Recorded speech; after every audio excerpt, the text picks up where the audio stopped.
Okay, hello everybody. I'm Conquering History Games, and welcome back to live stream number 6. Yeah, I think this is 6 of my West Russian Revolutionary Front Tukhachevsky run here in Hearts of Iron 4, the Moe Order last episodes of anime.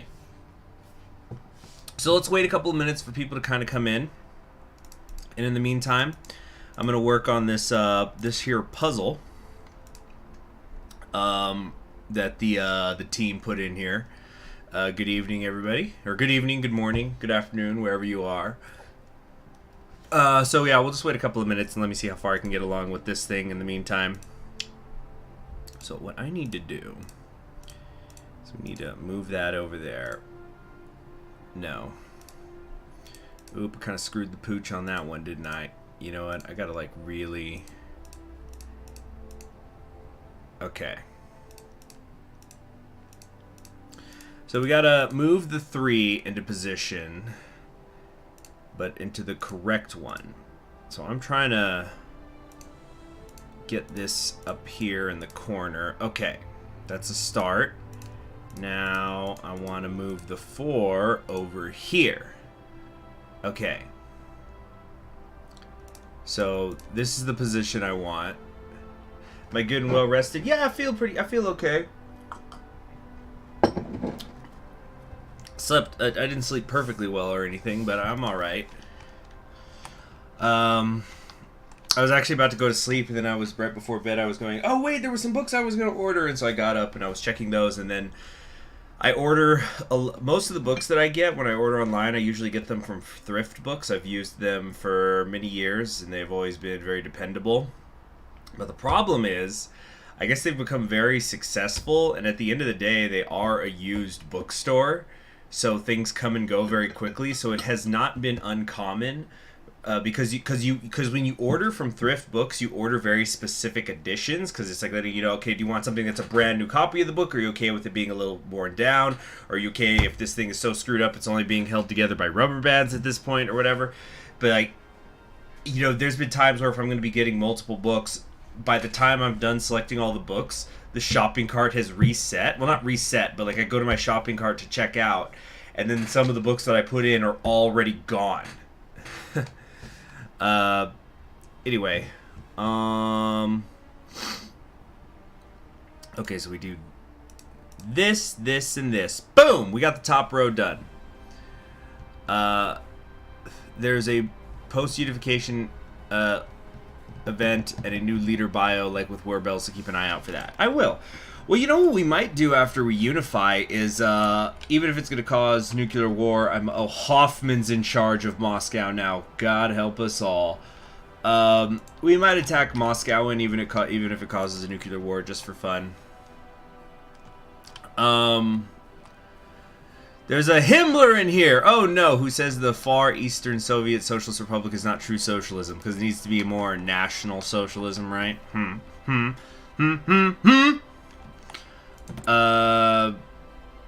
Okay, so I think because nobody was able to explain to me why I shouldn't, we're gonna go ahead and unify here. Shifts in defensive technology, so this is gonna help us with rifle cartridges. From what I'm getting reading this, it kind of sounds like when the United States switched over to using the 5.56 millimeter round instead of the 7.62. Don't unify so you can see the events. A day in the life of Bazanov Zion. Okay, so there's one event there. But like the Navy stuff, who gives a crap about the Navy when you're Russia, you know? Is there going to be an event for Invincible Union? I'll tell you what. Here's what we'll do.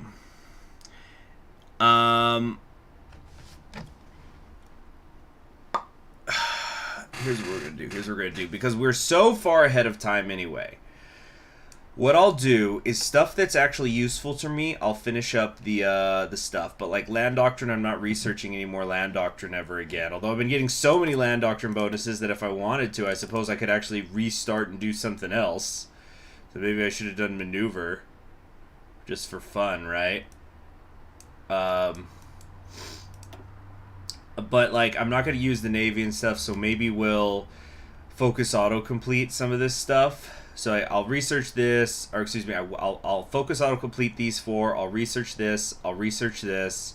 Focus autocomplete this, and then we'll find out. Then we'll focus autocomplete the Invincible Union to find out what that is. At this point, you're pretty much done. CHG, do the useless stuff. Let's see here. Most crucial objective. Let's start here to get the GDP growth. I guess let's also try to implement the new economic policy, by which I mean we're going to, oh, liberal victory in Canada. Looks like Madame Trudeau is in charge out here now. Let's see. Yeah, they because, well, I don't know if every country has as many land doctrine bonuses as we do. I think it might be just, we're just that strong in terms of it, but maybe they should be a little bit longer. Who is, dang it, it's really annoying me that I can't see whose arm is over here. And then this square is right over their face. This schoolgirl's skirt maybe is a little high, but she's got stockings, so she's still all covered. I guess it's okay. It's still possible to show in a Christian manga. We were gonna, yeah, keep working on this artillery. All right. And what's the outdated equipment? Yeah, get the better anti-tank in here. Let's go ahead and get started here. Actually, I was gonna now, what was I gonna do? England and Scotland are at war. Yeah, so Scotland went with the state. Oh my gosh, no, they started with launching a naval invasion. Yeah, they're gonna crush them. Violet Evergarden. So you guys know how I've been praising Violet Evergarden, which is, but like in a really awkward way because I don't want to spoil things for the series.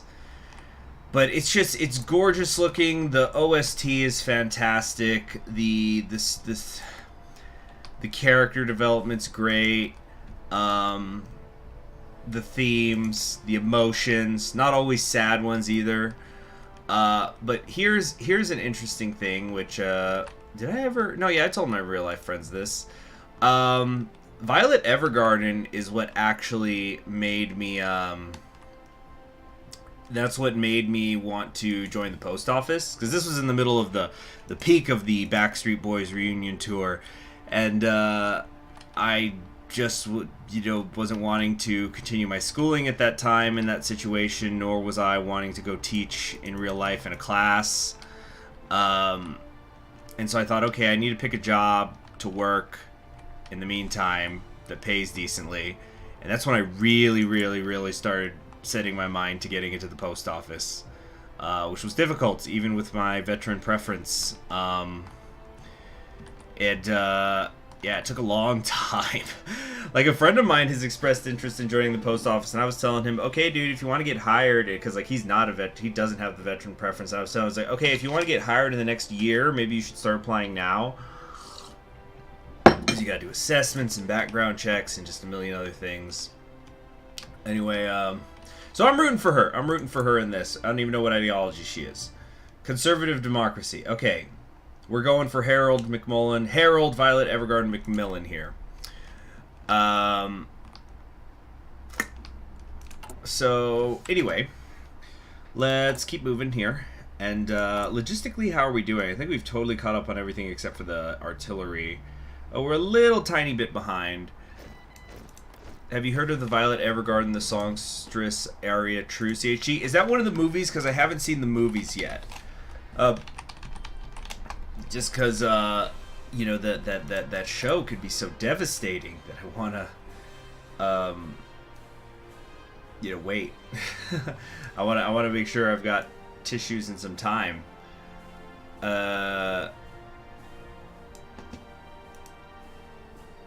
But let me look it up. Let me see. Let's look up the Okay, so there's the main anime series, which I watched all of that in a day, which was wow.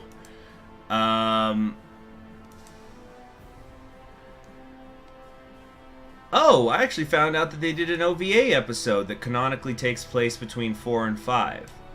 Hmm. I'll have to look into that. I didn't know about that. I didn't see that in the original thing. But in terms of the films, so there's 2 films. There is Eternity and the Auto Memory Doll, and then there's just the one just called The Movie. And I think that there's going to be a third that's about to come out. I could be wrong. But it's supposed to be like the end of the series, which has upset some people because freaking again, I can't get into it without spoiling things, but Violet Evergarden kind of just hit this point where it's like okay, can't speak, can speak, and I don't know whatever the symbol is. I guess you haven't been paying attention to the stream, but we've been talking about how whether or not I should do the thing, the freaking unification or not before getting these events. Unless, you know what? Let's see if we can unite and it doesn't change the tree. Although I'm pretty sure it does. Hold on. Come on, come on. But yeah, basically had reached this point where it's kind of like Sherlock Holmes, where you just have the established characters, and in theory you could just keep doing short stories forever. But I guess they decided to just wrap it up, which is good. You don't wanna be something that sticks around for too long. But here, if we do Russian reunification, it's gonna change our name, but I think we're also gonna get a different tree.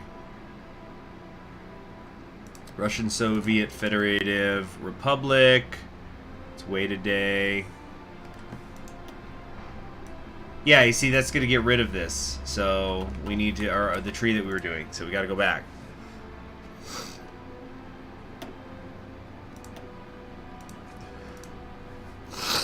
Okay. Heinrich Himmler is asking, do I want to convert to Astru, which is modernized Norse Germanic paganism? What makes you think I don't already believe in it? Or maybe I don't. You guys know I like to keep my religion a secret. Let's see here.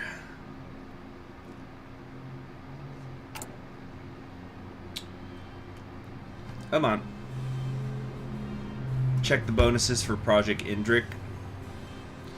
I think I've already used the one that I got so far. I got a tank one. Let's see here. Yeah, it's just like land doctrine bonuses we have so far. It's because I know, but I want to... I know I've got this extra stuff, but I want to do some stuff here to help with the GDP, the industry and stuff. And what we're going to try to do is get out of debt. Like, we're in debt right now, but what I mean is I want to get us to a point where the GDP growth is greater than our debt is growing. So we'll see. A day in the life of Beznov Zion. So this is from the... most crucial objective, so presumably this guy's a worker. 5 a.m. Awake. Do morning calisthenics before eating a breakfast of fried egg sandwich. Say goodbye to my wife before hopping on the bus to work. 7 a.m. Arrive at the Perm Motorworks. Clock in. Prepare for my shift at the factory. I am one of the technicians on the truck production lines, responsible for installing door panels. 9:30 a.m.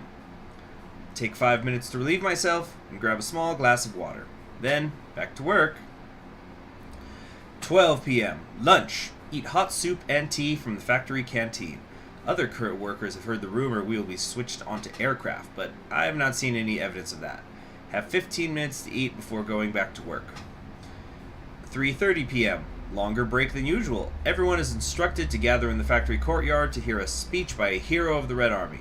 Many have heard these exultations before, and it's doubtful they're having the effect they once did.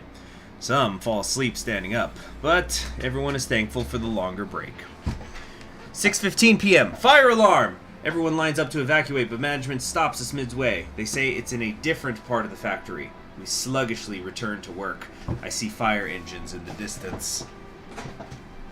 7 p.m. Quitting time! Clock out and get on the bus to go home. Whew, 12-hour shifts. Nothing like it. 8 p.m. Dinner alone.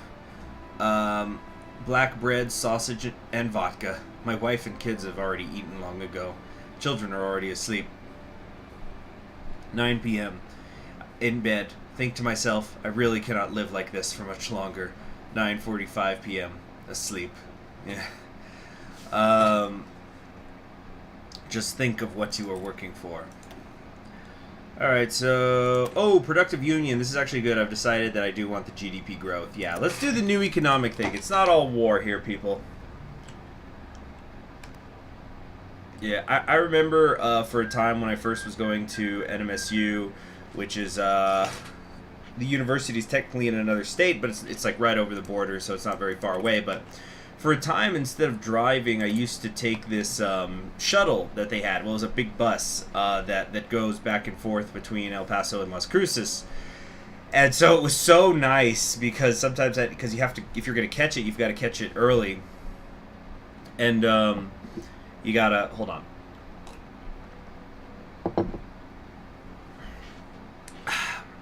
And so you gotta get there early, but I would sometimes take a little nap on the bus to catch up because I had to get up early initially. So let's see, OBT program is at a partial success. I don't know if it shows here the specifics though of what we've already researched, but I know we got like a tank one. Check the spirit for Project Indrik. Or oh, is that over here? Project Indrik. Oh yeah, right now armor speed plus 5%, armor division defense plus 2.5%. Very nice. Yeah, so we're gonna see how many of these we could do. But yeah, we're making a big old strong Russia.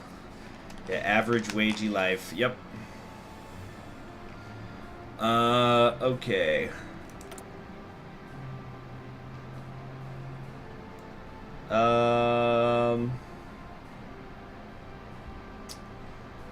Let's go ahead and do this. This experimental constructor works, whatever it is. I want to try to at least get one of these going at all times, since you can only do one at a time. How's the political power gain? 1.72 a day. That's real good. We've got that because we got that global union going now. Okay, so right, I was gonna keep. Well, I'm still working on this though. Hold on.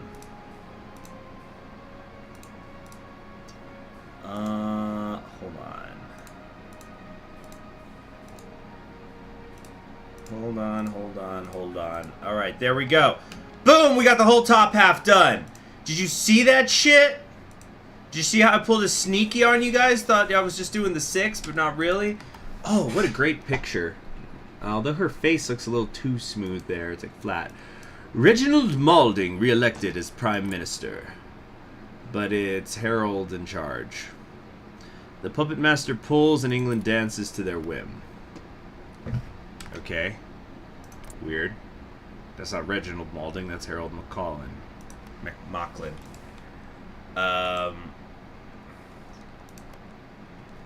Thank you very much, Ryko. Shoot the detractors. There are no detractors! Everybody is pulling, everybody's working together to form the grid, to, reform the Soviet Union. Right now we're still the West Russian Revolutionary Front, but goddamn, the way our societal development has been shooting through the roof. It's going to especially get great once we start working on this poverty rate, which, let me actually do some math here. So right now we're improving at a rate of 7 a month. I'm just going to pull out a calculator here. Okay, let's see. We're going to do a Zukov run later there, Blank. So, hold on, let me get the calculator.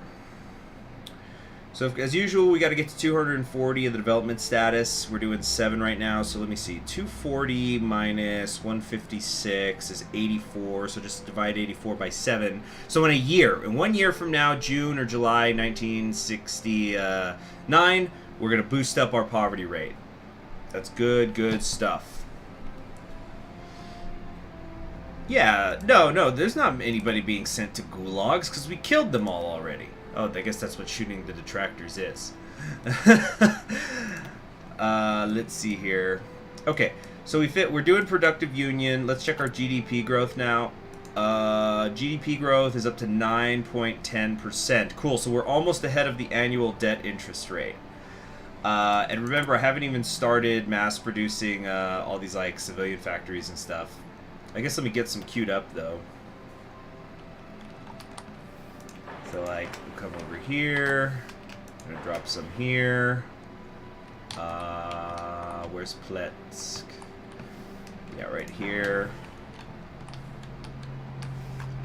Here. Okay. Alright, alright. Alright. Why do I have the fan on here? It's not even that stuffy today. Okay, so like I said, we're just gonna skip through this some of this stuff because I'm not gonna use it anyway, so I'm not considering it to be cheating. It's just, oh, concrete history games, you cheated and you got those research bonuses for your submarines. Well, I'm not gonna use submarines in this campaign anyway, so it doesn't matter. So we'll focus auto-complete that, and we'll read the events, because that's the only reason we're doing this. The old captain drew deeply and breathed. Cigarette smoke fuming from his nose like a breath of a dragon. The old high hit his brain, coloring his thoughts a faint shade of pink. Although, truth be told, everything seemed a little less colorful with each passing year. Perhaps it was the inevitable result of lost youth, the passage of time. Or perhaps the captain was simply getting older and crankier. He chuckled to himself. He knew which option he'd bet money on, and it wasn't some airy-fairy nonsense about time. Well, he was lucky he didn't need smell to help with shipbuilding. He turned his attention to the dense blueprint in front of him.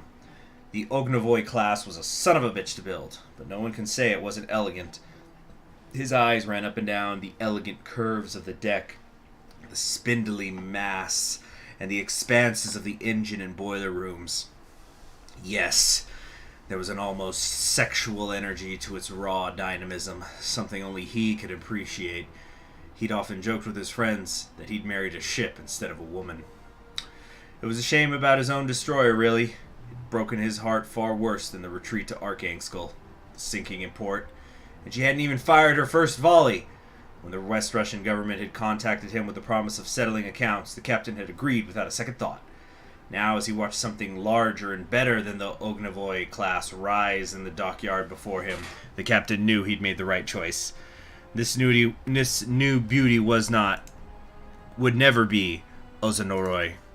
But it could be for someone else what Ozanoroy had once been for him, the love of his life, and the light in his heart.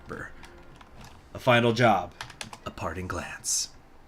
Thick ship, yeah, this is what the Navy does to you. Indubitably. Well, you know what they say about submarines and whatnot. Let me actually pull up a picture of what an Ognovoy class ship looks like. That's not a good picture. Let's find a better one. Let's see here. It's my understanding that these actually weren't that good, though. And then they got replaced later. This is the only picture I could find. Give me a second. I'm going to show it. Yeah, so this is it. Come on, you! I'm trying to drag it over. Alright, so there it is. Yeah, it looks a little top-heavy. You know what I'm saying? A lot of personality up there. Bismarck-chan looks cute. Not gonna lie. Gosh, can you imagine if somebody made like an anime that's just ship waifus? That would be ridiculous, right? Nobody would ever do that. Alright. So, enough about sexual energy of ships. Let's keep moving here. Rebuild the dockyards. We're not going to use that. We're not going to use that. Okay, I guess war support is useful, so we'll research this one normally. By the way, everybody who keeps writing those articles now that Army has actually managed to build up a streak of beating Navy in the annual football game, and they're going, oh, it's boring now. Go fuck yourselves. Nobody said anything when Navy won like 17 years in a row. Hold on a second.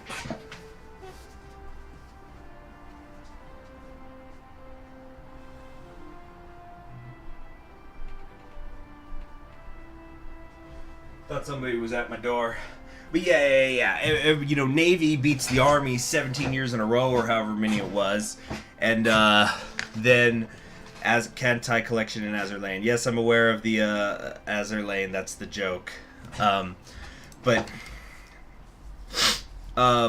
yeah, soon as Army gets a couple of wins, they're just like, oh, this game has become boring. You know, fuck off.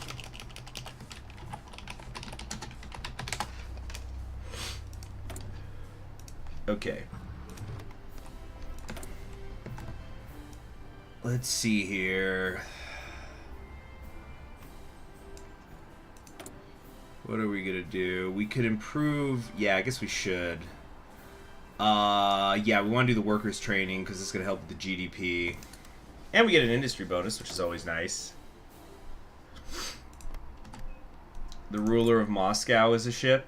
Hoffman? This is one of the ships I haven't seen Azerlane. The Great Conspiracy. Oh boy, are we on our way to Gamer Japan? It seems to be happening more and more lately.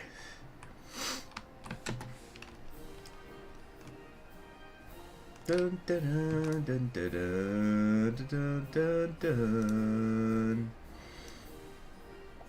Hold on, yeah, I'm checking this right now, by the way, like who had been the winner. So let's see, the Army Navy game.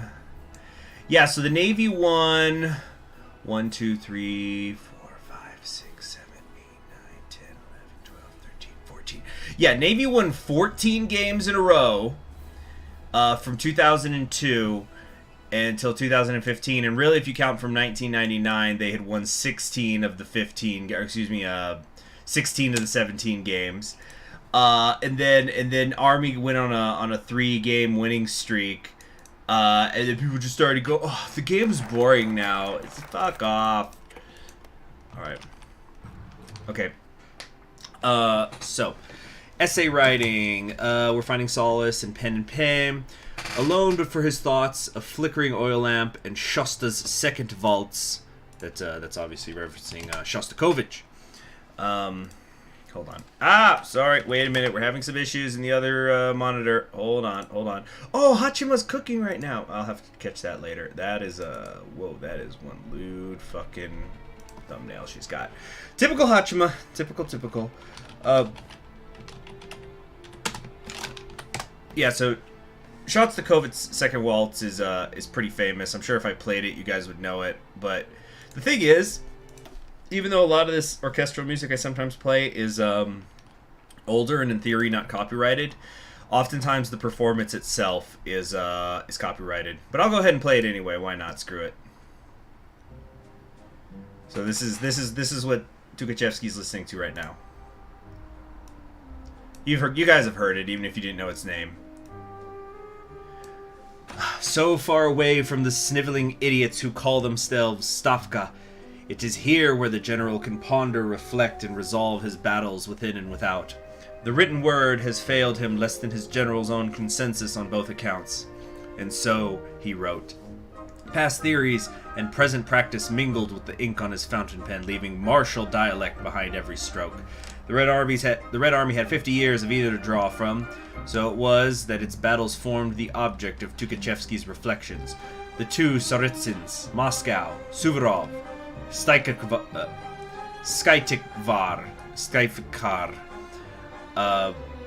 comparisons and contrasts between the front and its enemy, troop deployments, tactics, supplies, mistakes aplenty, from the first more so. The oil lamp flickered and waned as afternoon heat gave way to evening's chill, and still Tukhachevsky wrote. Only when he caught Moon's pallor did the Grand Marshal stay his aching hand. Not enough, but it will have to do. Pouring himself another shot from a half-empty vodka bottle, Mikhail reclined against his seat as he read through his newest essay. Put this down a little. As sunlight peeked from over the northern Dvina, Archangel greeted another day with shattering glass and discoherent screaming. "The Red Army's gone to shit!" echoed the city's morning air. Alright. So, armored assault. Yeah, we are going to use that. You know, deep battle and whatnot.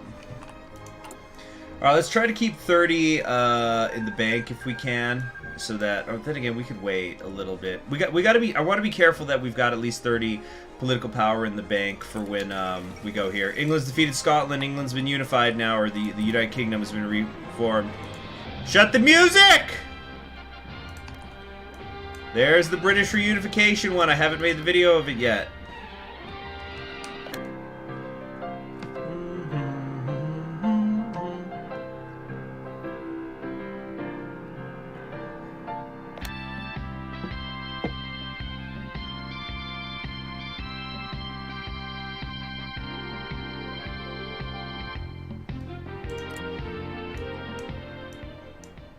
Alright, we did it.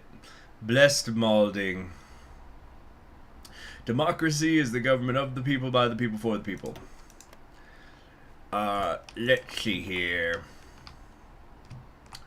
So, freaking... Let's go. Let's keep... Oh, yeah. Here, I'll go ahead and start the waltz over.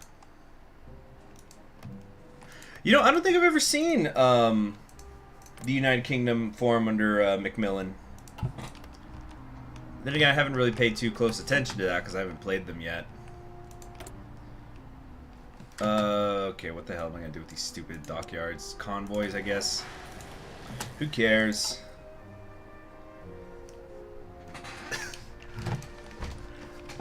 Let's see. What were we talking about though a minute ago? Actually, let's check in on our logistics. Okay, the howitzers, we're pretty much done. Just a couple more days, actually. Yeah, we are cranking out the howitzers. 20 a day. Very nice. That's it. We're caught up on everything. Awesome. So, what we've got to do, I think, is... yeah, start getting some of these civilian factories going. So we're going to try to have some civilian factories going at all times, as well as the infrastructure. Make some more 40 wits.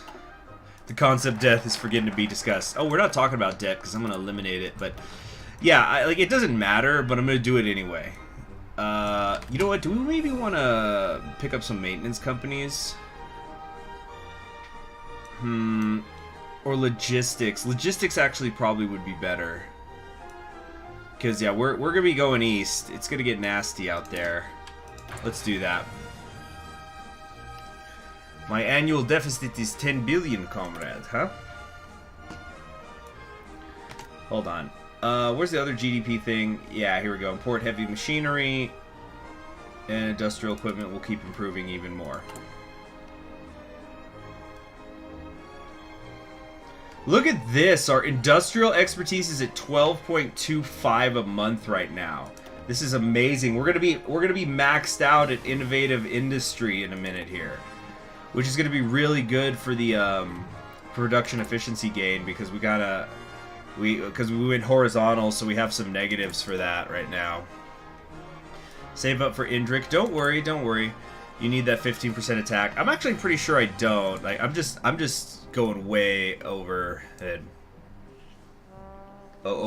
on like what I got here. Don't care about air doctrine, not going to be using it. No surrender, this is a negative thing. Alright, let's find out what this does. An invincible union. You were born under the Scarlet Banner in that vicious year of 1918. Your enemies you have crushed always. You will defeat the Nazis as well. What a weird haiku. But the Red Army was physically crushed twice, scattered to the winds, but it never lost its spirit. When the West Russian Revolutionary Front was defeated for the first time, naysayers doubted it would ever regain its footing. How wrong they were. The army has been reforged in both equipment and discipline, physically and mentally, into a well-honed instrument of destruction. Under the careful tutelage of the Marshal, it has become stronger than ever. Let the Germans cower in their stolen lands for now. We will be back for them later. Our current goal is the Pacific, and we will march through hell to reach it in the name of freedom, the Soviet people, and the International Workers' Revolution! Alright. What do we got here? We can continue to improve this. Yeah. Just keep boosting that artillery as well. You know what? Actually, let's take a look at our Pravda division. So we put the logistics in here. I'm thinking about signal companies too. Initiative is extremely underrated. I'm gonna walk through hell for the proletariat. You know, just go, I'd walk through hell for you. Let it burn right through my shoes.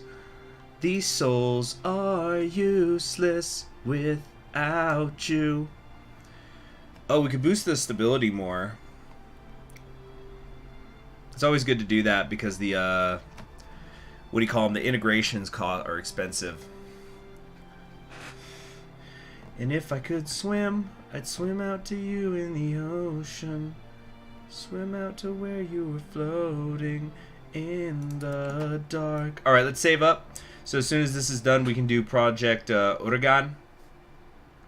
The legendary BM-13 Katyusha is rapidly approaching obsolescence. Who are you calling obsolete? Oh yeah, we're done. We're done. Cool. Okay, it's time for the reunification. Yeah, because we finished the tree. Yeah, I did the focus autocomplete, but it's on stuff we're not using anyway. And we could have unified a long time ago. Nobody seems to be complaining about it. Whatever. Alright, let's get started here. It's going to give me base stability and Navy experience. We might actually be able to hit 100% stability here in a couple of weeks. We are now the Russian Soviet Federative Socialist Republic. Awesome. Alright. Now, we could start to do the influence in Kazakhstan stuff, but is there a thing? How do we actually just attack them? Is that a thing? Here we go. Military intervention. It's just going to cost us 50 political power. Alright, well, let's save up for that. So we can just go do it. The Red Army is hungry! And I'll tell you, if there's one thing we hate more than fascists, it's reactionary liberals. Look at it. Conservative democracy. They're cons! They're con artists! It's right in their name! Conservatives! Okay. So, what we want to do, let's put the Red Army over, or our tank divisions right here. I know encirclements usually are better to do, but let's just still drive for the capital quickly. Oh, dissolve the front. Yes. 100 political power. The Soviet Republic shall better represent them, at least officially, than a military with a state. We shall keep existing organizations running. Grand Marshal in power. Long live Grand Marshal Tukhachevsky. Long live the revolution. Long live the Soviet Union. Okay, so what it's saying is, like, we're just not called the front anymore because we're actually a nation again. The Russian Soviet Federative Socialist Republic, or the RSFSR. Yeah, it really rolls off the tongue. Okay. So 7 more days, and then we'll go into one of these projects. Yeah, I don't think we're gonna do the air and navy stuff. An end to wonders. Okay, so all the special effects are gone. That's fine, whatever. Doesn't matter. We can go ahead and do the military intervention now if I wanted, but we won't. I think it's much more important that we get one of these projects happening. The capital still hasn't left the icy wasteland of a city. Well, you know, home is where your heart is. Alright. The Ihivsky experimental construction workers have been a success! Just total success. Markov grumbled as he looked down the assembly line. While he had been receiving decent pay, all he did was stand near a conveyor belt and pick up one of the thousands of bullets that flowed through every hour or so. The job was seen as monotonous to him, just the same thing every day. However, today was different and marked a new day for the front. As he picked up a bullet and looked at it more closely, he noticed that the case was much smaller. He shook his head, thinking he was confused. But after seeing even more of the one he had in his hand flow down the vault, the more he was convinced to bring it to his supervisor. He walked to his office. He noticed other workers taking the bullets they had made for the past 3 years and shoveling them into buckets. Markov knew about the Red Army that they had used the older type of bullets in their service rifle, the AKM, which was manufactured by both Zlatust and Front factories. As he walked up to the office, he noticed that his supervisor was holding an AKM in his hands. Markov was startled a little bit. What was his supervisor doing with the rifle in his hands, the worker thought. After contemplating this, he decided to enter the room. The supervisor handed him the rifle and asked him if he noticed anything different. Markov replied that it looked normal, The supervisor laughed and took it back. He said to the worker that it was chambered with the new bullet type, 5.66 by 39 millimeters. Macroft frowned for a moment, confused. The supervisor smiled again, then asked the worker to follow him. Markov nodded and followed the supervisor down to a makeshift range where the supervisor hit all the targets with stunning precision. Markov nodded to the other workers who were around them. The supervisor then said it was chambered in the bullet type, first manufactured here in Eskevs. Markov smiled and realized that he himself was the first to touch one of the many bullets that the Red Army would use to take back Moscow. Well, this is good. 75% research bonus for infantry weapons. Goodness gracious. That is some big research stuff. Oh yeah, I forgot about the puzzle. Okay, the puzzle. So we've got 7 and 8 done here. Okay. Oh, actually, no. It looks like we're getting a lot of events quickly, so I think the puzzle is going to have to wait. Changing of the guard. Tukhachevsky was looking his best. His uniform, crisp and clean. His medals polished and resplendent across his chest. The other generals of the Stavka flanked him to either side, dressed with similar pomp and grandeur. For a moment, he felt transported to a time before the Great Patriotic War, to the bright vaults of Moscow where he spent many a night drinking and playing his violin with dear Shostakovich. A time of laughter, music, and light. Breaking out of his haze of memory, the Grand Marshal gave the signal to begin the ceremony. The band to the left began to blare the song of the Soviet Army, while the right 2 young officers began to lower the banner of the West Russian Revolutionary Front, the golden star under which he had fought for more than 2 decades, under which hundreds of thousands had fought and bled and died for a free Russia. It fluttered in the wind and then dropped into the hands of the 2 men below. They folded it respectfully and then unfurled the banner of the new Russia. The ceremony was merely symbolic, a statement on how far Tukhachevsky's Red Army had come in its struggles to unite their broken country. The Grand Marshal would still be the commander-in-chief and de facto head of state, and the Stavka would continue to rule alongside him. Yet in that moment he knew there was still significance imbued in this event. It would signal to everyone at home and abroad that the time of petty squabbling, of warlordism, of Russian against Russian, had come to a close. The flag of the restored Russian Socialist Federative Soviet Republic raised triumphantly before the crowd. Between the hammer and the sickle, representing the unity of peasants and workers, rested the sword. The symbolism was lost on no one. The Red Army would be at the heart of the new Soviet Union, and it would be armed and ready for the sacred war to come. As it reached its apex, flying high above the heads of all assembled, Tukhachevsky knew that finally the tide had turned. Onwards to Moscow! So now we can go ahead and set up that. Actually, I could have done it already, but we're going to set up that military intervention. Regional development's all done with. It was a good run. Oh yeah, that's why we're. Damn, I think that might actually be why we're not going to be able to get to Spartan idealism. So right now we're getting we're getting 10 a month for the army professionalism. So if we maintain that after the upgrade to professional army, we would be able in 2 years to have Spartan discipline, but I don't know if it's going to work that way.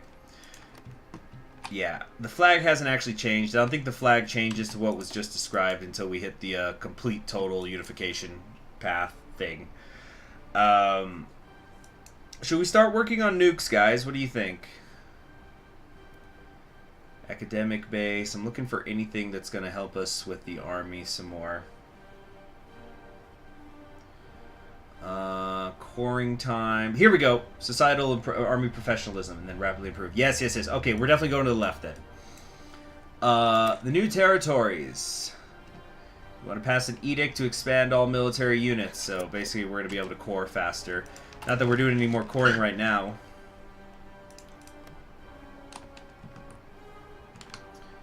Put some more Soviet songs. Yeah, you know, when you play as many hundreds of hours of this game as I have, and it's not like these particular soundtracks were ever amazing for me anyway. You do just get tired of them. But you see, the thing is, I got to worry about copyrights. On the other hand, when I played that waltz, I've almost assuredly already been, you know, there it is. Better army professionalism. Done. Okay, so excellent. So we now have a officially professional army, but we're down to just 4 a month, which is not horrible. Yeah, but let's keep going. The the puzzle. Don't worry, I'm gonna do the puzzle at some point, but when things are less exciting, things are happening basically. So integrate the armies. Let's see here. Should we get Clara involved? Yes, Clara. Come. Let's have you. No, no. Here we go. Clara. You do this. And then, Grechko, you will take the west.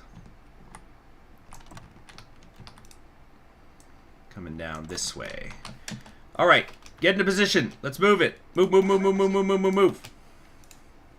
Okay. But yeah, I'm pretty sure I'm already going to get demonetized because I played the waltz. So, let's pull up some Soviet music. Okay. What do we want? What do we want? Hold on, hold on. Let me check the timestamps here. Let's look for some military tunes specifically, right? Let's see. We got anthems, Civil War songs. Here we go. Great patriotic war songs of the Soviet Union, starting with The Sacred War. Come on. There we go. Haha.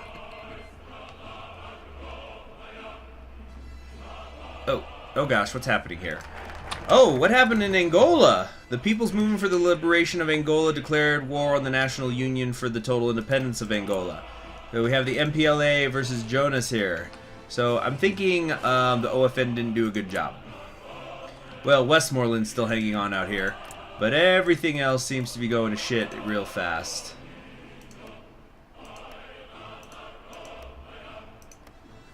Yeah. Well, place your bets, UNITA or MPLA.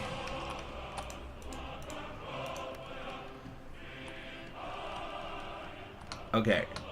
So, we got a bunch of political power here. Where do we want to spend it?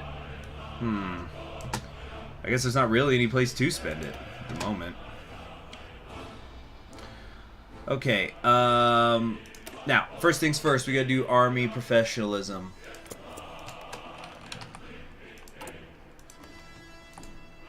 How long till the Cubans get involved? I was just thinking that. I don't know if they would get involved in this timeline. Well, maybe. Oh, for some reason I thought Cuba was part of the OFN. Why did I think that?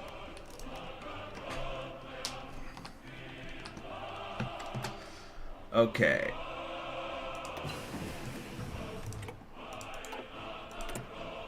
Now then. So we're getting a lot of tank bonuses. I probably should be using them. Yeah, like we got some 50% bonuses over here. Yeah, let's keep working on that.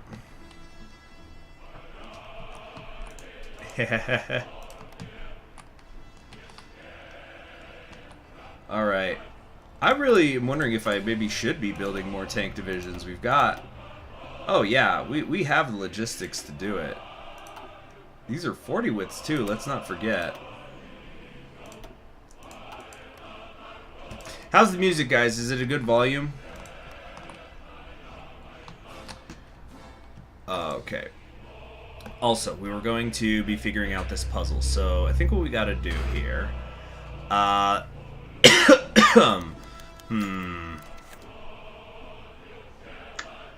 Okay.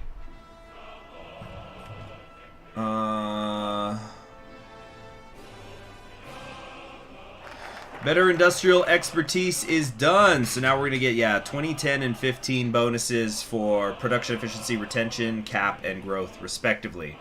Very nice. Great. Now, in force standardization, we're going to get even more bonuses. Awesome possum. The new recruits. Private Lydov stood at attention as Colonel Savinkov paced before the men. Tall, burly, his weathered face covered in old scars, Savinkov was a dour, menacing figure. Laid off, like all the others, had spent the morning drilling. Drilling in the morning, drilling in the afternoon, drilling at night. Not good enough, Savinkov said. You're lethargic, dull, undisciplined. You'll run the drill again. Let's see, why do we have to run the drill again? We're veteran soldiers. You have no idea what you're up against, do you? This is not a ragtag army of bandits fighting for this warlord or that warlord, killing each other over tiny scraps of useless Siberian clay. This is the Red Army, the last true hope for mankind, and our enemy to the west is the German war machine, the most destructive army in human history, lying in wait to finish us off once and for all. If you're not prepared and falter even for a second, they will kill you, your families, your friends, and Russia herself, dooming mankind to an eternity of darkness. So, Private, when I tell you to fucking run the drill again, you will run the drill again. Yeah, you tell him. Damn, that will do it. That will do it.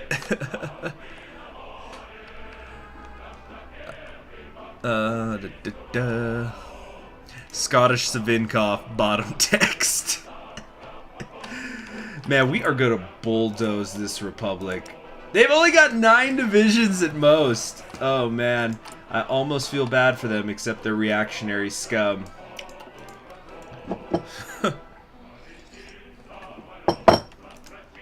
Well, I figured it was a different Savinkov anyway, so we're gonna pretend that like it's a illegitimate bastard that Savinkov had with like a Scottish maid or something, and that he grew up and then you know, there you go. So he's gonna be like what von Steuben was for the American Revolution. So anyway, what we're gonna do here is we're gonna move some things around here. Boom, boom, boom. Okay. So we need to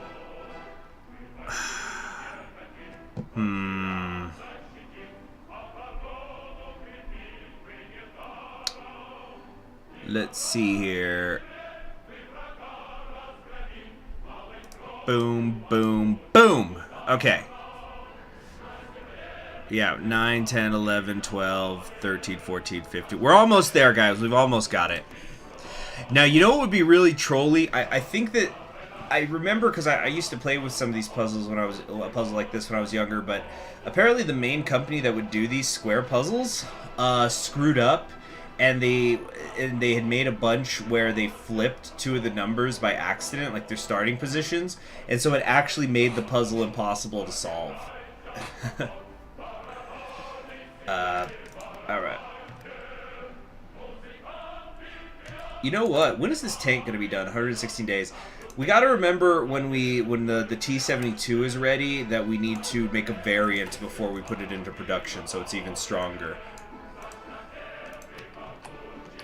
Alright.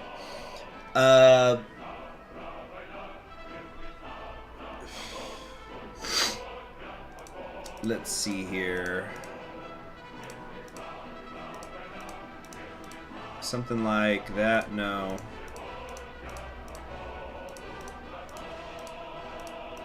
No, no, no, no, no, no, wait, I think we got it. Okay, sorta. Do I know the armchair historian? No, I don't think so. Hold on. Hey, it's Katyusha! Listen!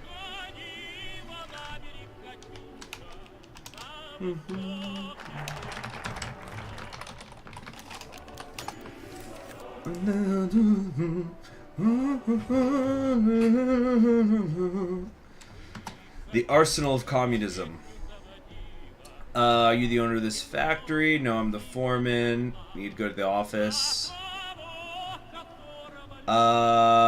This plant is being nationalized and being turned into an armaments factory. The envelope also contains specifications for a modernized Kalashnikov automatic rifle variant with a 5.56 by 39. So it was 5.56. That 5.66 in the earlier event must have been a typo. Guns? Yes, it's all in the envelope. This is a shovel factory. Yes, and now it's a rifle factory. All right. Time for the glorious legacy. Terrific photo. Only once all of Russia is liberated, we will allow ourselves a single day to celebrate. After that, the world shall turn crimson and we will be at the gates of Berlin. So we're going to modify Veterans of the Long War. We're going to lose our army experience gain daily. Damn it. But we're going to get better attack, defense, recovery rate, recruitment population factor. I guess it works out in the end.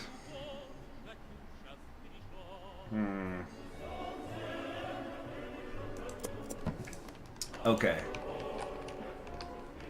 Hello there, Unification. Okay, so anyway, I'm supposed to be working on this puzzle. Let me think here for a second. So,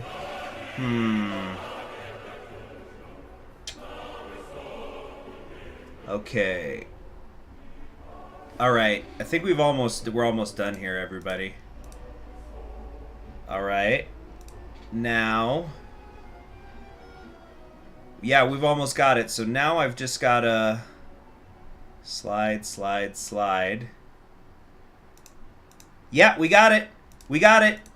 Boom! I win! I win! Right as Katyusha finished, right as the music ended. Oh! Oh! And now we can have a Merry Christmas 1968. Oh, Merry Christmas, everybody. I don't know how to do the voice. It's Jimmy Stewart. Merry Christmas. Merry Christmas. Oh, and now, but we celebrated Christmas, and now it's time to go to war with the reactionaries in Kazakhstan. Ha ha ha! Yeah.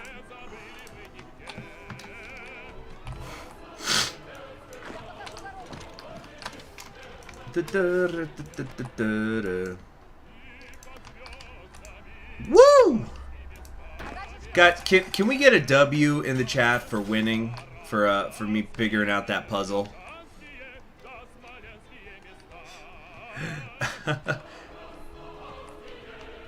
Okay, so we're getting some more factories now as well. Our GDP is sure growing. That's nice. Now what are we gonna do with these extra factories here? Maybe I should actually start building planes. What do you guys think? Sure. Yeah, let's do that. Fighters and casts. Don't have much, but something. Oh yeah, look at the chat go. Father of the Bureau. If one should not know the great men of Russian aerospace engineer, one could be forgiven. After all, very little of the engineering had been conducted in previous years. So, we're going to do a jet-powered bomber. Right, yeah, we were thinking about researching jets. I don't know, though.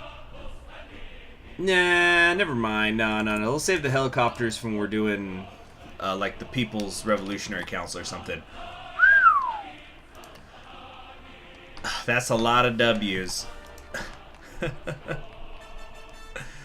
In the chat. Okay. We've almost got them cut off here. Alright. Well, and what has been a surprise to absolutely nobody, they were not able to handle the Soviet tank style, and we're just absolutely crumbling out here.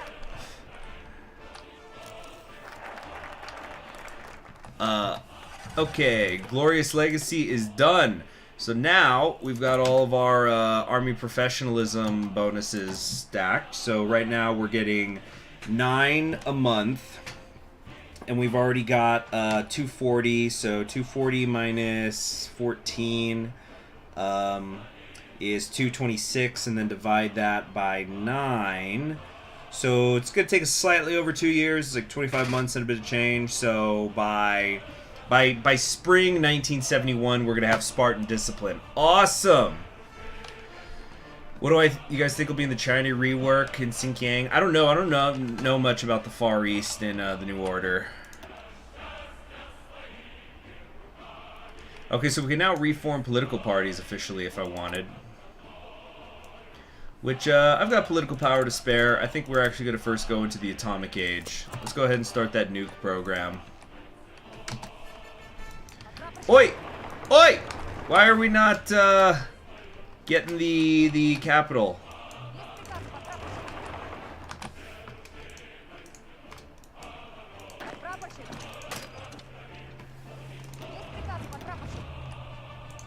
There we go. Look at the casualty ratios. I've lost 117 men compared to they've lost 3,000, excuse me, 35,000. Not a good look.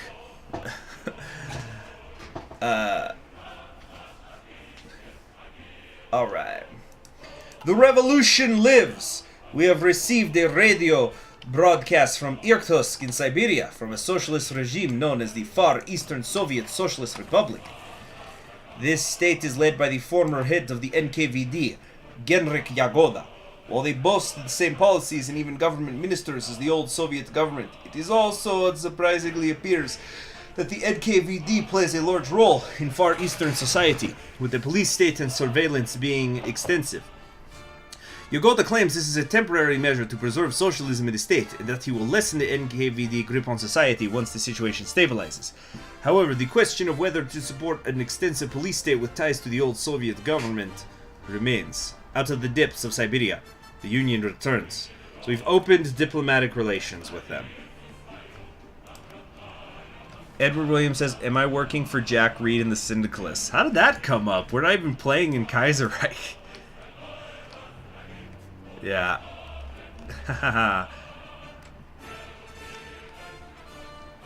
Do I play Hearts of Fate, Empire of Sun? I don't even know what that is. Hearts of Fate, Empire of Sun. I'm looking it up. Oh, like Fate Stay Night? Is it just is it just a portrait mod, or is there more to it? Well, in any case, once I've got several. Oh, Unita 1. So I've got several Hearts of Iron 4 things that I'm planning to do for the first half of April, which I've talked about. But after that, I want to take a little bit of a break. So I think there was like 6 different campaigns I wanted to get done. But then, yeah, I need to take a break from HOI4. More tanks! More! Oh, we can actually officially start integrating a lot of these now. Well, I'll take everything on the menu in Kazakhstan. Haha. Isn't it lovely? Clara, you will be in charge of Army Group Center.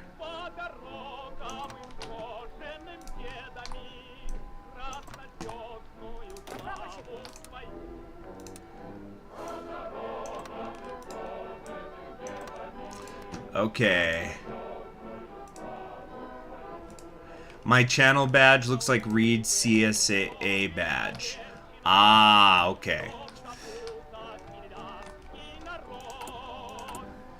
Alright. Are you new here, Edward, actually? I don't remember seeing your name before. Did South Africa win the war? Oh, yeah, they did, but then the OFN cocked it up. Although they're still in charge of the East Africa interim government, so I guess they're kind of still holding on there. Hey, Katanga! Hey, guys, remember how I was like the only person on the whole fucking internet who did Katanga in Kaiserreich because nobody wants to play in Africa for some reason? So, LBJ has been inaugurated again. Looks like the Great Society program has been a resounding success. With characteristic bravado, he declared before a crowd of supporters that America would continue to tackle all of its troubles head-on, both from within and without. All the way with LBJ, who is, of course, our friend of friends. Here we go. Let's keep working on our... You know what? How many... I don't know. Let's hold on. Let's get our tanks here. Have I finished researching logistics yet? No, 4 more days.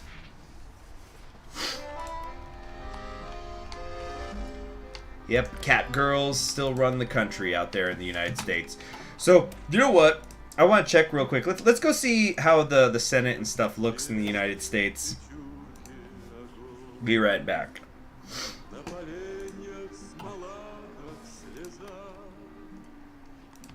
Okay. Tag USA.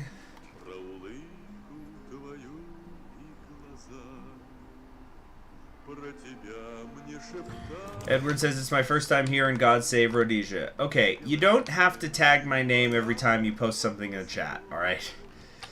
I think that's more if you're talking to other people in the chat like that, because otherwise I just guess anything said in the chat is for me. Proposing to LBJ. Oh yeah, you know it. Okay, so let's just take a look at what the Senate looks like under him.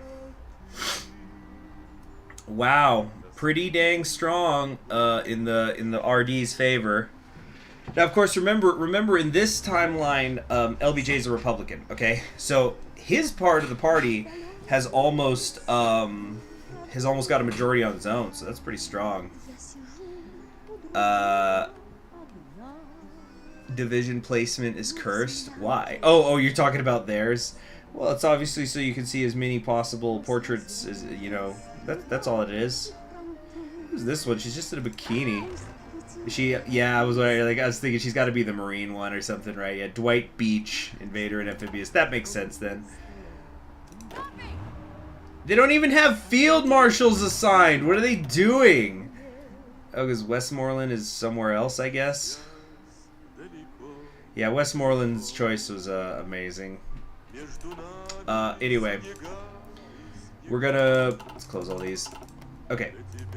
So, yeah, it looks like the far right has got 26. The center has only got 4 votes. But yeah, the Republicans have a pretty dominant hold here. Good for LBJ, I guess. Alright, let's head back.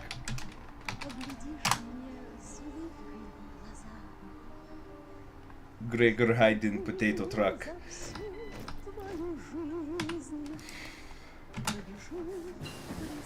Alright. Oh, what's happening? What's happening? This is which song is this? Hold on. Oh, I think this is called Smolyanka. Unusual song.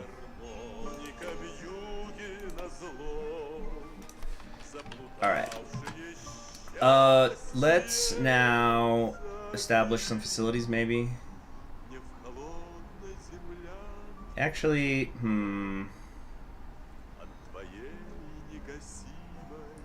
there's a lot of good stuff here. Let's establish some closed facilities. And now that we have the nuke stuff ready to go, we could start spending some political power on things. And once again, I'm just going to take everything on the menu. Alright.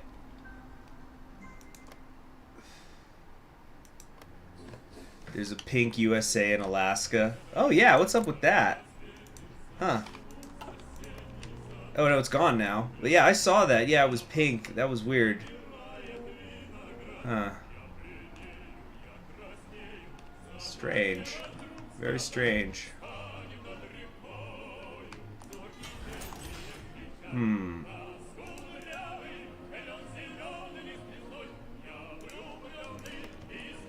Okay. Now, logistics. We want to keep going in on this for a bit because 40 width tanks are, you know, they're going to have trouble in Siberia. So whatever we can do to help them.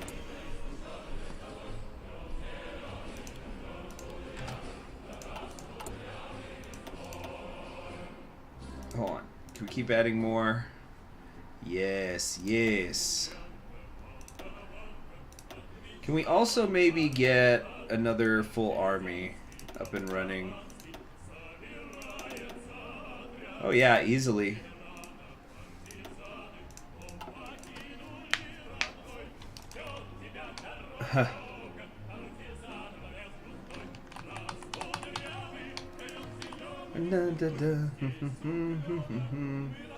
Just do strong 20 widths.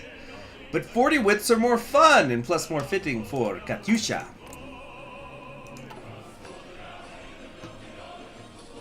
But it's going to be a while before we actually go to war with the East. We need to go... Where is it? Yeah, reunifying the motherland. We're not going to be able to do that until... wait, no, Unification War. January 1st, 71. So we've got over a year and a half to go still. And we've already finished the puzzle. So I don't know what else we're supposed to do right now. God, what's going on with this poverty rate? Soon. Okay, it was like by June, right? We're supposed to be done. What's the name of this song? Shoot, hold on. This one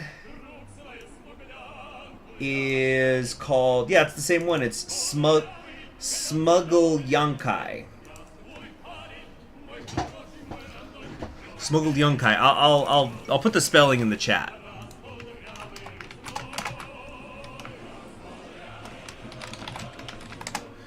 Iberia has abolished the council. Another step back. So, I don't know if we ever got the event for it, but did Italy really just stay independent? Because I didn't see anything where Japan or the USA got them, so they must have done it, which would mean Mad Beast Yeti was right.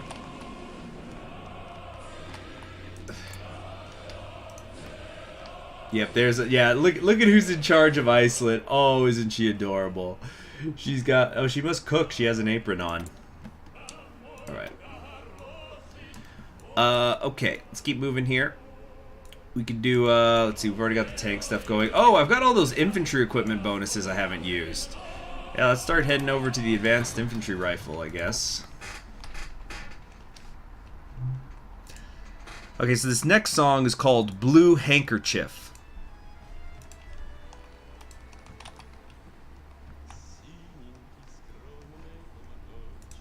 Making fried ice because she's American, presumably. So gotta fry everything. Serbia sided with Germany.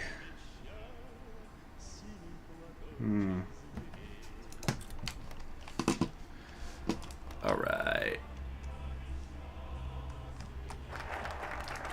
Alright, Foundation for Research is done, so that's gonna help with our research facilities. Okay, a bunch of this stuff is spiking. Good, good.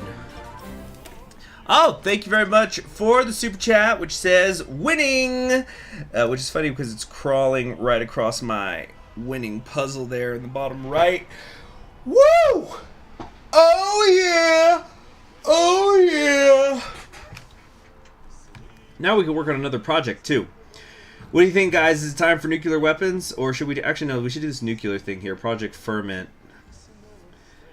Okay, so we have biological weapons here, and we have chemical weapons. What do we think? What do we think? Do we want to research these? We are fighting for the salvation of humanity itself, and in such a struggle, there could be no rules. It's going to take a long time. It takes 240 days.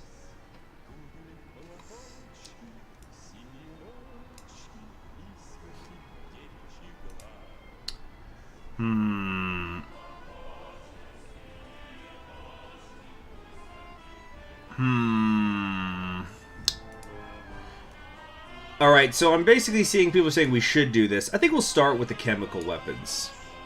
Project Leshy. There's been an international taboo on the use of chemical weapons, but, you know, we're struggling for the salvation of humanity. When Gregor Stoyanovich cooed Putin's government and declared Novaya Russia. I don't remember that, but that's interesting. Partial success on Project Uragan. Any flaws? Rusted chassis, broken fuse, sloppy engineering on the rockets. So we get a bonus for support artillery.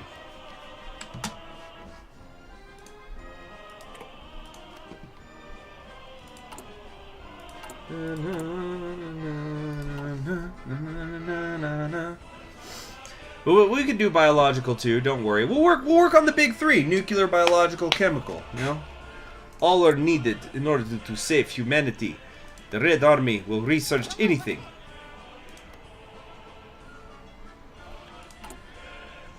Okay, so how far back are we on the tanks? 90 days, huh? You know what? Let's cancel these deployment lines actually.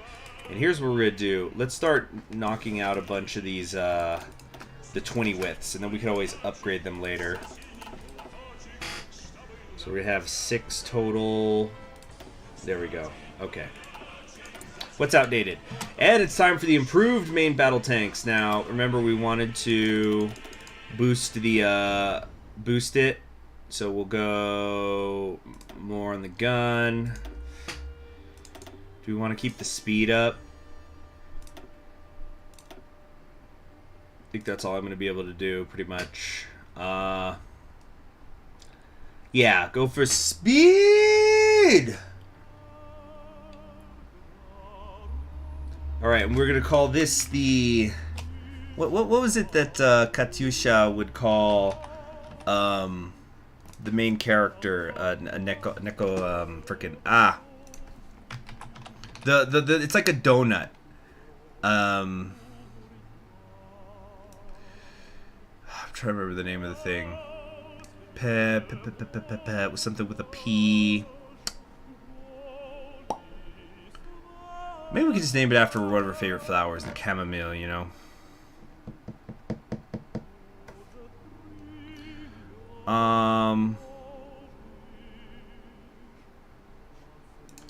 Hold on, I'm actually looking it up now in the other monitor.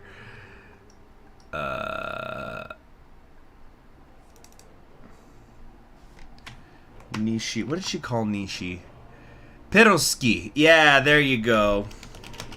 The Peroski tank. Ha ha ha. There it is. Okay, but it doesn't put the name there. That's lame. I hate it. So shit, which one is the... Okay, so it's that one. Boo! Why doesn't it keep the name? Let's try this again. Peroski. Rename. That's so... Oh, you have to like just actually be hovering over it to see. Okay, I get it. Well, there we go. The Peroski. Ah.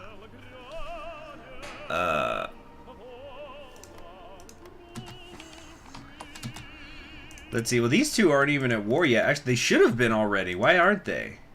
I don't understand. Cold weather training. 50% research mode is still way too ahead of time.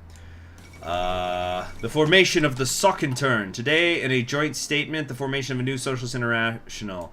Is this over here? Wait, a step toward a free world. So they formed their own internationale. Uh-oh.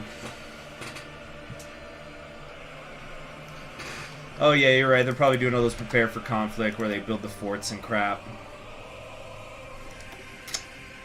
Okay, we're doing that, and yeah, we're gonna go with the signal companies. As if we need them.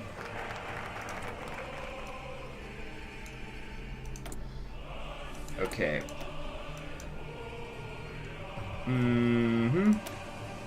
Expand the Kurgan mines.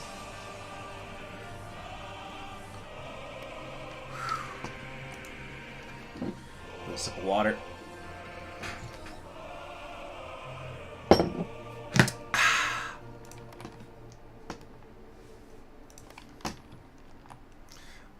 Hey, Socialist. Well, I already got a playlist going. I just kind of want to let it keep playing.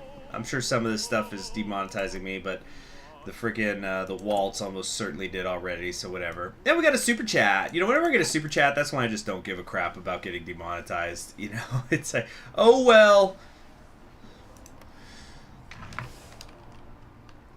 But it's a nice change of pace from the usual Hearts of Iron 4 soundtrack.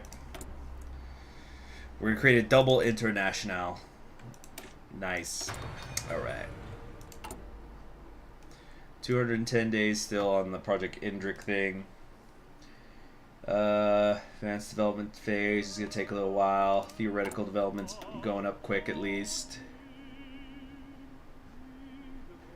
Yeah, once we have the nuclear program up and running, we can then reallow political parties.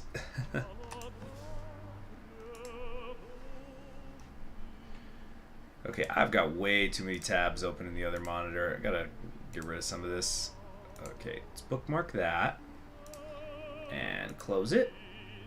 Close that, close that, close the Army-Navy stuff. That was a typo. Close that. Alright. source foreign material. This will increase material per growth.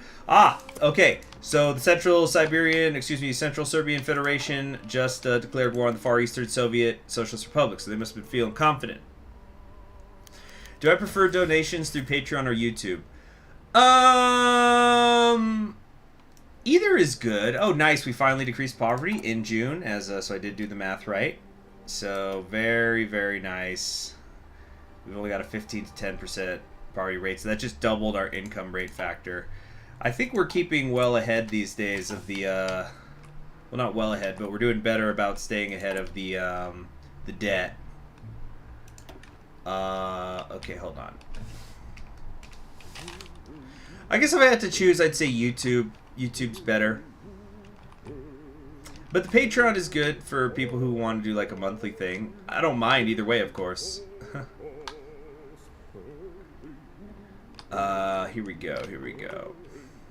So fun thing about my Patreon, and I don't know who it is, so I guess I'm not exposing anybody. And I don't think it's something that was public knowledge anyway, but it was kind of weird. I think I was able to see it because they were being a Patreon to me. But basically, I once had somebody, you know, when you have a Patreon account and people donate to you, you are able to see, unless they have like a certain privacy setting, I guess, you are able to see who else they donate to. And I think it's supposed to be a thing so you can find out like, okay, what do they like? And then you could determine like, oh, these are what they like. Maybe I should attune myself more to that or something. And the oh, somebody super chatted. Goddamn widgets! They don't go off when they're supposed to. So there it is. Oh, in the United States. Wow, thank you very, very much, Keenan, for the donation. Is in what is that? Is that Canadian dollars? Give me a second. I need to learn what a lot of these are. Yeah, the Canadian dollar. Thank you, Keenan from Canada, who says, "Hey man, big fun, love the TNO content." Well, I greatly appreciate it, and there's plenty more of TNO coming. Much appreciated. We're gonna I already promised after we do the Tukhachevsky thing, we're gonna also do a Zukov, aka the Blizzard Nona run, and then we're also gonna do a West Siberian and a Central Siberian run, so that way I could have finally have done something from every region of Russia. So plenty of it coming. But thank you very, very much. Can I send volunteer divisions to the other Soviets while they fight the Federation? I don't know. No, we can't. The Canadian dollars, it's something like $4 USA. Oh, come on now. Don't put yourself down. I should do an Irkutsk run. Irkutsk is Far East, and I've already done a couple of Far East runs. Because the first ever one I did, first ever TNO campaign I did was randomly number generated, and I ended up playing Sablin. From the, the Bukratia start. So I've done that, and I've played Magadan, where we did Republic of West Alaska. So I've done some Eastern Russia campaigns. I've also played Komi, where I went the Stalina path, the authoritarian path, not the despotic path. Oh, here we go. Oil crisis inbound soon. Instability in the Middle East. How strange. That's a terrible kneeling position she was in. You ain't gonna shoot shit that way. What is this? This almost looks like armor, but then there's this. This kind of mesh here. Kind of an exposed spot.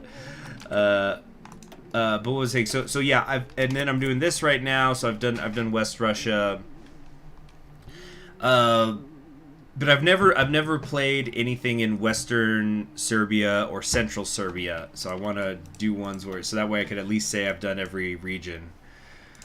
Okay. Let's keep working on those logistics. What if an anonymous fan donated $10,000 to UCHG? What would be my reaction? It would probably be disbelief initially. I'm not sure you're actually allowed to donate that much at a time through YouTube. I think I saw a thing that once that the most you could donate in a single super chat is like $1,500. Now you could keep donating more than once, but yeah, I think that like in a single chat is $1,500. And I think I learned that because when the Hololive person Hachima, when she made her comeback a week ago after she had been gone for a month, and there was this whole thing where like she had been working on a story and she had to cancel the story, but then she was able to actually finish it in the end, and so people were super duper excited. You know, you're right, Tenbray. It might be 500. The 1500 might be in a different currency that I was thinking, but yeah, so some people were just shooting in a ton of money. Over that, I would start worrying about money laundering. Yeah, so I was talking about this with a friend the other day, how like the scammers over the last year have just been working overtime. And so like for example, there was a point last year where I remember I got a phone call from somebody who was claiming to be an FBI agent and says that I was wanted for kidnapping. But it's okay, because even though I'm wanted for kidnapping, if I wired him some money, I wouldn't get arrested, because, you know, that's how that all works. So anyway, I remember that particular one. That was on a day that I wasn't working, I think, until the late afternoon or something, and he called in the morning. So I ended up just keeping him on the phone. Like, I threw him on speaker, and I just kept him on the phone for like 3 hours, because I just figured, okay, if he's bothering me, he's not bothering anybody else. So I just had him on speaker while would he have an Indian accent? No, but a friend of mine, my friend was telling me that sometimes when he gets scammers that are in real life, that they're Indians. And he was talking about, man, I'd love for there to be like a documentary on like outsourced scam callers. Like, do you think these people in India, do you think they're getting like paid by the hour? Or do they get commission for how well they scam people and stuff? But yeah, I kept the guy on the phone for hours. And now he did have an accent, though. It wasn't Indian, but like he was slipping. His accent was slipping as time went on. Here, the music's a little loud. I'm going to turn it down. Hold on. Give you a second. Yeah, so at first, you know, when he first called me, it's like, excuse me, Mr. Conquering History Games, my name is FBI agent, blah blah blah, and you know, you're gonna be arrested. You're wanting for the kidnapping of a woman, and blah blah blah. And I went, yeah, okay, but then like as it went on, like he was getting frustrated and like his accent would kind of slip. So you're like, yeah, so we're gonna need you to you know, get over there to the I went Canadian there. No, that was not a good accent. But you know, he would kind of slip, like his voice would get higher pitched and stuff. And I think he had a couple times. He probably had to take a bathroom break a couple times, because he said, yeah, excuse me, Mr. Conquering History Games, I need to to talk with my supervisor very quickly. But don't hang up, because if you hang up, the arrest warrant is activated. And it was just such nonsense. And the thing was, like, he didn't even know my name, but it's like, you have an arrest warrant for me and you don't have my name. That's a classic way to see if you're getting scammed. But yeah, I kept him on the phone for a few hours. Like, I did dishes and I played some video games and stuff. It was yeah. Because like I said, better he bother me than someone else who might believe him. But what was I getting, though, with the scammers? I had another funny story to tell with the scammers. What was it? Hold on, let me look at the thing. You have any idea? Oh, yeah, the money laundering. Right. Yeah, the scamming. So I remember at one point, there was another scammer who called me, and I was being accused of money laundering. And it was like, dude, look at my bank account. If I'm money laundering, I'm really fucking bad at it. I'm the worst money launderer. Because things were tight back then, that time last year. Yeah, you had a weirdo say your payments for a truck were past due despite you not owning a truck. Oh, yeah. And, you know, that's another reason why, like, so I don't have a credit card. I probably never will have a credit card. But, and you know what? You know what's one of the best things about not having a credit card? That whenever you get called and somebody's trying to scam you about your credit card debt, you know that they're full of shit because you don't own one. Let's see here. Okay, advanced development phase. Current stage of development is at 100% completion in every category. Great. So let's do that. And, once again, everything on the menu. Alright, so we have refounded the parties. So the parties have been renamed. We now have the VKPBB and the VKPB also B. Hold on a sec. What did they get renamed? Yeah, the the Vesonuuzhskaya Komunistska Party, Bolshevik.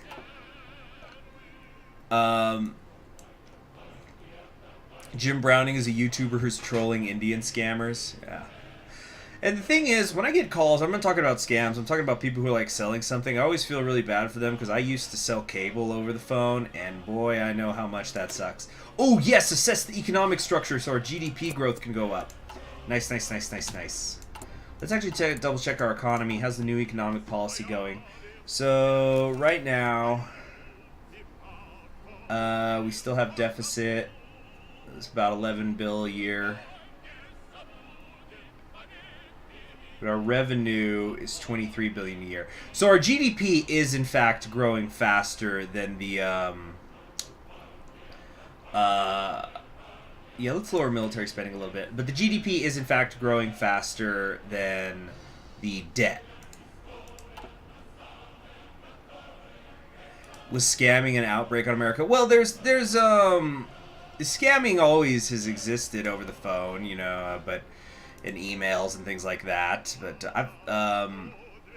But it really went into overdrive when lockdowns started last year. I think it's maybe the scammers figured there's more people at home, or things like that, or who knows, maybe there was people who they were stuck at home and they got approached like, hey, do you want to scam people from home or something? Yeah. With all the retirees. Yeah, that's what really sucks is like older people, retirees, they tend to be a little bit more vulnerable to those kinds of calls. It's really, really fucked up.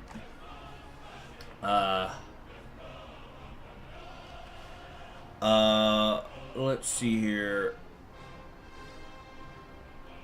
But what was I saying about scam? But I remember I used to sell cable. It was terrible, just awful.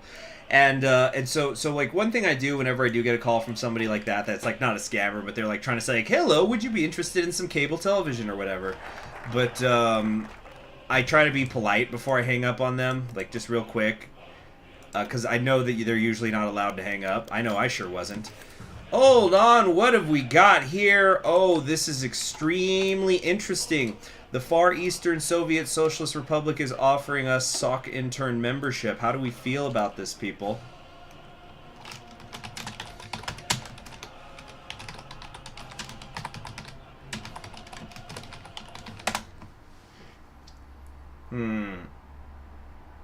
Okay, so an invitation has arrived today from the Far Eastern Soviet Socialist Republic inviting our ruling party into the Soviet Socialist International as an associate member.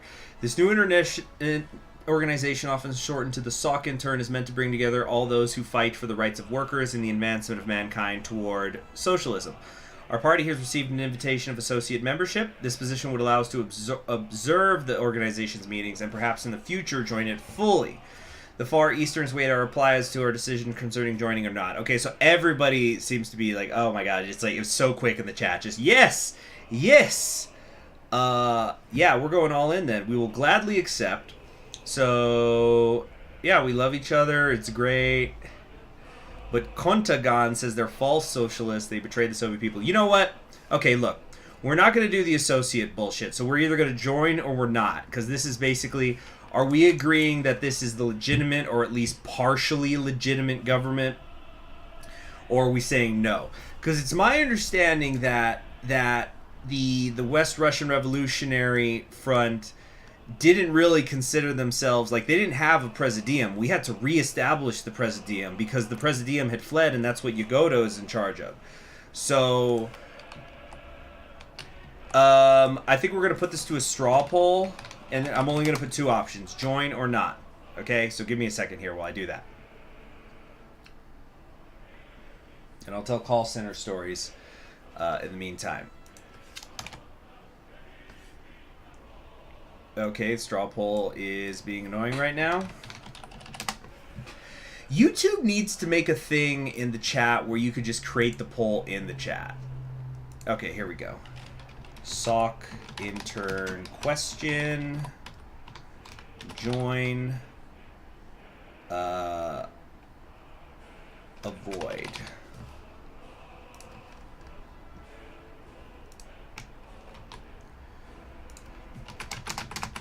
Okay, straw poll is in the chat. Let's give it like 2 or 3 minutes.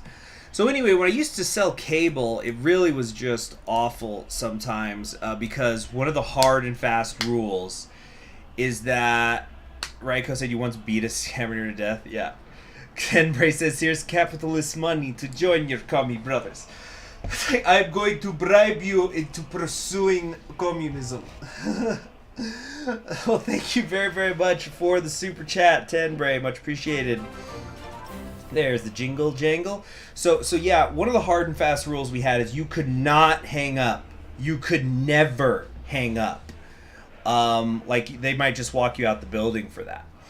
Call centers are, like, it's my understanding call centers are always bad, but as the years went by, even after I left, it turns out El Paso's are particularly bad. In fact, some of the practices in call centers in El Paso ended up making the front page last year.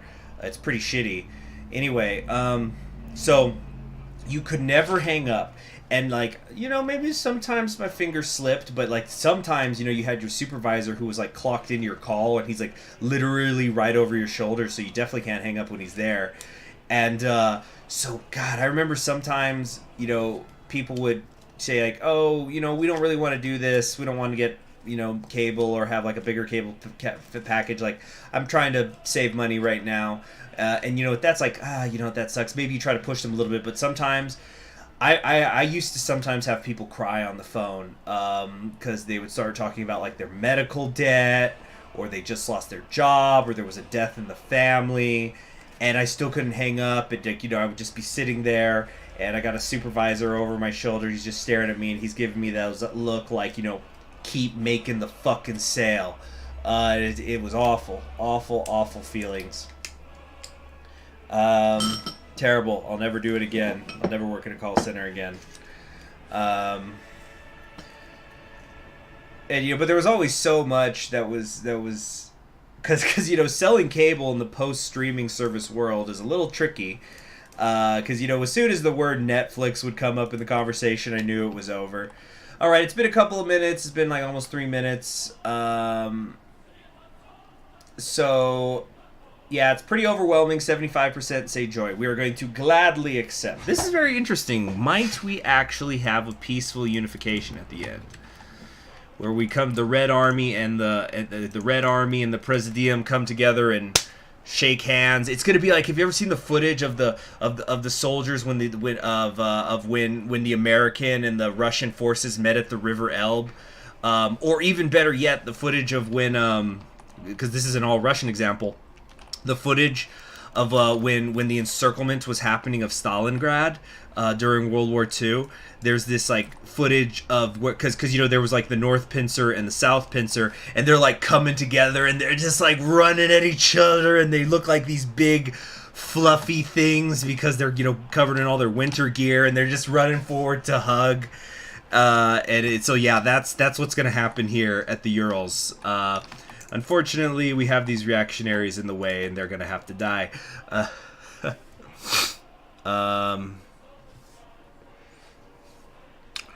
Let's see here. What have we got here? What have we got? Total mobilization. That's going to hurt our political power gain. On the other hand, we've got so freaking much, it almost doesn't matter. Uh-oh. The plague of humanity. Got a bad feeling about this, guys. Wait a minute. What do we got here? What is this? We got some new decisions with the Socialist International. So, like, are we officially in a faction? No. Okay, wait, what's going on here? This is new. I've never seen this. Hold on. To facilitate the interests of mutual cooperation among those nations which have adopted the socialist ideology, the Socialist International serves as a premier means of providing global cooperation and strategic assistance. Through the SOC, in turn, socialist states may coordinate with each other in defensively and politically, and a forum to discuss assistance to global proletarian and national liberation movements may be provided. Nice. So we can offer associate statuses. We could also do a non-aggression pact with the Far Eastern Soviet Socialist Republic, which would be quite interesting.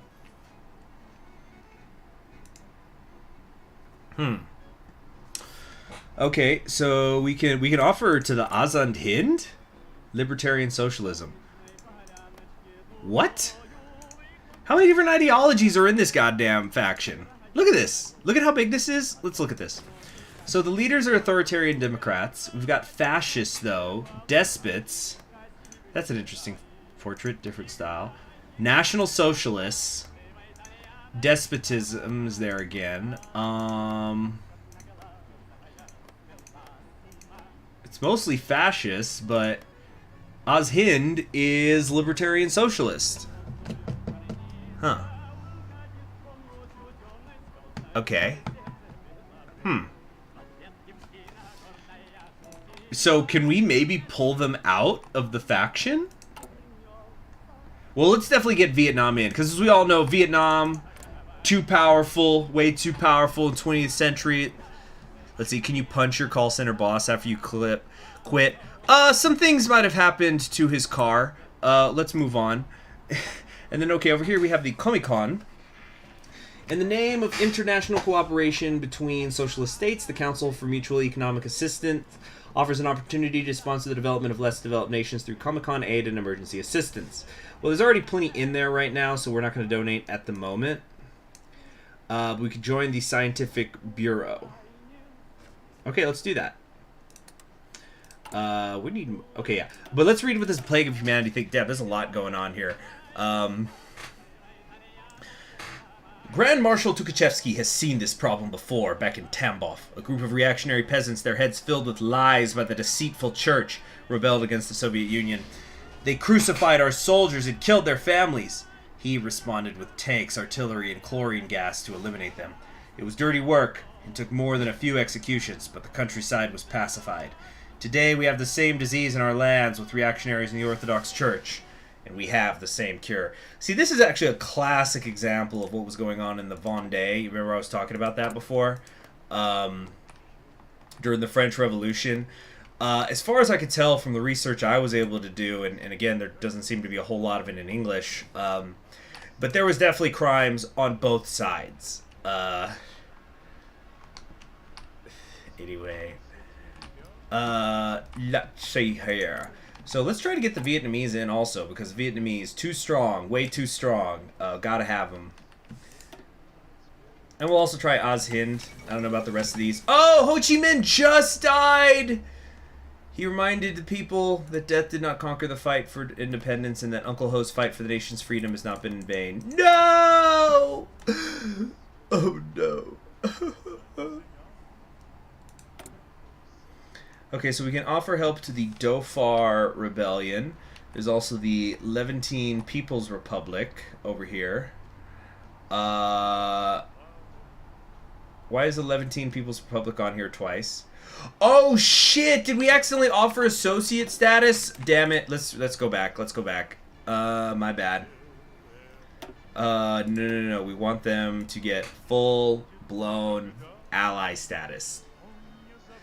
Yep, F's for Ho Chi Minh. Uncle Ho, you will be missed.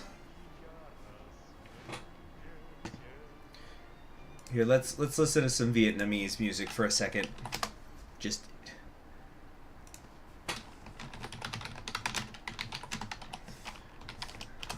we'll listen to some Vietnamese music for a bit in Uncle Ho's memory.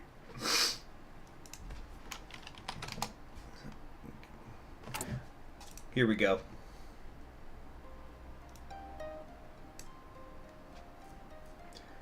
Yeah.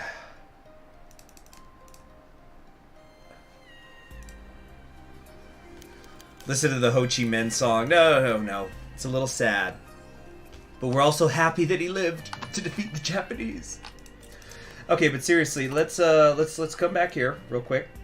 Okay, we're doing membership. Membership to them, to Oz Hind. Yeah. There we go. Alright, and then the Plague of Humanity thing. Ho Chad Men. I like that.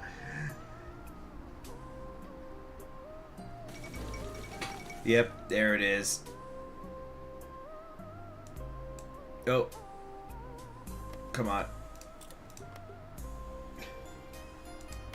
Alright. Mutual non-aggression pact has been proposed. The revolution must not fall to infighting. Okay. Oh yeah, we need to join the Scientific Bureau as well. There we go. What is this? Resolution. There is no resolution at the moment.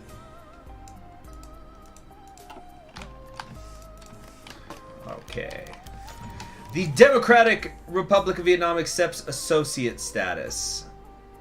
Man, Ho Chi Minh would have gone in all the way, but Azad Hind accepts Doctrine membership. Actually, no. Ho Chi Minh was all about independence before anything else. That's actually very fitting that Vietnam in the end would have said, "Look, we'll associate with you, but we're not going to tie ourselves to you because at the end, Vietnam must be independent."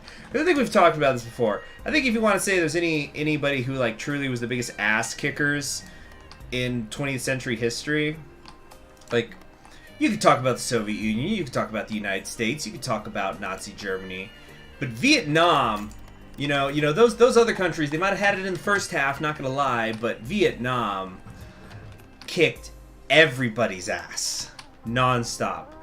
A mutual non-aggression pact has been vetoed. What? Their reasons were, hold on, if the general, I'm going to go into my reasons why Vietnam kicked so much ass later. The General Assembly does not vote to overturn the veto. The proposal will fail and be shelved for now. If we overturn the veto, the proposal must be voted upon once more in the General Assembly to see if the motion actually passes or not. As it stands currently, we can either vote to overturn the veto or vote against overturning the veto or abstain from voting. So we could vote to overturn the veto. So we force them to non-aggression with us? Yeah. So anyway, let's just hit the highlights of what Vietnam does. Right? They start their independence movement while they're being colonized by the French. We'll read this in a second. Then Imperial Japan comes along. They're fighting against Imperial Japan, beat them. Then the French recolonize. Well, you done fucked up, pal. They beat them. Ever heard of a little thing called Dien Bien Phu? You know, don't even get me started on the shit the French were doing, but yeah. So then they become independent, but then it gets split. And so the Civil War begins, and then the United States gets involved. They beat them too. And then the Cambodian Khmer Rouge is doing its massacres, and so then they cross the border to stop that shit. And then fucking China, which at this point is like bigger and stronger than ever, invades them. They beat them. Also, by the way, there was a famine going on. And then, you know, they go through some peaceful times, and they end up reestablishing friendly relations with America and gets America to invest a bunch of money in them, even though they beat them. And, yeah, just so on and so forth. And so it's great. And, you know, I think it could really be summed up by, even now we're getting out of the 20th century. Is Pol Pot in power? I don't think so. No. Like, I just remember that it was last year at some point they were showing the somebody was showing, it was showing like the stats of like how many people had died from the Backstreet Boys reunion tour. You know, comparing the United States and then for basically all the countries that I just mentioned, like, you know, so it was like the United States and France and stuff, or and then it showed like Vietnam had lost 0 at that point. And so it was just, you know, that quote from 02 and Darling in the Franxx, from the Vietnamese, just going, "Weaklings die. Big deal." All right, let's read what this is. Vietnam's got plot armor. Oh, no, they have to pay for it. Certainly in blood, but damn it, they didn't. They were stubborn. Perhaps we shouldn't say stubborn as a mule. We should say that mules are as stubborn as Vietnamese. Now, the Ba Ka massacre, and of course this doesn't get into like whether you agree with the various political ideologies that we're fighting or not, you know, any of that stuff. I'm not talking about that, because obviously there was people who didn't agree with it. You know, you got the boat people, you know, that was huge population shift and all sorts of stuff. But I'm just talking about, you know, highlights. Vietnam kicked a lot of ass. There's no getting around it. So the Ba Ka massacre, this ought to be fun, right? Captain Gusarov and his unit nestled themselves halfway up a mountain, looking down at the town of Ba Ka, the tree line obscuring them from the people below. The partisans had been sloppy, allowing him to trek them through the forest back to here. Using binoculars, he saw dozens, maybe hundreds of them walk about. Guns slung about their backs, talking and interacting with the town folk. They evidently felt safe here, safe enough to walk about the streets without fear of reprisal. The townsfolk were almost certainly supporting them. He turned to his unit's radio operator, Private Meladin, a young man barely out of school, and ordered for him to report that the town of Bakale was in the hands of the partisans, and that his unit would be doubling back to base. Meladin followed his orders, quietly speaking into the radio. A voice from command radioed back softly into his ear set. Just as Gusarov was about to order his men to prepare to leave, Meladin turned to him, a look of confusion across his face. Remind me to tell a radio story after this. Captain, he said, placing his hand over the microphone so command would not hear. They're asking me if we are downwind of Bakale. Why would they be asking that? Sheer terror gripped Gusarov. What had he done? Without even waiting to give his men an explanation, he ordered them to pack up and move. He marched them hard and fast, further up the mountain, as high as they could go. As he expected, the plane arrived in less than an hour, flying fast over Bakale. As Gusarov and his unit turned to watch it, it dropped a single payload directly on top of the town before turning up and away. It was only a few short moments before the deathly white smoke began to rise, along with the screams. The next day, once the poison gas had cleared, Gusarov took the unit down to Bakale. The bodies were everywhere, some caught trying to flee the town on foot, others waiting to die in their homes, all clawing for air as they died. As they reached the center of the town, they came across the Bakale schoolyard. Before anyone could stop him, Private Meladin took out his pistol, put it to his temple, and pulled the trigger. A shame. He was a fine radio operator. Manpower, -1. And we're going to see it here, man. Yeah. So small, I don't even think it changes up here. Because we're approaching 1 million free manpower. Let's see. This moment has now been redacted from history. Let's see. Jeez. I was looking over in the chat. I see Guzman saying, "Do you feel like a hero yet?" Hey, somebody went rogue. Could have been a rogue pilot. Could have been rogue command structure. Do you think Tukhachevsky ordered this? No. Of course not. Of course not. Somebody went rogue. They will be found. They will be punished. Okay, let's check in on that economy, shall we?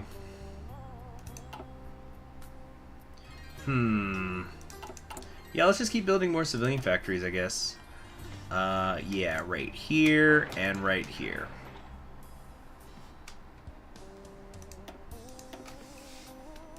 There we go. So, what was I going to talk about the radio? Oh, this was just like a little small story to, embellish myself and how smart I am.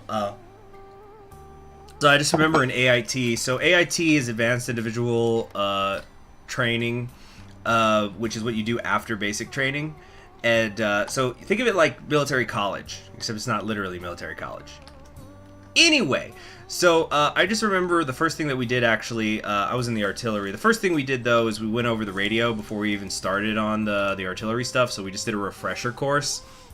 And I remember for the test that we did for the radio is we went into a room, and it was like one of those rooms, where the tables are long, and then there's like several chairs at the tables, and at every chair was a... oh, there it is!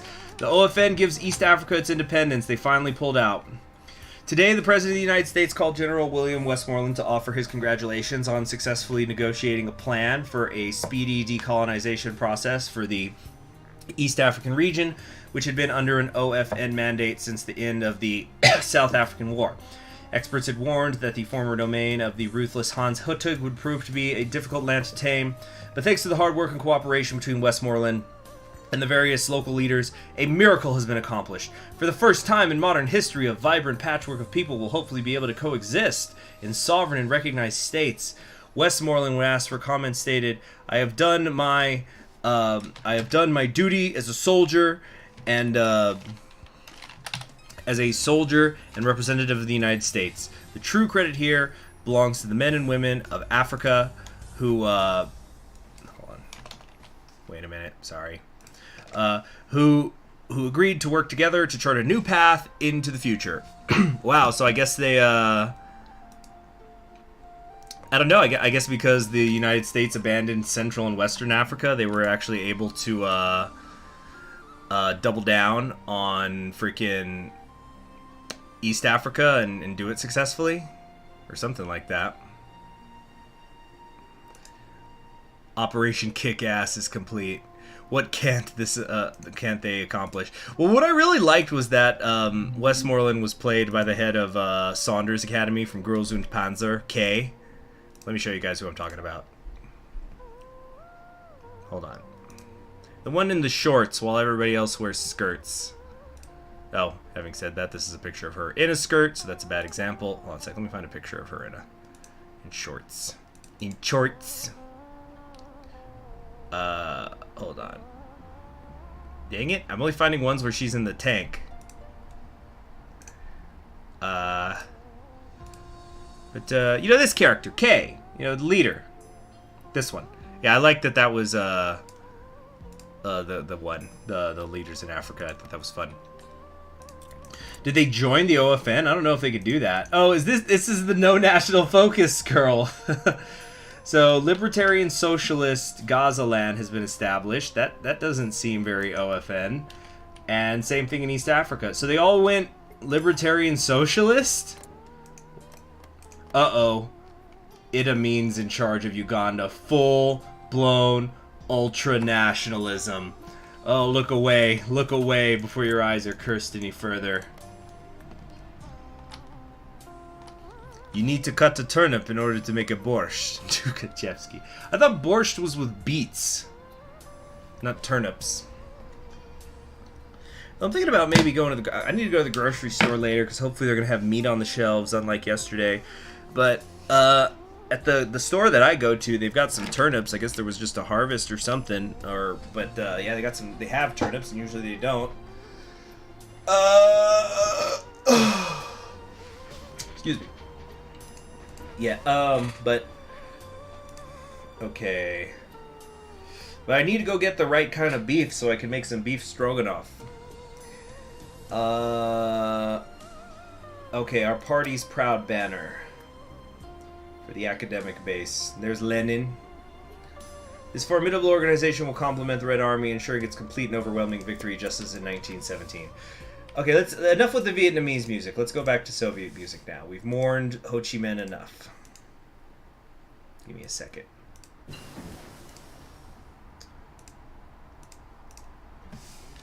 Alright, the signal companies are ready. Nice. Okay. Priority is, of course, the tank divisions. Let's put them there. And that's it. We're out. So we're putting them in the 40 widths first.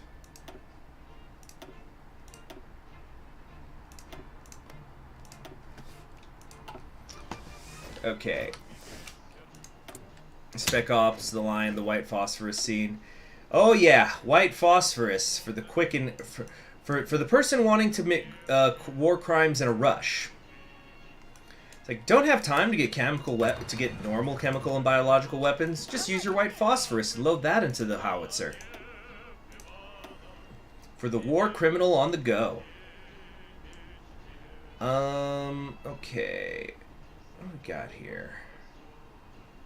We have our infantry leader here, but yeah, I guess, yeah, Sokolov. We'll get Sokolov and expert. Okay.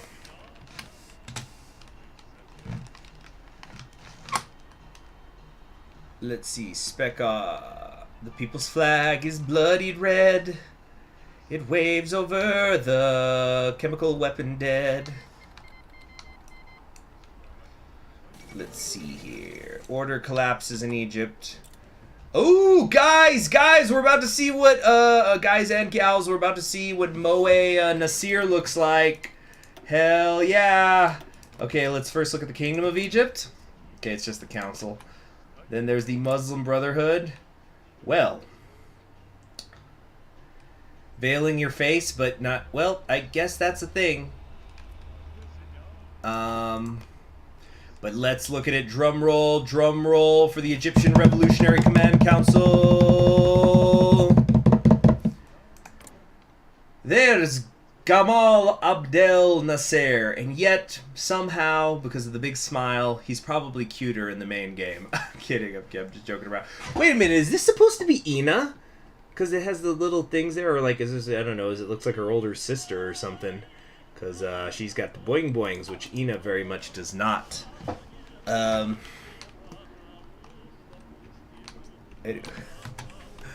Alright. So let's come back over here. Anything worth grabbing? No, I think we're already maxing out pretty much everything. Okay. So somebody is abstaining, so I guess the Azad Hind government is abstaining, and they're not going to help us, you know, get into create the thing, the non-aggression pact. Okay, nobody needs frivolities. Furs must clothe the soldiers. Silk stockings must become parachutes. Pots and pans make takes in airplanes. Paper makes shell containers. Rubber is tires for the truck. Okay, so this is going to start to make the poverty rate worse, but we're also going to be now totally mobilized. As opposed to now where we are, where do I look at that? We're at a war economy. So we're just going to really bang it up a notch.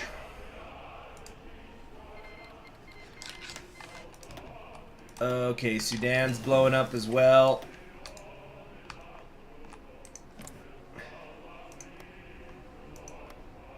Wow, this person's jacked. Just look at him flexing those triceps. It's just like, oh yeah, you know, just had this itch on my back. I gotta scratch it with both hands. Just, yeah, just get that itch there. Oh yeah, oh, what have I been working out? Oh, you know, just a little Zumba. Alright, advanced infantry rifle is done. Now we actually officially have the better rifles that we've been reading about in the events.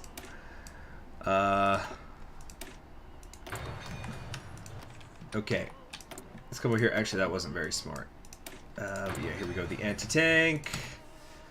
Let's switch this out, actually. Come over here to support. We're working logistics. Logistics. Yeah, keep doing the logistics.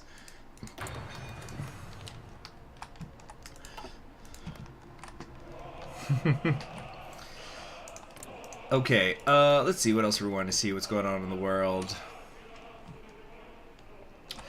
Oh, well, I'm sorry that I'm boring you, Raiko. We have already been going for a couple of hours. The guy's hot, gotta respect him for that, but then minus points for feigning modesty. You know, it's a delicate balance.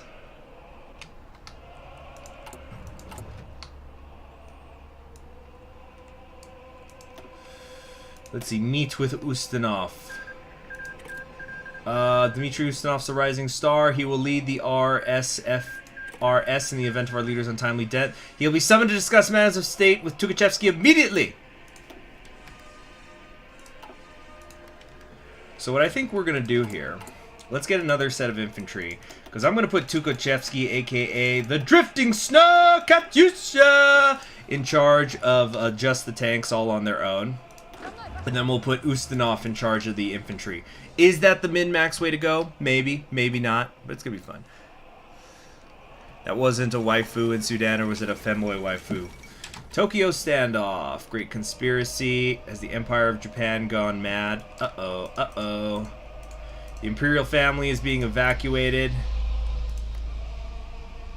And Germany has seized Mauritius and Reunion. But hold on, hold on. Which one was it? The Republic of Sudan or... But here? This person's a little ambiguous, but... Or... They kind of all could be ambiguously men. Alright. Yeah. Oh man, is Japan about to go full gamer? Look at the size of that pawn piece. They need to grip, the top of it is being gripped with the entire hand. That is an enormous chess piece.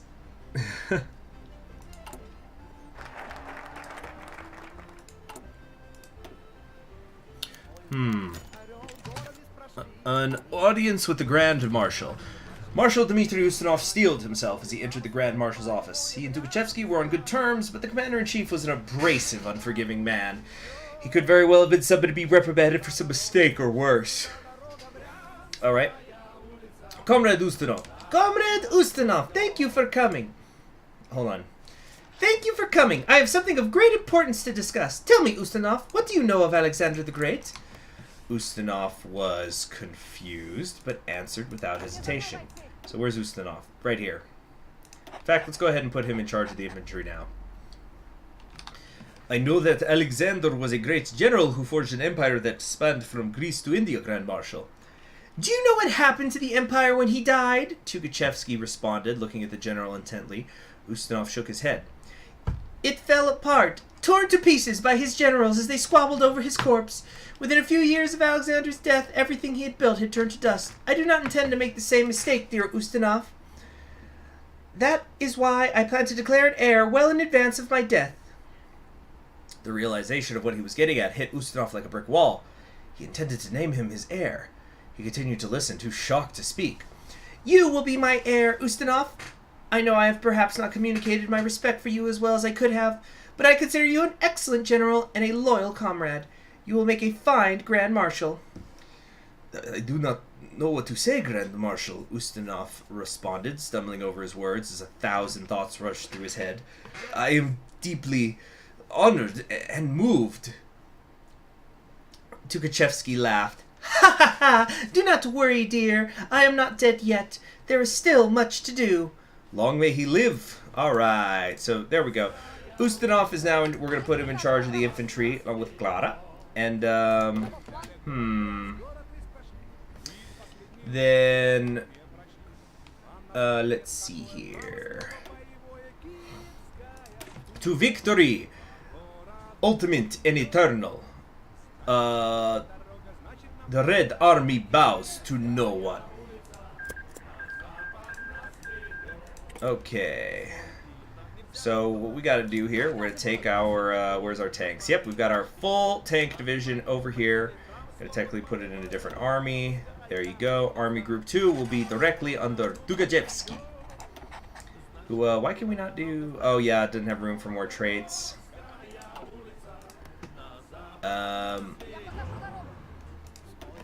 Okay.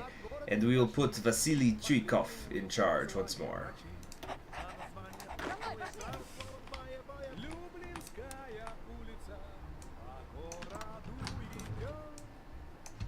Oh, come on, it's gotta be red, of course. We all know this. Project Leshy has been a success. Chapters on the chemicals. Chemicals have been made. These are gonna be deemed usable. Final adjustments. Put his notes in a folder. Message on the file. So this hurts division recovery rate, war support, but our division attack and defense on core territory is gonna spike. We have a toxic nerve agent. It's 10 times more potent than what the Germans have. That is some strong fucking chemicals. Goodness gracious. Time to work on biological weapons. This is for the salvation of humanity. I will hear nothing against it. Now. We got our... Yeah, we're recruiting and deploying here. Let's get that spiking over there. Okay. You need to be red. And, you know, this will be the drill. Yours is the Celestial Penetration Army that will drill to save humanity. Yeah, in a minute here, we're not going to have much to do. Survivors, the clock ticked gently. The clock ticked! In the smoke-filled room, as two officers of the Red Army shared a bottle of vodka between them. It wasn't of any particular vintage, nor was it much good in the way of taste, but it was alcohol and it served the two men fine. Will we ever recover from what the Germans did to us? You mean the front? Of course we will. West Russia is already... No, not the front. Jan cut his friend off quickly. I mean as Russians, as Jews. Ah, perhaps not. Please keep this between us, but sometimes I get to thinking. Kovnir, the Black League, sometimes I think they might have had the right of it. That might sound like treason, Iona. I think the same in my darkest nights, but it's best if we keep such thoughts in our own heads. They sat in silence. We are not Kovnir, we are not Yazov, but Iona, we, the Russians, the Jews, will have our blood debt paid. The clock ticked on and no one said another word. An eye for an eye, a tooth for a tooth. Well, that has something to do with the Black League, which I don't understand because I've never played them, so... Oh well. Let's see... Let's reduce the military spending for a little bit. Deficit's getting worse as we work on these nukes. Alright, so that's it. We're done. There's nothing to do now except wait for a year. There's been a terrorist attack in Italy. Here comes the music. At dawn, it is not just night that dies. It is man and his becoming. And the warm blood staining the pavement is a word that is just startling.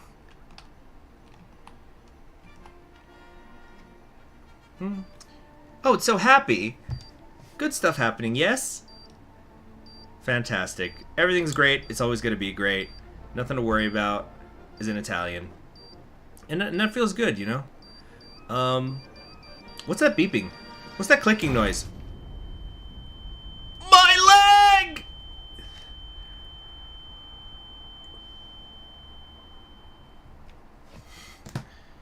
The hot autumn ends.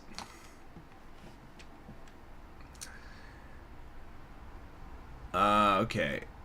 I see. Yeah, okay, yeah, so the soldiers would have understood the Black League, but the thing is, I have not played the Black League myself, so I don't know exactly how it works. Alright. We are at 94.5% popularity. What are these? But there's somehow 4 different ideologies here.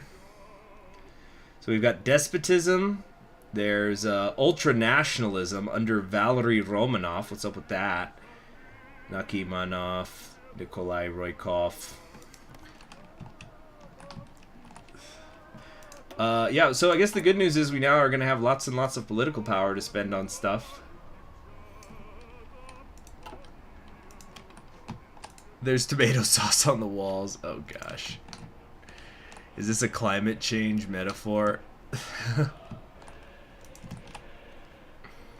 Let's kind of just look around the world. Look at some of these portraits. Oh, she's got nice hair. The Dhofar Rebellion defeated Omar. Let's see, we're seeing who's in some of these other areas here. Yeah, there's Castro and the cigars, we knew that. Canada's under that. What can I spend it on? Well, I guess we'll just save it up for integrating at the end of the game. But yeah, besides that, there's not much to do, really. This costs money. I could lower construction, but why? Why would I? We're doing pretty good. We've got 4 things going at a time. They could be going a little faster, I wish, but that's the poverty rate for you.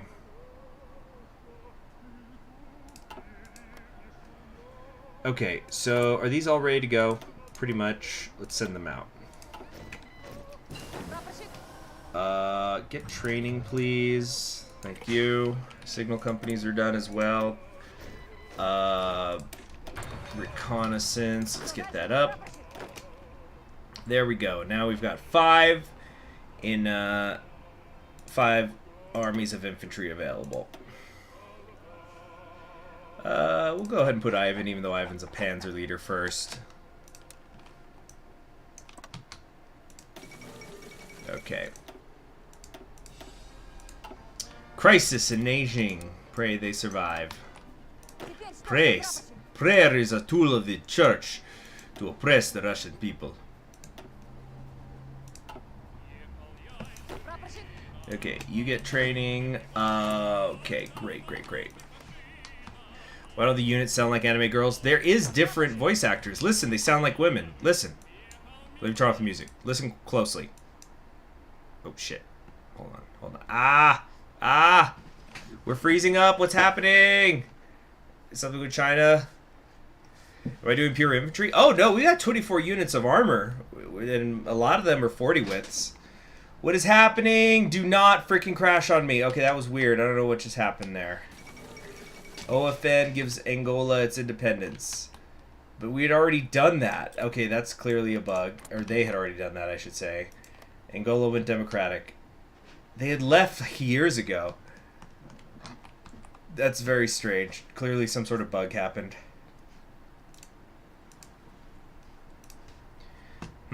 Okay. Put the music back on. But I was gonna... What was I gonna do? Anti-tank stuff's done. You go anti-air equipment, that's interesting, but I don't think we need to. Nah, not at all.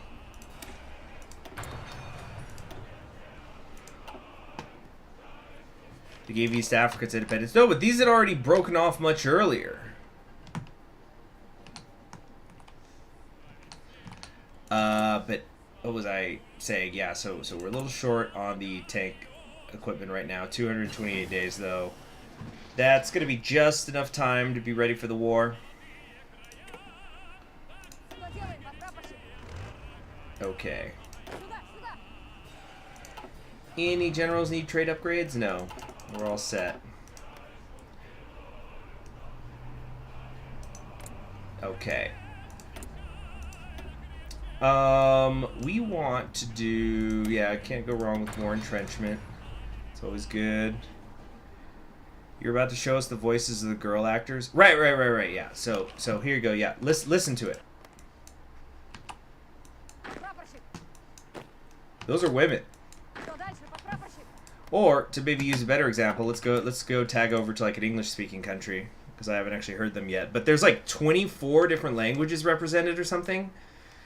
If you count England is American and English. English is two different Englishes. Or just make a save file here in case something breaks. Alright. Tag USA. Hold on. Come on. Alright. Where's the armies? Okay, listen. Understood. Yeah. Copy. Go! See? You hear him? Go! Received! All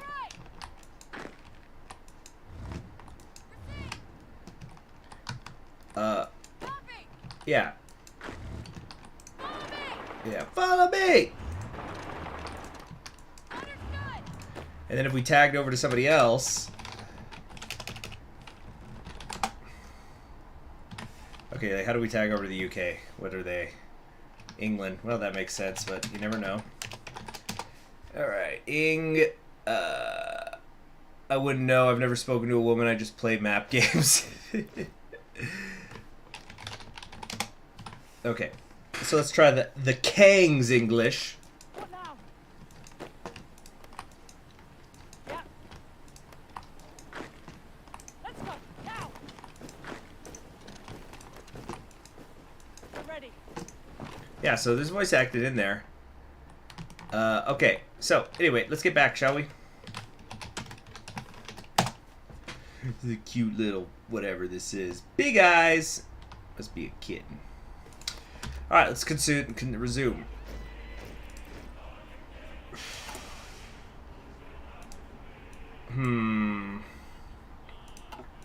Yeah, nothing to do but wait for 71 now.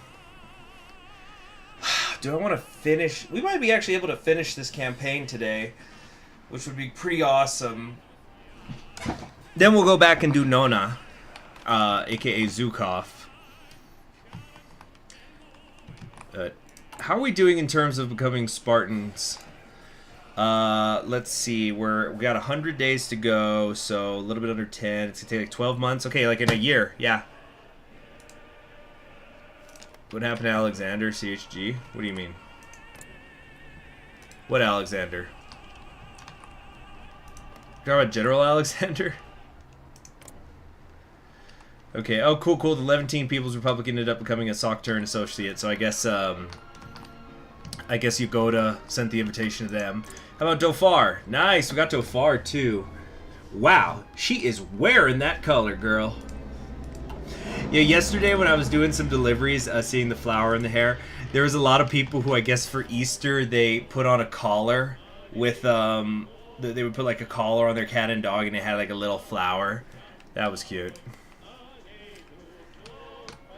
Yeah, I think we will go ahead and finish it. Yes, don't worry, everybody. So tell you what, here's what I'm just going to do, is I'm going to be right back, because nothing's happening anyway right now. Or, hold on, we can do advanced development phase. Okay, everything on the menu! Okay, we're setting all that up. Plenty of factories being constructed. Okay, I'm just gonna leave it running while I go get some more water. All right. BRB.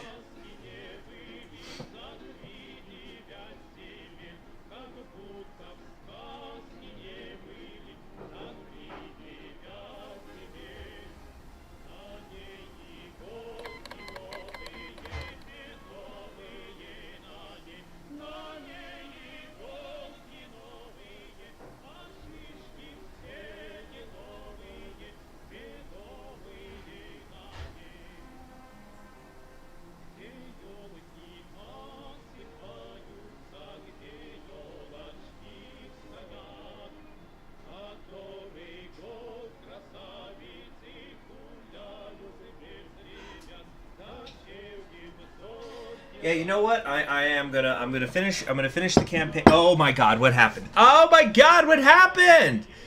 Oh shit. Hold on. Hold on. What? Where's the thing? Why did it crash? An error has occurred and the application quit unexpectedly. What? What happened? Oh man. Shit.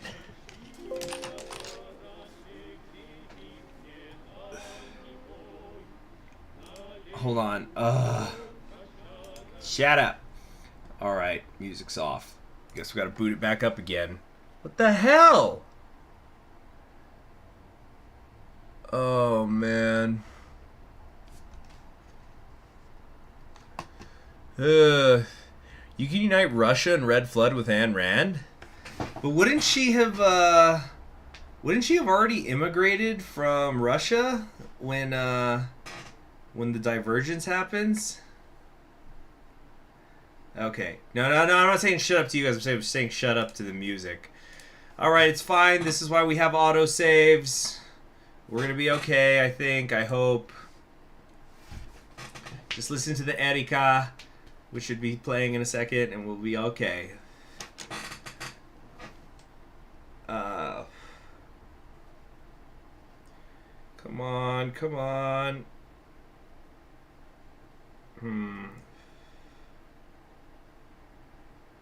Let's see here.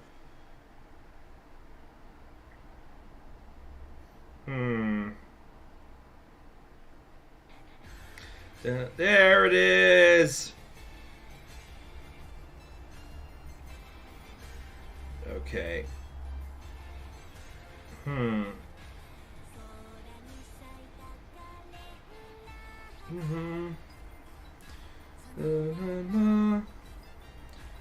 Erika.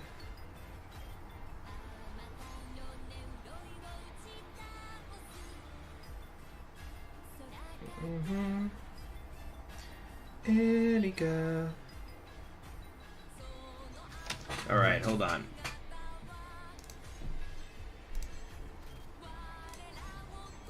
Okay, we're back. We're back.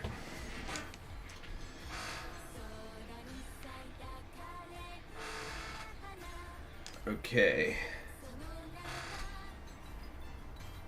Erika.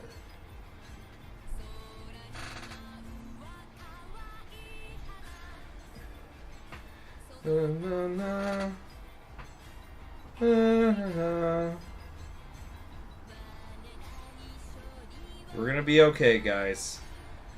I hope.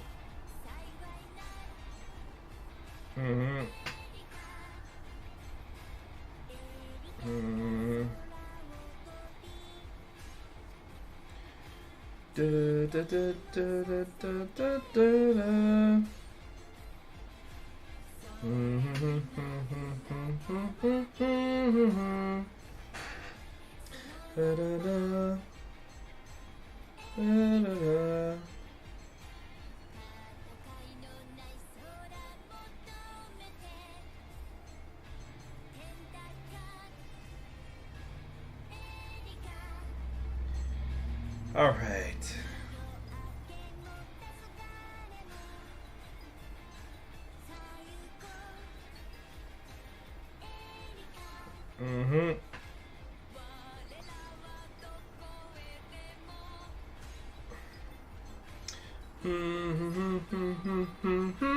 like this one.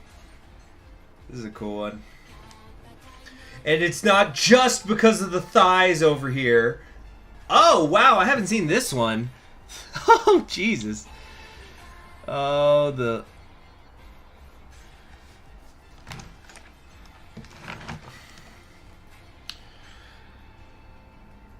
Let's see here.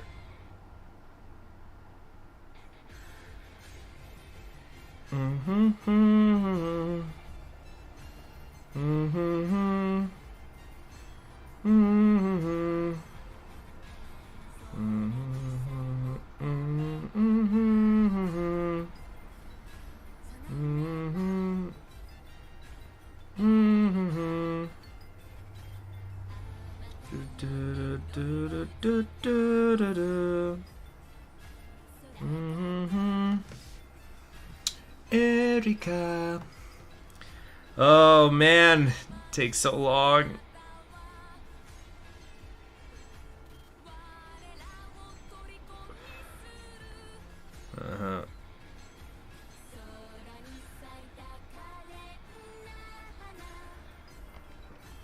No. Erika.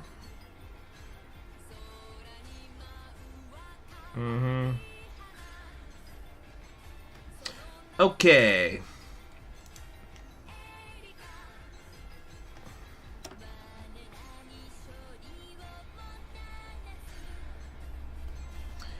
Okay. Yeah, we got the autosave. I think we'll be okay.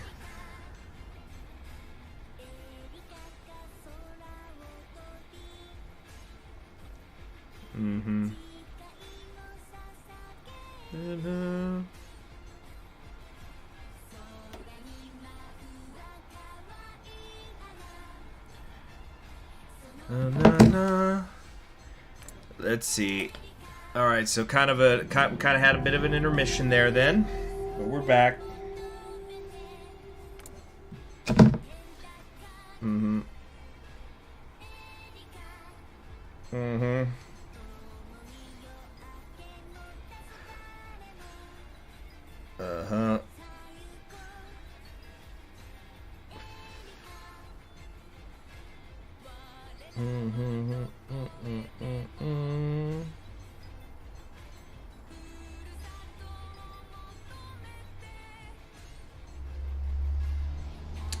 Okay.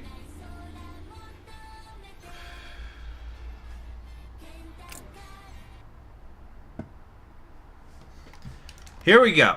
Here we go.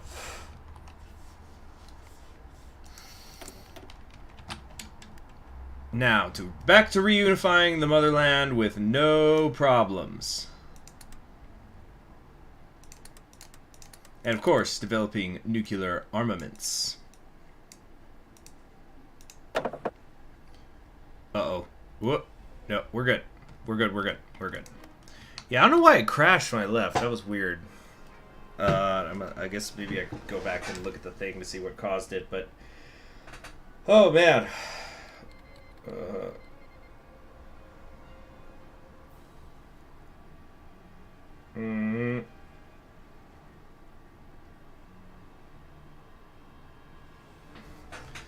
No longer getting the effects of military austerity.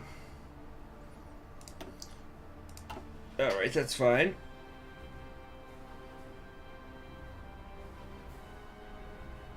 Dun, dun,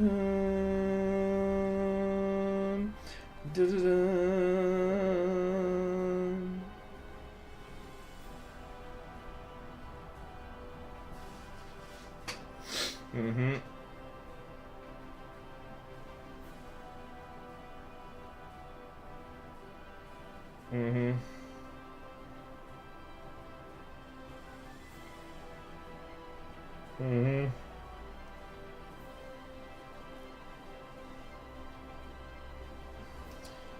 Come on.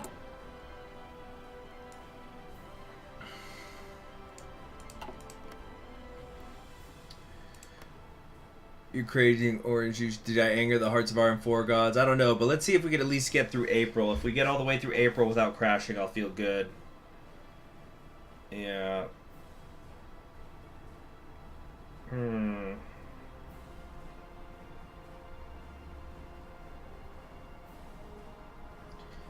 Uh-huh.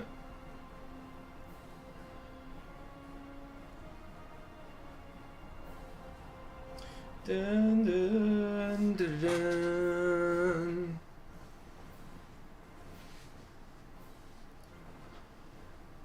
Why is there you win buttons on the side? Oh, because I did the I did that puzzle. It was pretty great. Let's see here. Mm-hmm. Ooh. Mm-hmm.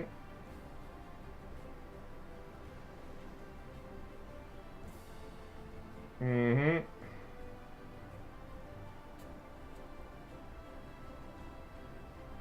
Mm-hmm.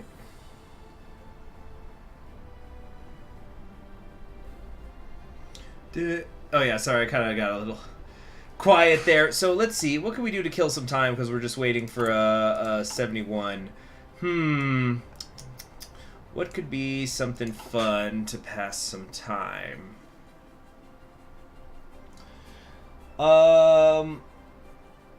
Let's see, I'm looking around my office, my little office space here to see if I can find something particularly interesting, perhaps to read or do. Do you think there's a bot on Among Us? I don't know. Discuss lore.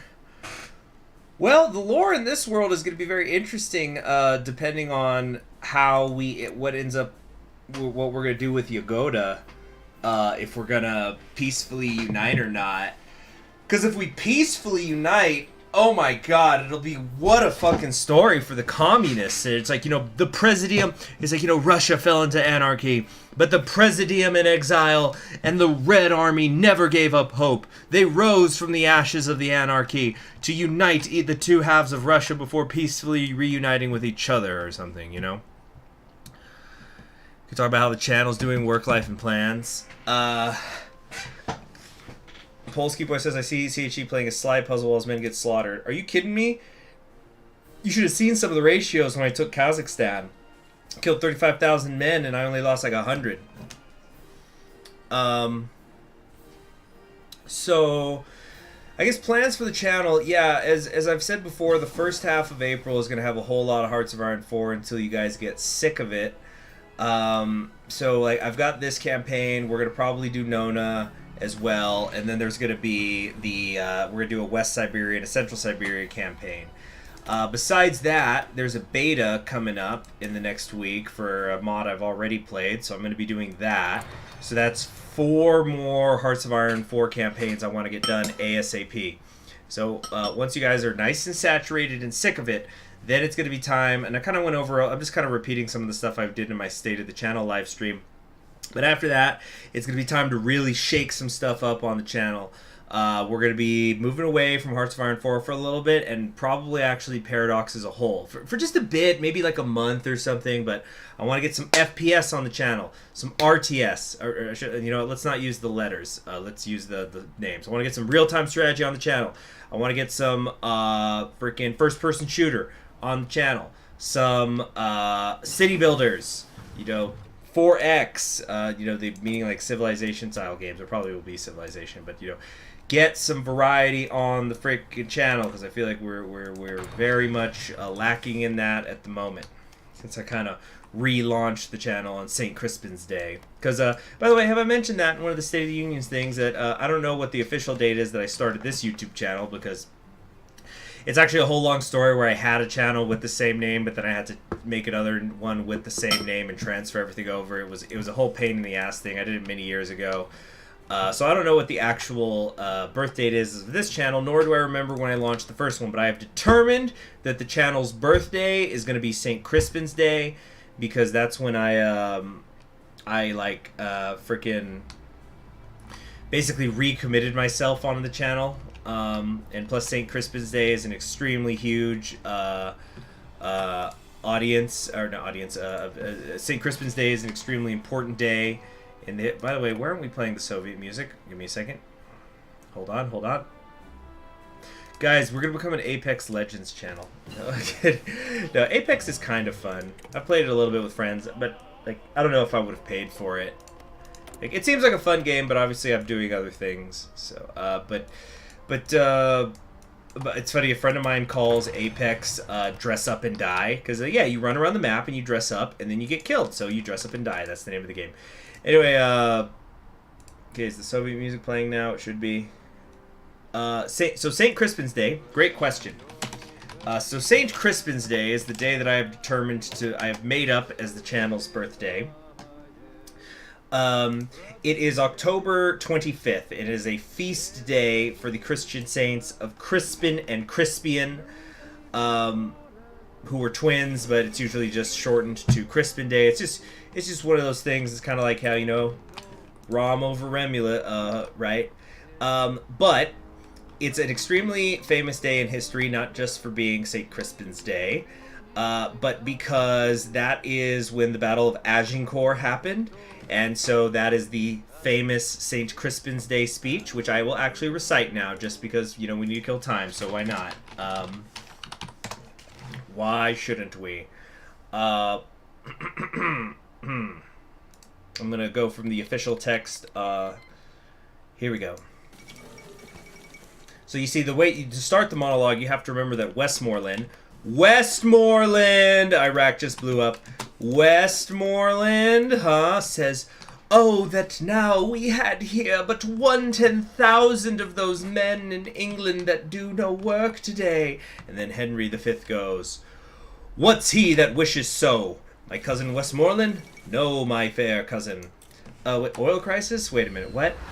I'm sorry, is this some sort of capitalism crisis that I'm too nationalized to understand? People do not words, they want the sound of battle. The battle of destiny. This kind of sounds like Money for Nothing from Dire Straits, a little bit. There's some influence there. Black, gold, and red sand, and chicks for free. Yeah, so let's real quickly look at all the Iraq. So there is Ba'athist Iraq. Here is Islamic Republic of Iran. Once again, you kind of got like the hood and the veil, but you know, I guess you gotta let that chest breathe, right? You don't want to get a heat rash. Victor Maselli in Iraq. Is this person Italian? I don't know. There's Saddam Hussein. This is an act. Oh my God! They found this picture. Okay. So this picture, I once was talking to a friend of mine was once asking me, like, why do people make, you know, characters into like these anime girls? Like, when did that start? A couple years ago? And I said that's been around for a long time. And this is a picture of Saddam Hussein from a Japanese magazine in like the 80s or something. This picture. Let me try to find it. Like the full magazine thing. Saddam Hussein anime. I remember it was when the sister of you know, the dictator of Korea, like when everybody was making the anime pictures of her, you know, like, my dictator can't be this cute.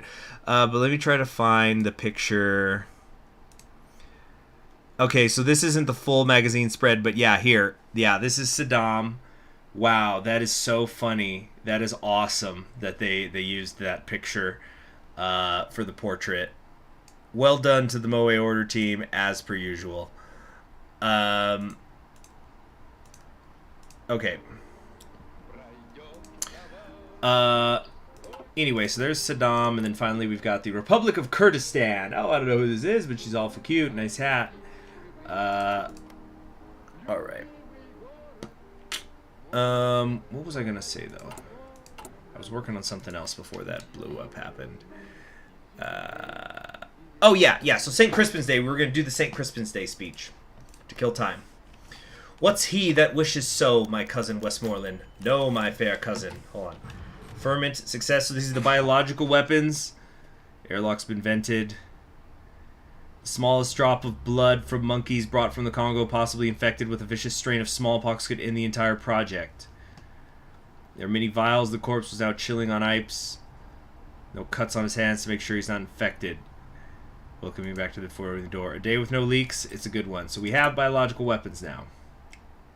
So if we look at the combined stuff here, so we've got, let's see, Podrick Indrik right now, we're getting armor speed, division attack, infantry division attack, armor defense, so a lot of stuff is spiking together, or working together right now.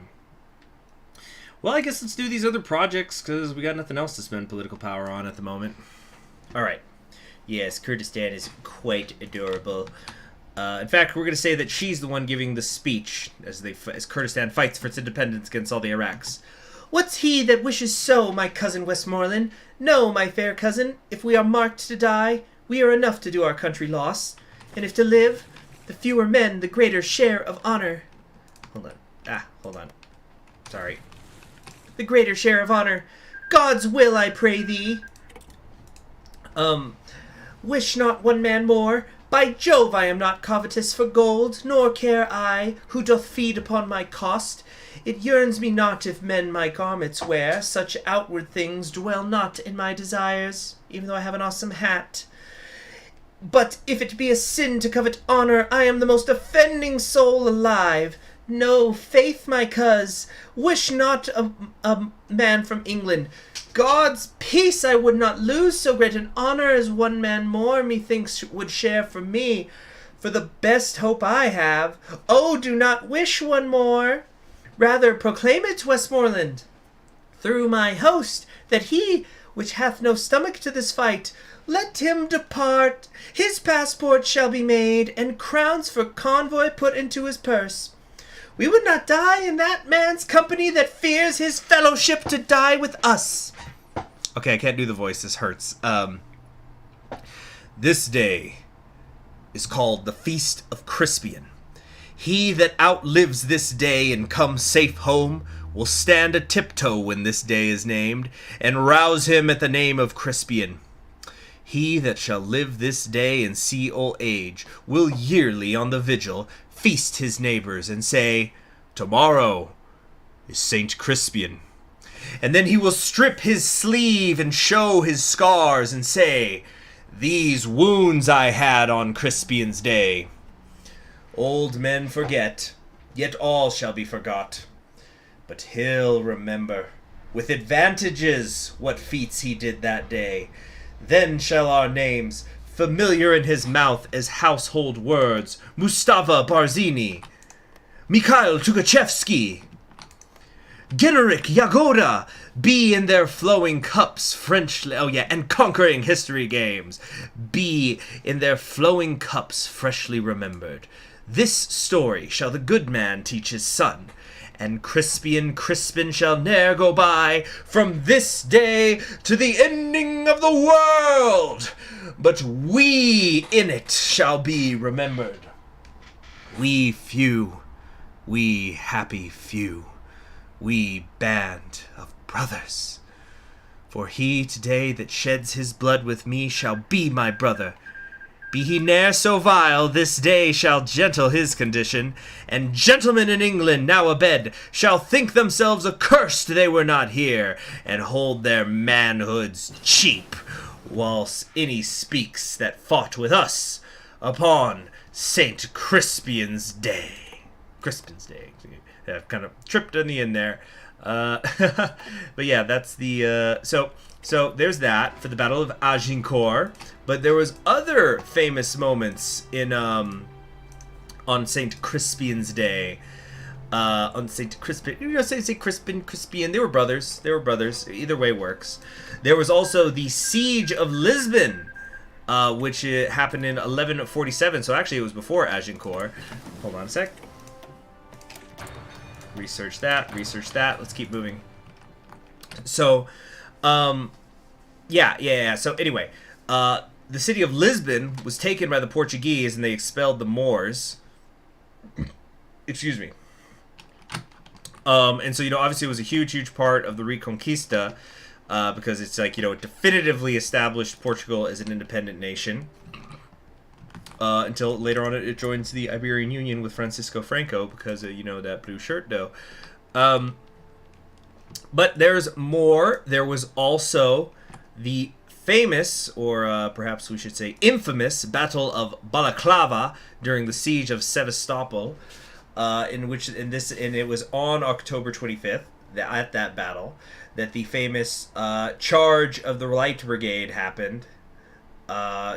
Which was the poem by Alfred Lord Tennyson, who is my favorite poet, incidentally.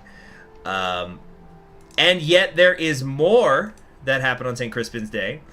There was also the Battle of Leyte Gulf that happened during World War II, which is an absolutely insane battle, which I'm not going to go into all the details of right now.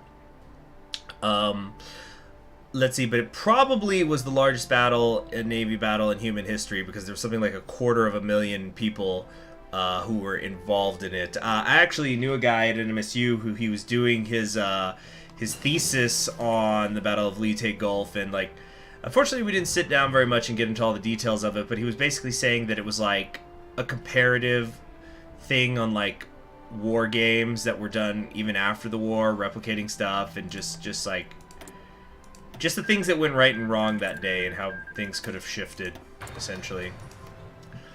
A real crazy fight. It's Leyte, my bad, excuse me. Yeah, I remember he had before that he had changed it because he was a big World War II buff, and he was originally going to do his thesis on the Battle of Rapidio River, which is a very famous fight for the wrong reasons. But basically the 36th Infantry Division, which was the Texas Division, which is why a lot of Texans know it. Well, it was like Texas and Oklahoma, technically. Anyway, they got orders to attack over Rapidio River, and then because of poor communications, they had no artillery support, no Navy support, no air support. And then the general of the division, when he realized that was happening, just kind of went, fuck it, keep going. And so for 2 days, they were attacking over the river with no support. Didn't go well. Really infamous moment. And yeah, usually when Americans are learning World War II history, it kind of just goes, well, Pearl Harbor happened, and then D-Day happened, and we kicked ass across Europe. And we don't need to talk about anything that happened in Africa or Italy, but even if we did, I'm sure everything went great.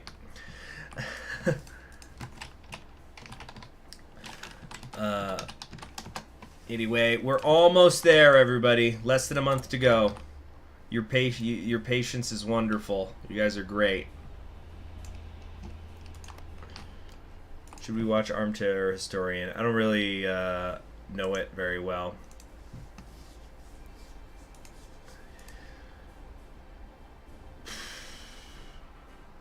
Monte Cassino. Oh, no, Monte Cassino was great. Everything was great. The American Army never did anything stupid in all of World War II, don't you know?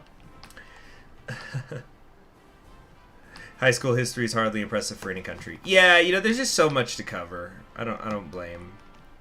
I think what needs to the change that needs to be done in history is there needs to be a better attitude about how history is taught.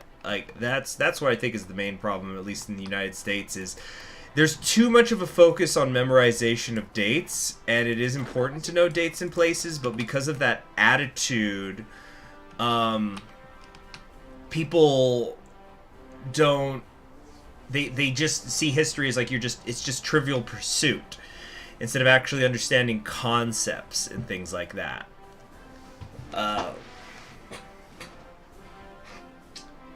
Yeah. Oh, by the way, I don't know if I mentioned this. They were crossing the river in boats, not bridges, so, that was great.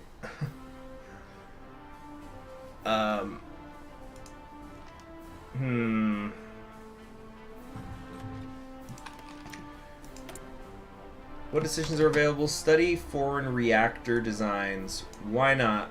We got political power to burn. Guys, I think the debt is catching up. I'm not sure all these civilian factories are working.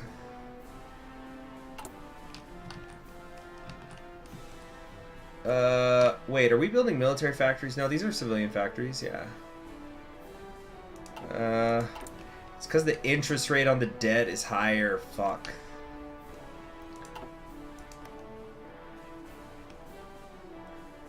Crossing the Delaware. There you go.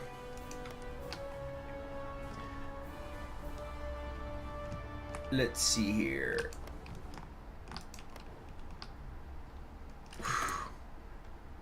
Prepare. Time, finally, we can prepare for the Unification War. Yes. And I think they're still at war with the Far Eastern Socialist Republic, but the front line hasn't moved. It's been a couple of years.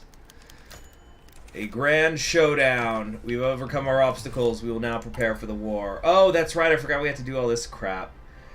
Okay, I don't know. Fucking infrastructure is good to have. What are the ones that take longer? Like, this takes 120 days. I guess let's do that. And that. And that. And, air bases are good. Yeah, whatever. 2, 3, 4, 5, 6. Okay, sweep eastward once our preparedness is at least 75. Debt is meaningless. We still need to continue our payments to the interest rate. Nothing bad will ever happen. Well, that's the thing. The interest rate is higher than my GDP growth at the moment.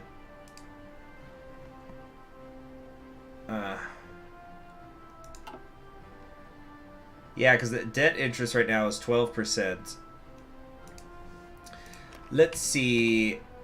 Socialist, thank you very much for the donation, who says, hey CHG, would you ever do an FPS on the channel? I think you said you would once. Correct me if you do. Call of Duty Black Ops 1 is great.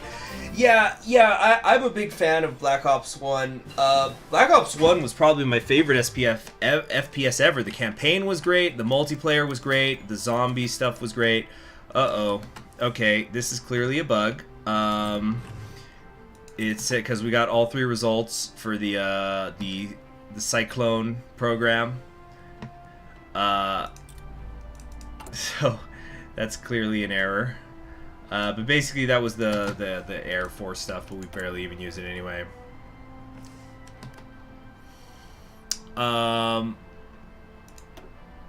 Yeah, so I would like to maybe do World at War or Black Ops 1 for the FPSs, perhaps. World at War kind of has an edge because it's set during World War II, so we could talk, like, you know, it's all historical pretty much in that one. But if we do Black Ops, I think Black Ops might be overall a little bit better. Yeah, Black Ops 1 was a really good game. Oh shoot, my tanks aren't even assigned at the front line. Son of a bitch. Okay. Hold on. Come on, Chuikov, come on.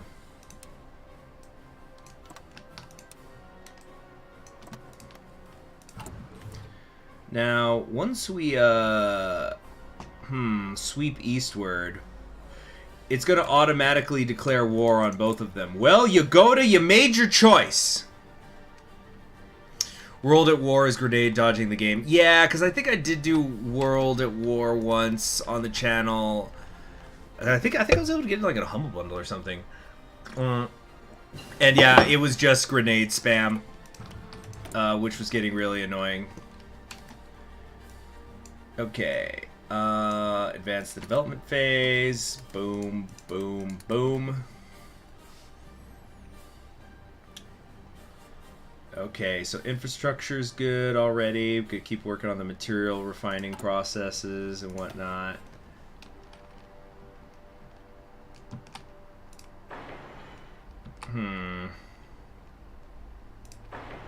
Start setting up some nuclear reactors.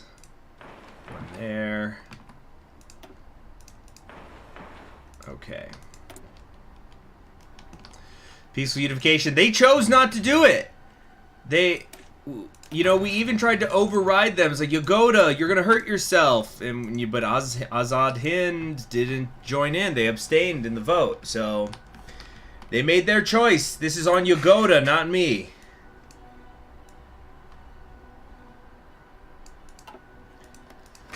Alright. Or they could have also just kicked the Central Serbians' ass faster.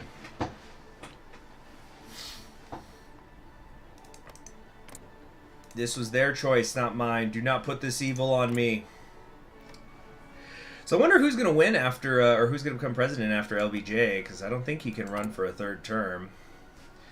Oh, hold on. Let's see here. Prepare for war production. There we go. I might wait for all of these to finish, though, so we can get the factories.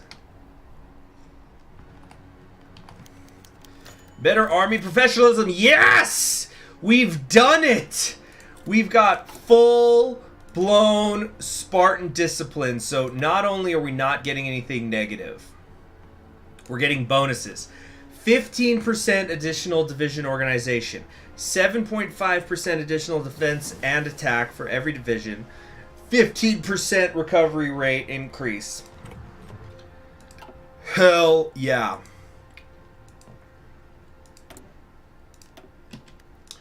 Okay. So, what do we got here? Engineer soft attacks. Keep working on signal logistics. No. Yeah, I guess let's get that. Alright.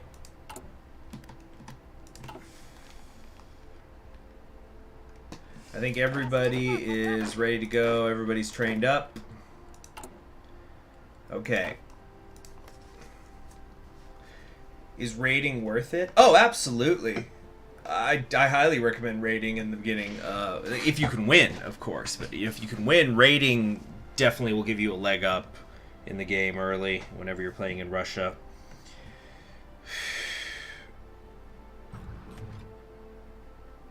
Mm-hmm.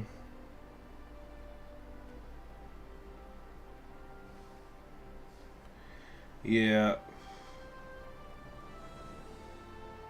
Mm-hmm.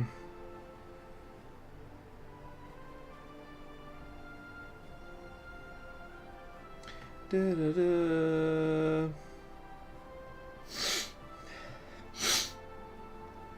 Mm-hmm.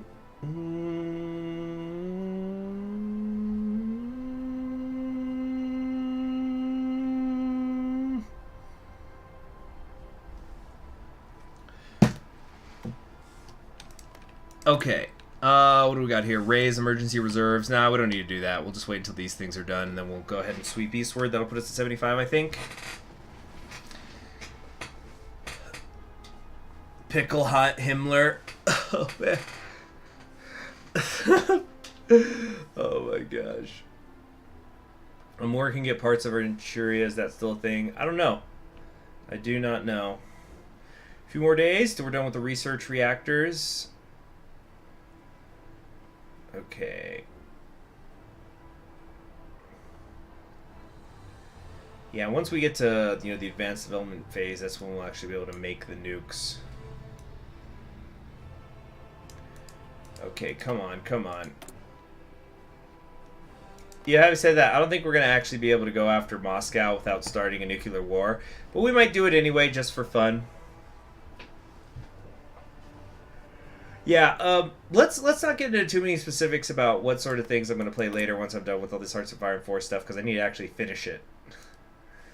And I won't be done with Hearts of Iron 4 forever, but we're just going to go do other things. I think it's going to end up being really good for the channel, in my opinion.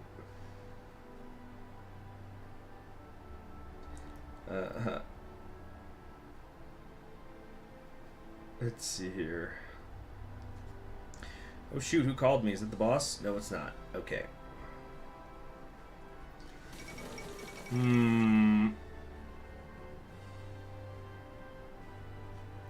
Okay. Second night of the Long Knives has begun. Hit the music! Life does not forgive weakness. Always one death away from Utopia. Oh, Iran is blown up.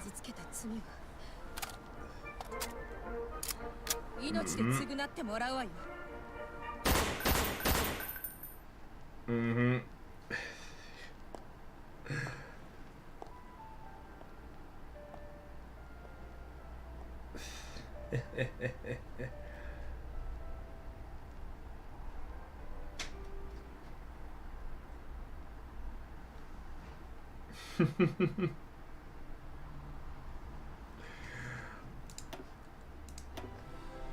All right.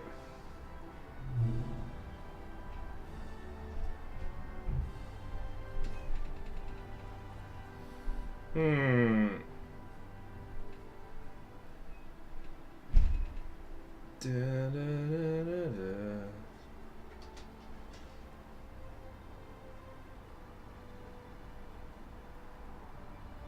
Na, na, na, na.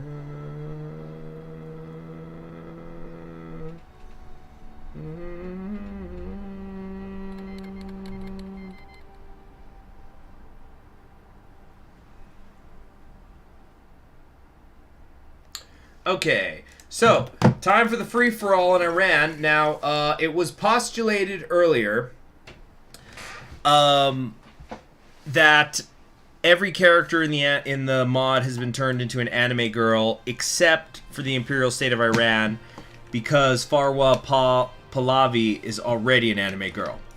Let's find out. You were wrong! Wow, isn't that a nice picture, though? So, alright, so this is Imperial Iran, and then moving left from right, this is Socialist Iran. Oh, she's so small and cute, she's gonna get killed. There's the Democratic Republic of Iran, the Islamic Republic of Iran, the Shahdom of Iran, and of course, we must never forget, the Baluchi Liberation Front. That is one high collar. That's some bad hat, Harry.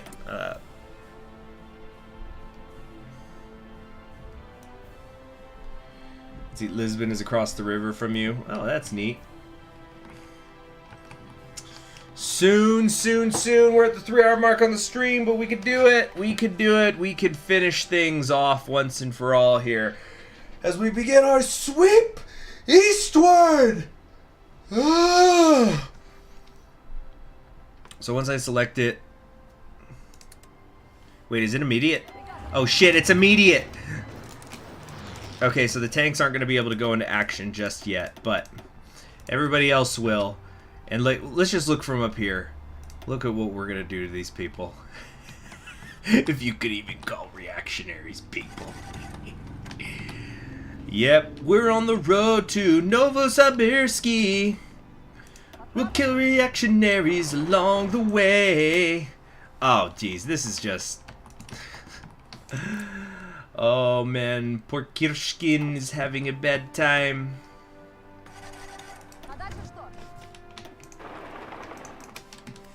And we've already taken the capital. Keep going! Let's see here.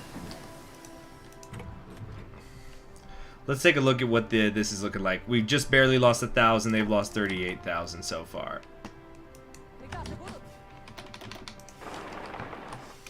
Now we'll try to capitulate them totally until we're then facing the Far Easterns. Maybe there'll be an event where we can try to peacefully not. But Yagoda made his choice.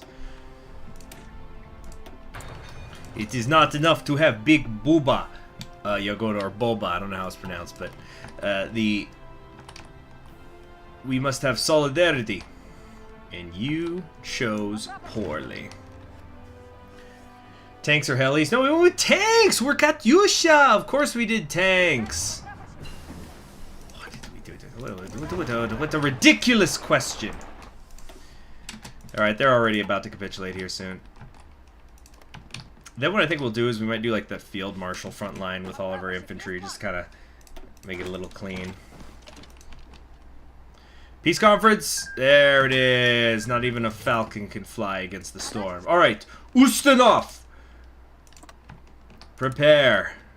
We do not stop until we have hit the Pacific. As for Chuikov under Tukhachevsky personally, we are going for the... What do you mean I can't draw a front line here? Don't tell me... Don't you tell me what I can't do! Seriously, why can't I do this? There we go. Into position! Bra, bra, da, da, da, da, da, da, da, da,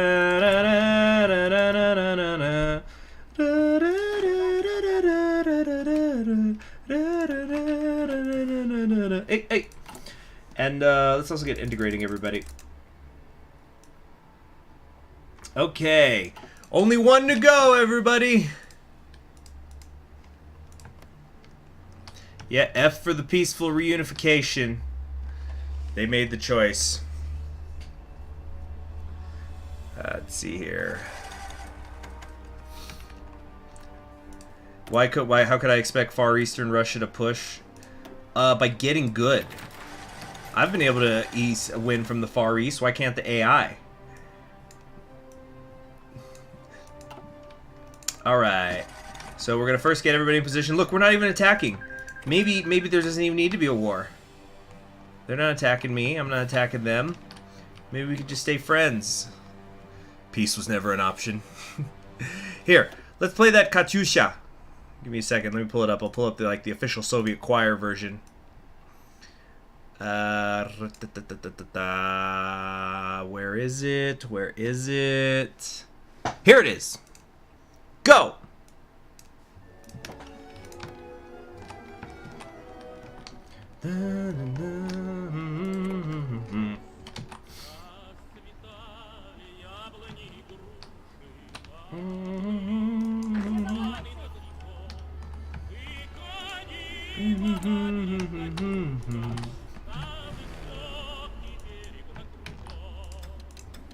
Okay, here we go. Put you all there.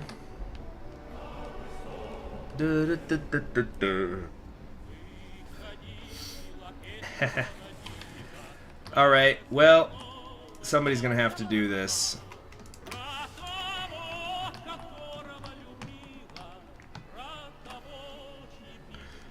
Peace was never an option, as they say. Oh, we're having some infrastructure issues.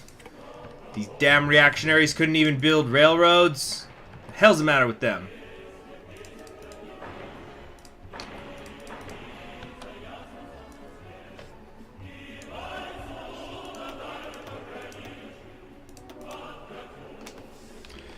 Let's see, get that there, here.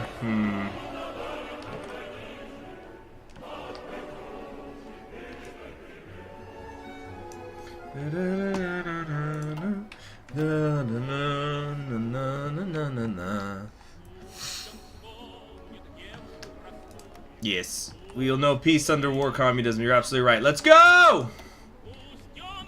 To Irkutsk! There will be supplies over there, probably.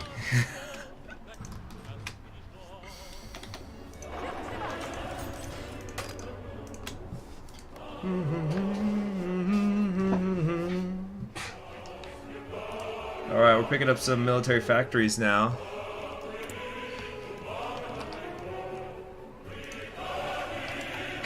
God, economically, we're just so fucking strong. It's so strange, like as a warlord nation. Even though if you're, I guess, I can see why usually the West Russian Revolutionary Front is the one who wins. They're so strong. And we're still improving our tanks. Oh no, the Navy thing didn't work. Oh well.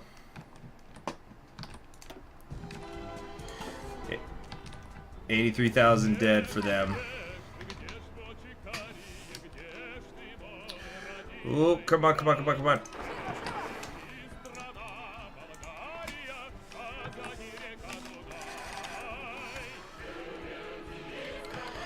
Yagoda proved himself a revisionary when he failed to liberate the people of Central Siberia.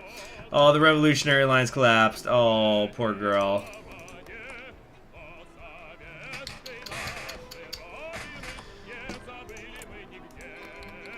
Oh, the United Arab States have formed. Look at that. Up here, down there.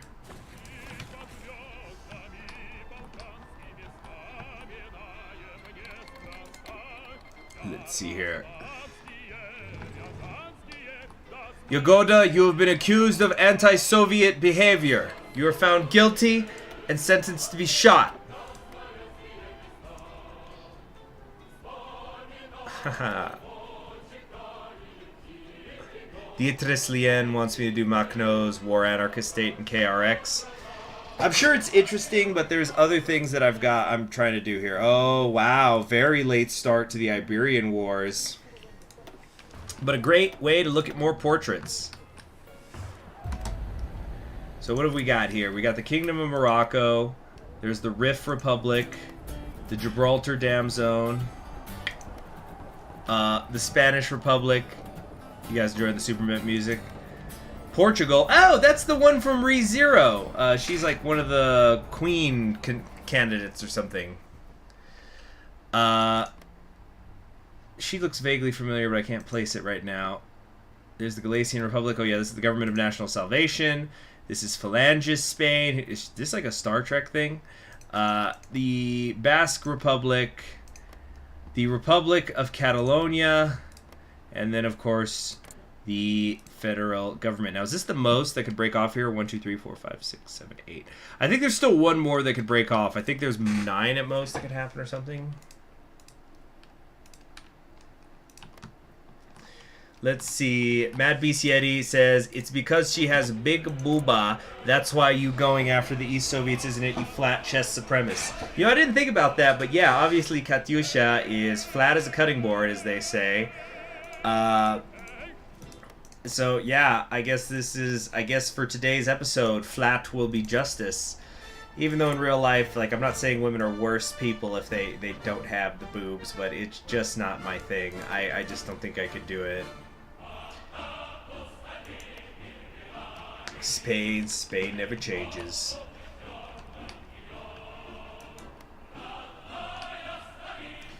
You guys know that Stalin was a manlet, right? He was like 5'4".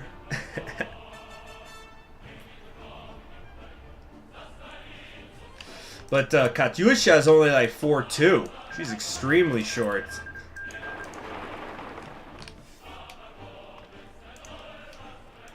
Oh, look at them. They're trying to hide the capital in this crevice here at Blagoveshnisk.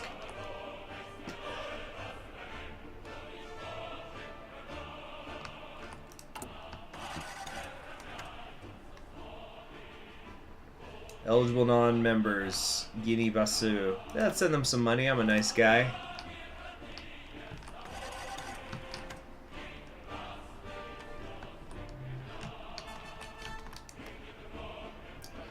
Come on. The only problem we're having is infrastructure at the moment. There's just so little of it out here.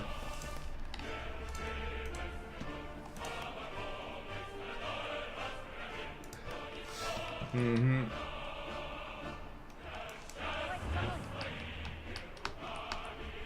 I'll have one of you come down here to grab Borza.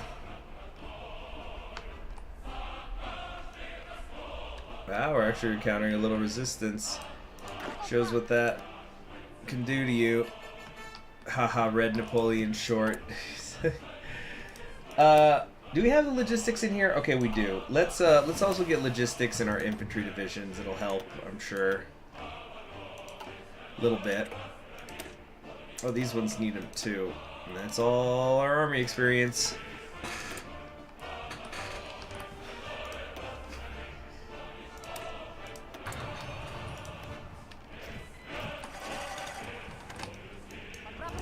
Okay, it's going good. Uh-oh, we got a little cut off here. No, we're fine, though. We're fine. How far are they from capitulating? They're 75% of the way there. Hold on, you. Start heading up here towards the ports of Magadan and whatnot. Surely they've cored it by now. Okay. What's happening? Actually, let's keep, that's it, we're done! In the face of pain, there are no heroes. That's deep, bro. But that's it, we're done! We're done! It's time. It is time. Let's do a quick save. We're finished! We have united Russia once again! Hold on. We're shutting it all off so the super event music could play. Hold on. Keep working on the tanks. Make them even better. Hold on. Here we go. Here we go. Well, the first thing I want to do, of course, is we're going to get everything integrating. Here we go. After the German pillage, this is it, the big moment. This is what it's all about. We spend the hours, we put in the time just for these moments. After the German pillagers have shattered the motherland, what parts of Russia that have not fallen under the German yoke directly have shattered into the mass of disorderly warlords. However, our history teaches us that we are stronger when unified, and it is only when unified that we have a chance of standing against the enemies. It is necessary. The motherland must rise again. Well, I'll tell you what we're going to do. We're going to come over here, this old motherland right here. And we're going to have our little epilogue. I love it! It's like red tentacles!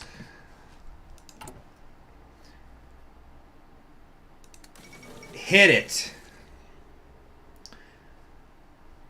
Like, yeah, you can look up my Russian unification video, and you definitely should, but it's so much nicer seeing this. It seems that once again the Red Army has proven itself the strongest force in Russia, rising above all challengers to rout their opposition and reunify the motherland.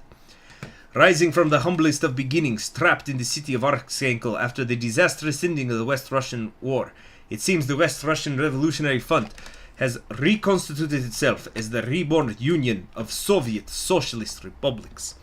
Led by Grand Marshal Mikhail Tukhachevsky, a.k.a. the Drifting Snow Katyusha! A strategic genius and proponent of deep battle warfare, many observers have assumed the reborn USSR will turn its gaze to the West. Some even question if Tukhachevsky's ambitions in there, however, and the fresh wave of partisan activity throughout Eastern Europe has only bolstered these claims. Whatever the future holds, the Soviets will march to meet with militaristic furor. Krasna Armenian Vesna Silny! Can I get an Ura in the chat? Here we go. It's time. Let's face it, this is what we were all looking forward to as soon as we heard about the Moe order. Hit it. The war can be concluded only with the coming to power of the dictatorship of the proletariat, since the bourgeoisie will not permit the socialist island to live in peace. Mikhail Tukhachevsky.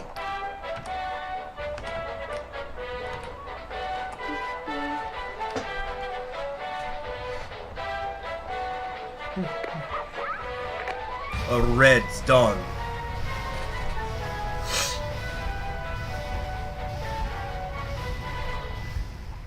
Yeah. GGEZ Tukhachevsky after unification.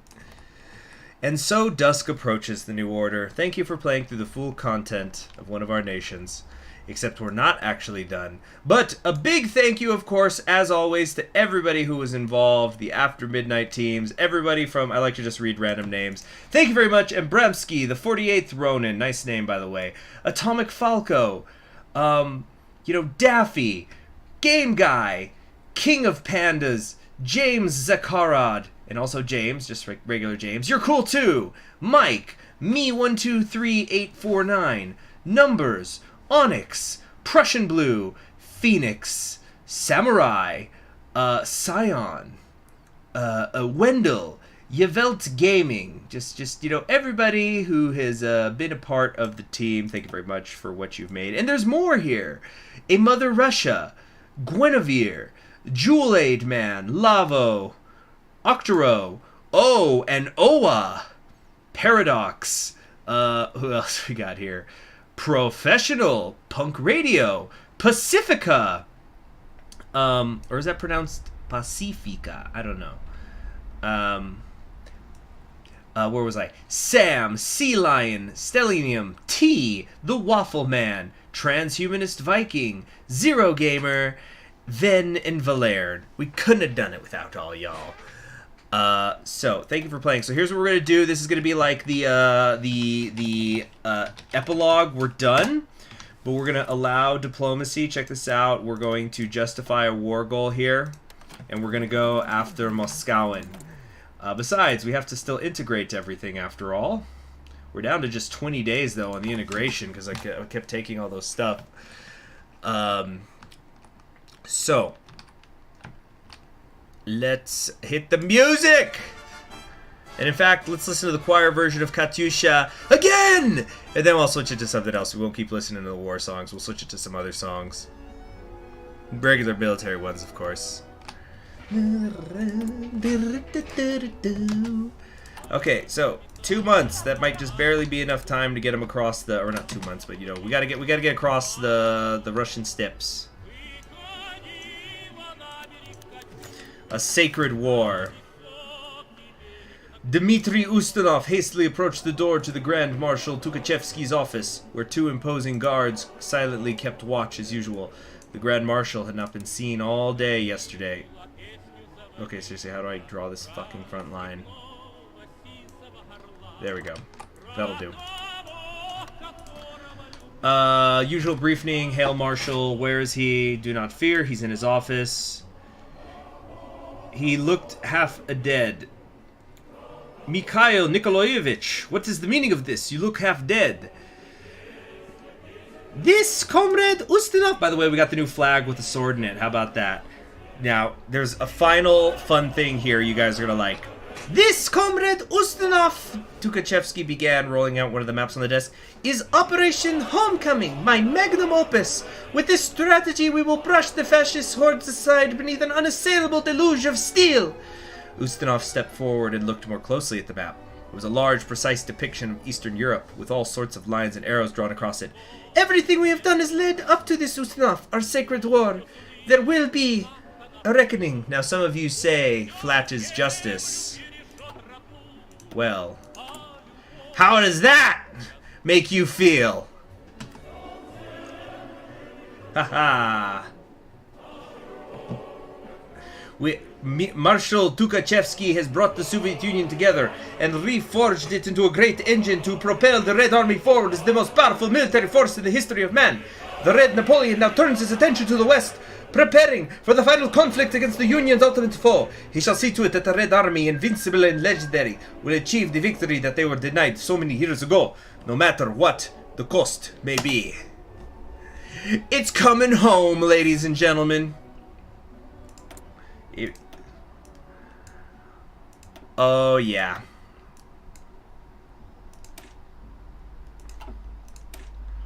Now, as we prepare to fight Moscowin, how strong are the Germans? 300, and they've definitely outnumbered us in terms of divisions, but I think eyes are Mutahir Kulti.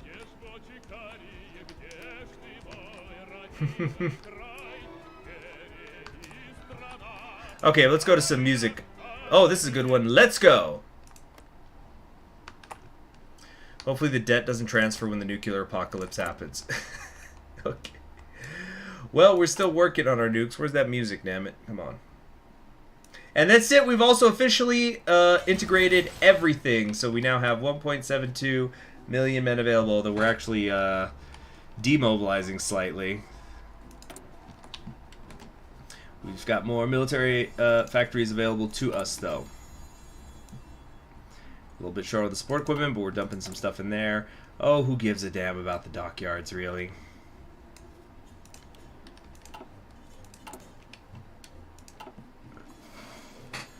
Alright. Shield yourselves with the stacks of debt. Yeah, brand new portrait. Like, you could see it also if you go watch the Unification video. But Zhukov also will have a different one as well. But Katyusha's is quite the change. What's the faction map mode look like? Oh, you're wanting to find out how many friends Moscow has out there? Quite a few. That's the answer. But this war will begin on May 24th. Damn it, if only it could have been May 1st. I should have done something to time it better. Oh yeah, is Azahind, so they became a full-blown member of the Socialist International, which we are in, but they're still in Japan's faction. Very strange.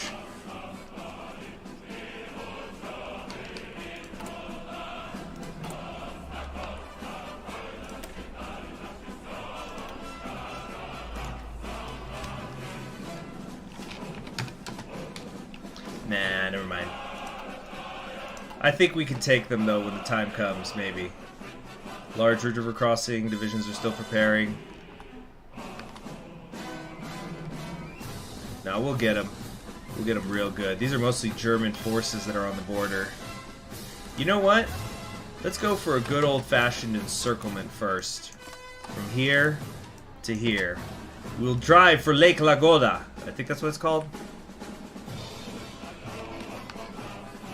So we'll encircle this little bulge up here that they foolishly left. Tanks, play Poloshi Polye. No, that's Zhukov's theme.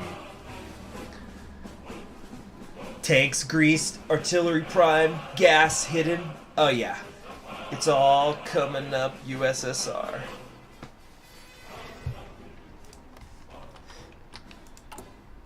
Okay. So you can do a partial piece for Moscow? Well, I don't know. I guess we'll see how that all works out. Oh, La Latina, what have you done now? Oh, no. God, that is... That's darkness for you. A new bloody chapter has been written. The famous politician was kidnapped, brought to an unknown location. Terrorist group. There's going to be no end to the blood. So, is she dead? God, that is one pervy fucking picture. Zhukov's theme. I'm talking about in the Moe order Soci list. Here, I'll show you guys what I'm talking about. Actually, no. If you want to look it up, just look up the freaking Moe order Russian Unification video I did. I sure put enough time into it. Yeah, so just go watch that.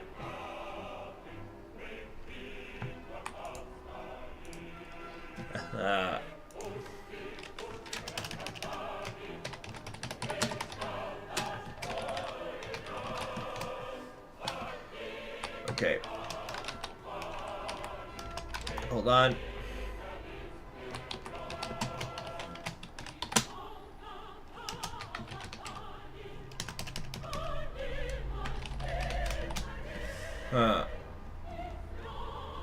Hold on. I'm trying to change the title of this. I've got 2 more that I need.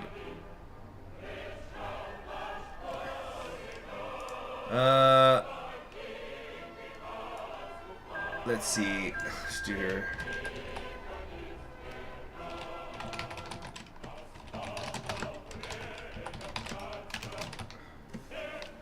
Okay. In the end, the tablecloth was rent in wounds, and there the blushing roses drop on the carries of the worn tabletop. Wow, looks like Franco pulled it off. He managed to survive.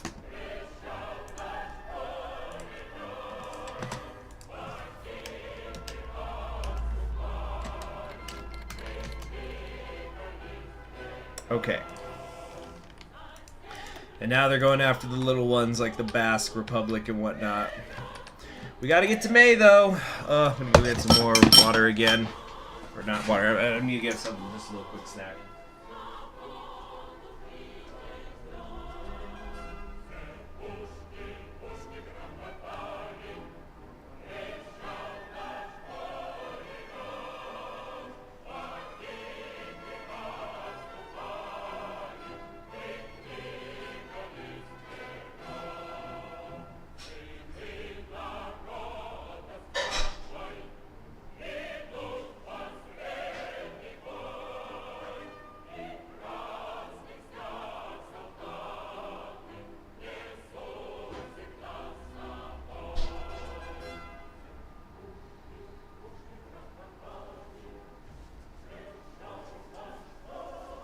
Okay. Back already.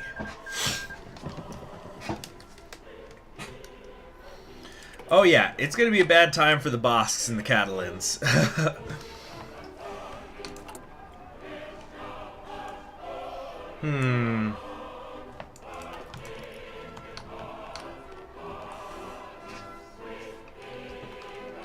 Italy is the honey it's time for. Whoa, Jack of Hearts HOI4. Oh man. What is this? What is this? Are we not getting some sort of supplies? Alright, 1972. What's this now?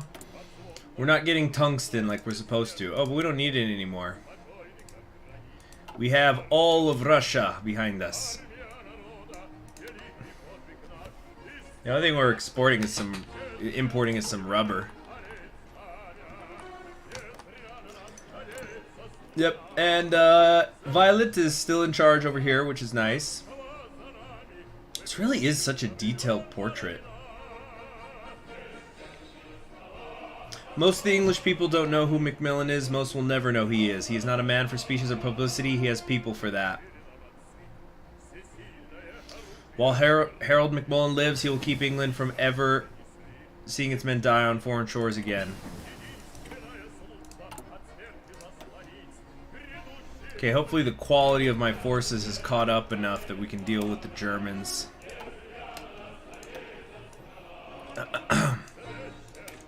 Oh, I didn't advance my artillery! I could have done that ages ago. I forgot I had that support bonus. Shit.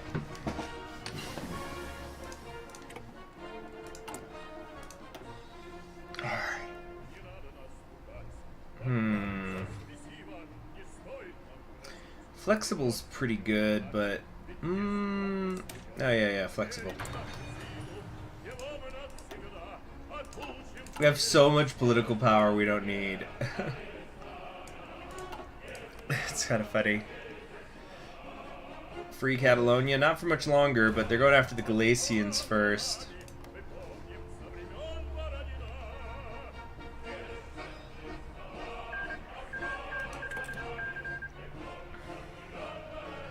I don't know how good our chances are. Let's see, the tanks will certainly break through. I don't know about all the others, though.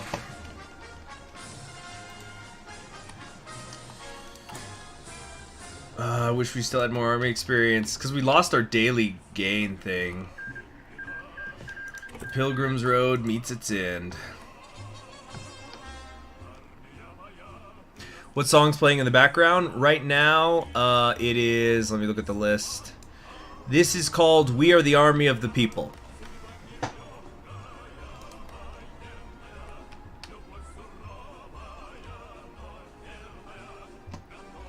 Alright. Getting closer, everybody. Thanks, by the way, everybody who donated via Super Chat. Really, another great way to end the series, you know. There goes Catalonia, yep.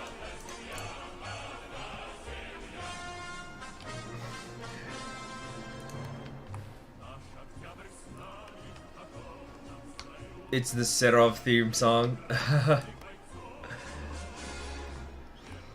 Well, I like Serov theme song in the Moe order, with the where you can hear the hammering and stuff. I think it's pretty cool.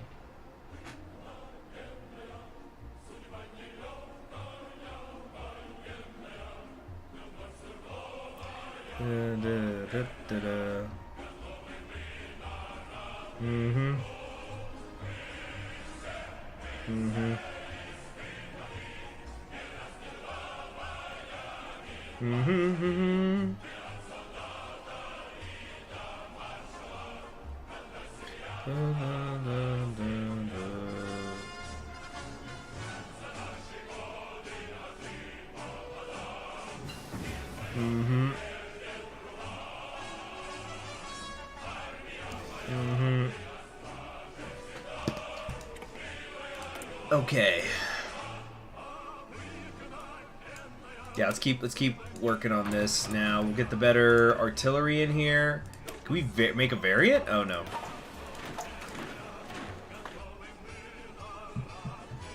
Yeah, we're waiting for the war date. Actually, it's gonna be May. Yeah. May 24th. That's the time. Time for the advanced development phase to begin, though. The economy still seems to be doing quite well. Sorta, you know. We could also increase military spending when we go to war. We probably will do that.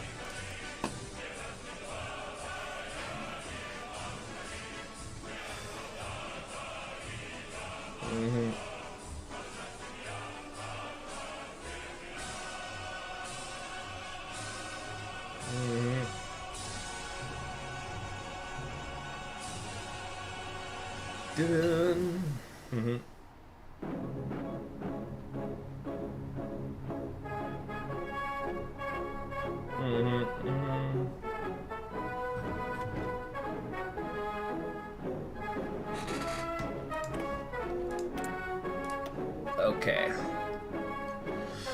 Can't research any better tank stuff. We're pretty much maxed out there.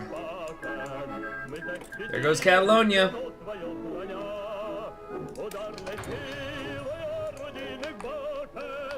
Have I played the DEF CON game? I think so. Yeah. I think I did. Might have done it on a stream too, actually.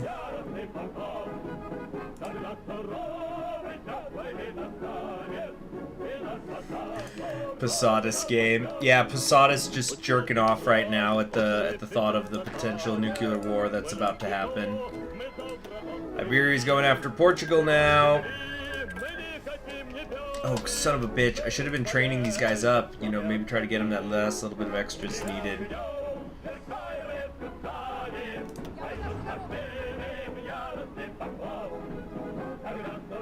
I think I could actually switch some more of these over to the 40 widths. Maybe. Possibly. Yeah, more 40 widths if we can. I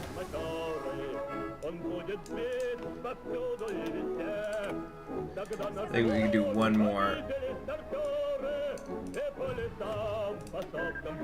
Oh, no, still a little more.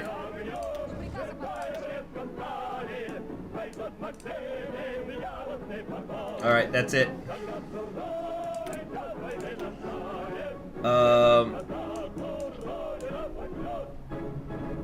1990, Jesus.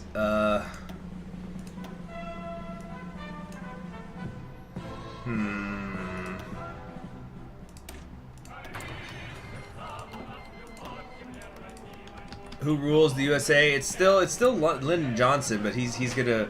Well, I don't think he's gonna be up for re-election. It's gonna have to be somebody else.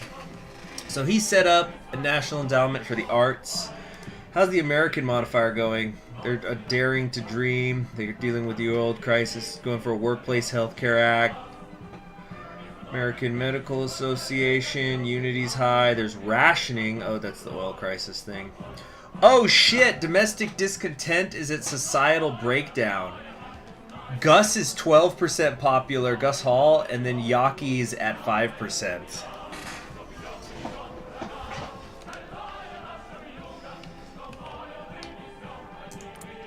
Yeah, Franco just is going to, not bad, you made me use 10% of my boobs, of my power.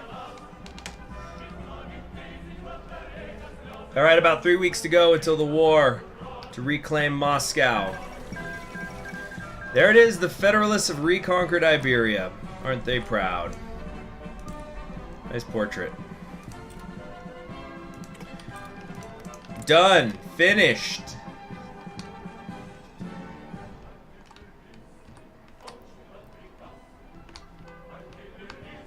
The LBJAI never clicked the pull-out button despite the mandates being decolonized. Well, shit. There's your problem, huh?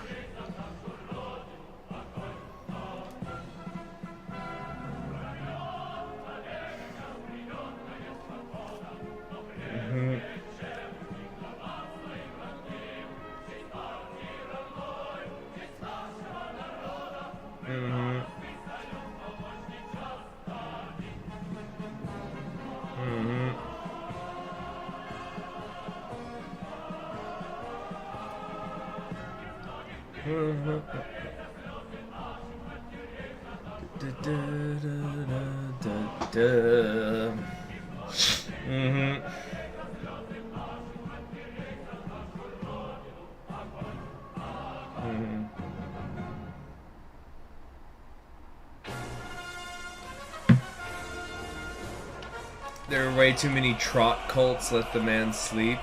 What? Alright, our justification is done! Listen to that. Hear that music, people? Do you know what that is? That is the March of Memories.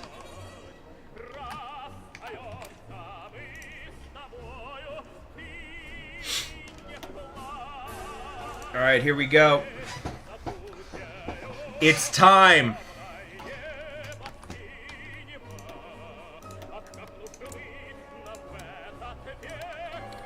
The Union of Soviet Socialist Republics has declared war on Doc's Reichskommisariat Moskowin. Oh yeah, we still have so many planes that I keep forgetting to always bring them out. Oh well.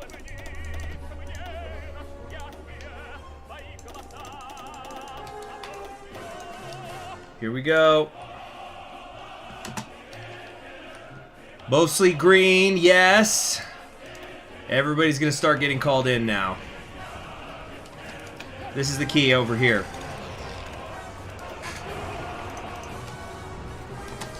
We gotta get an encirclement here. You know, I should have split them in half and then I could have pincered them, actually. Germania is kaput, indeed, socialist. Nice overruns, and that's it. We got that. We got one encirclement, double down, double pincers. Maybe. Oh no, Norway's involved. Actually, oh no, Norway's involved. That's actually a problem. It's fine, it's fine, it's fine. Let's quickly queue up another 24 armies.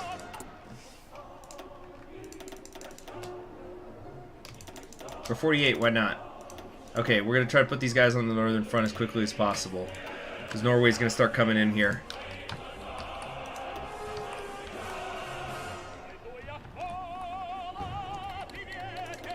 Alright.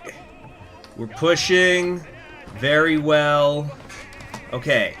Now it's time to go for Moscow. The initial encirclement's done.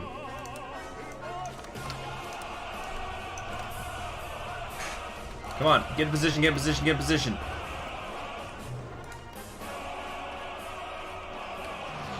We're going to take... What are we going to call this? Tukachevsky Grad or something? Okay, it's now official. Germany itself has gotten involved. Well, that's pretty much everyone now.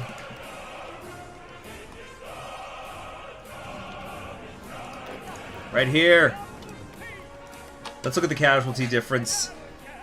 They're losing about twice as many as I am, but they've got a bigger army in the field for now. How's the air war? Bad. Because I'm bad at assigning fighters and whatnot.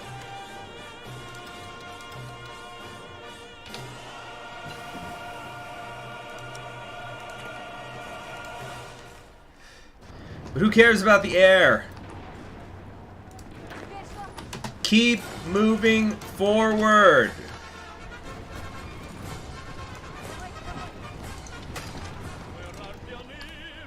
So I think this song is called Via March. Alright, go tanks, go! Let's look at these churning red lines and arrows. Hoorah! Polisburg, that's definitely going to be getting, you know, renamed. Look at that, they got light tanks they were trying to use against me. Ridiculous. We're almost there. Moscow will be ours. It's crisscrossed with so many arrows. It's really funny to me.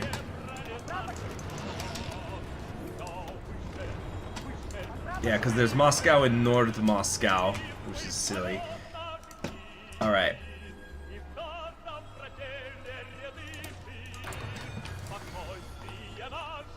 Okay, they're starting to come south from Norway. Slowly but surely, it's definitely happening. Voroshilovgrad? You're right, it should be named after the Grand Marshal. Why didn't I think of that myself? Come on. Kill these pockets so you can get back to the front line.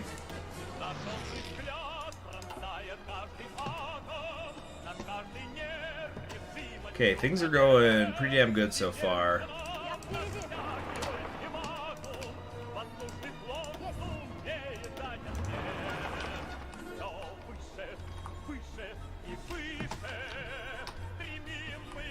Polisburg has become the new capital. Okay, I think it's time to pull our tanks out of this area here. Let's start focusing on encirclements. So, we're going to come here and drive for Reval.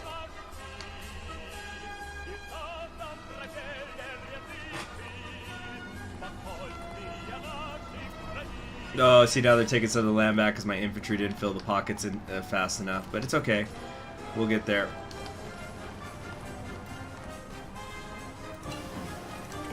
Come on, y'all. This is open right here.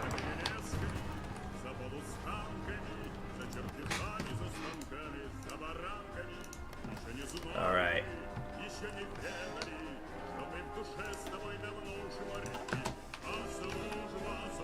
Let's see. Looks like we're starting to slow down a little bit.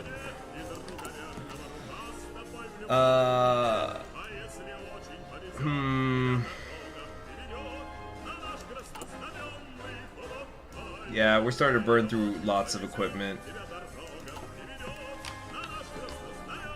Okay, maybe we don't need the entire front advancing at once anymore. Now we'll actually start being smart about things, perhaps.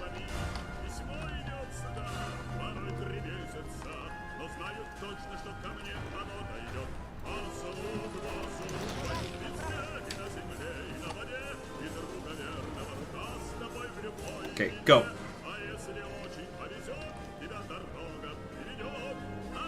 There's not even anybody up here. Not really.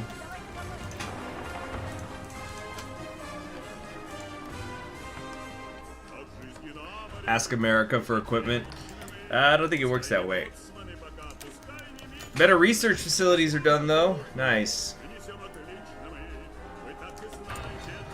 So we now have cutting-edge research facilities, which is, I think, the best you could possibly have. Yep. 10% additional research speed. Although now we're not getting the air, land, and navy doctrine resources.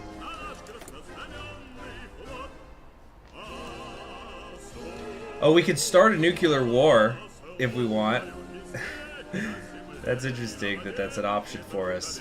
Our nuclear weapons are the most powerful tools we have to fight. Even at the possibility of apocalypse. Do we even have nukes yet, though? No, we don't. So let's maybe not do that.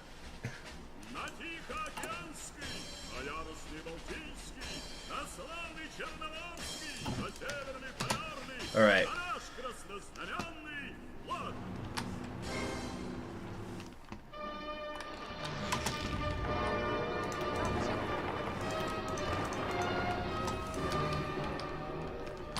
Okay. Here we go. I think we can finally deploy these. No, we still can't. Shit, why not? Advanced trading. Oh, it has to be 40% because we use advanced training methods. Shit. Professionalism in my army comes back to beat me.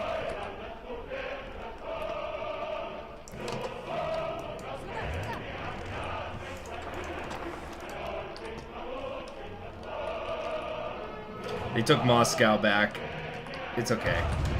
It's not a big deal. Look at this. Look at all this open area here.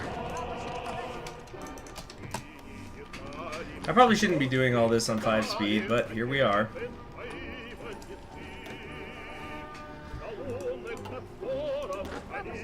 Huh.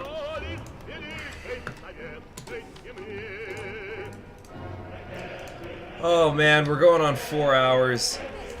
I think we're gonna have to call it a day, guys. I'm getting kind of tired.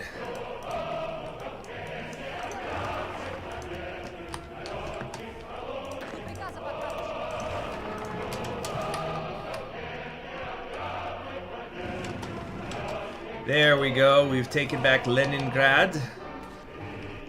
We lost Moscow again.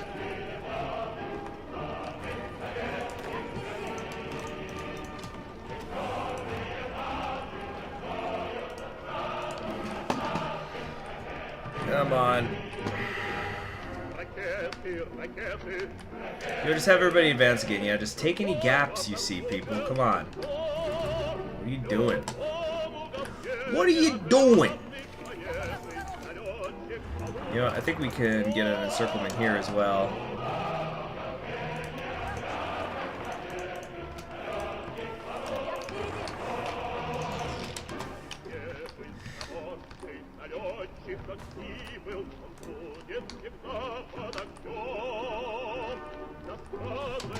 There we go. Nice encirclement. Very pleased with that.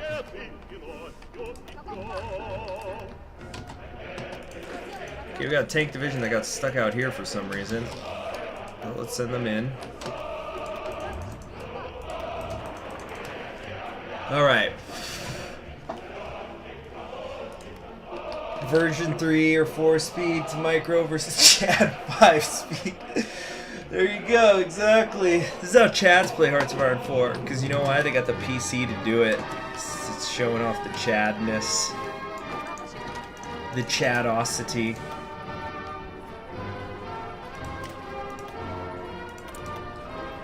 Okay, yeah, my own casualties are starting to spike because we're running out of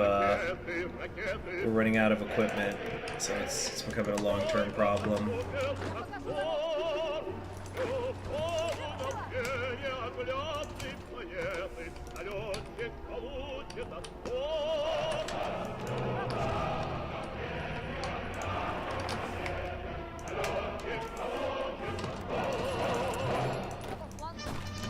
Come on, close up the pockets.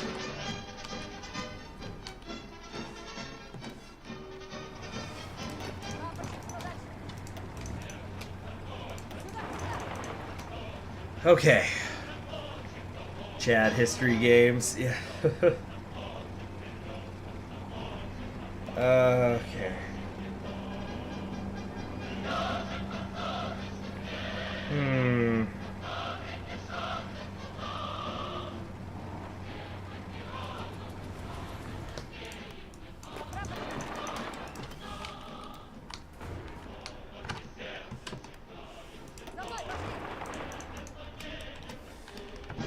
Okay, it's overall going well. Obviously, I could be microing this better, but I'm also kind of just trying to wrap things up. We're probably going to just take Moscow, the Moscow area, and then call it a day.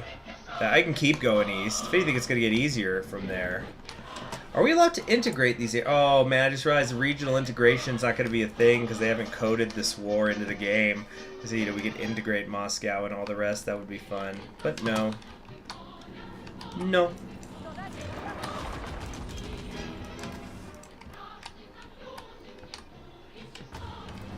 Oh, we're starting to deal with resistance. We didn't really set up a regular garrison thing. Whatever.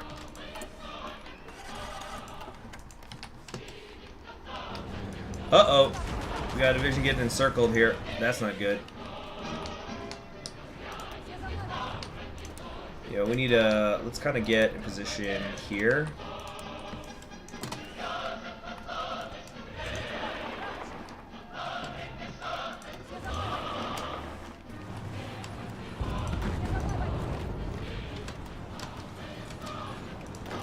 There we go. You and you. Let's come here. What? Come on. Why can't you push through this regular little tiny infantry division?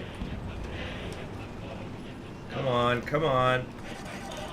Oh, they're coming at me then with the tanks. Yeah, because the width of I have so many battalions in my divisions, I can't actually do the can't do like a last stand or anything.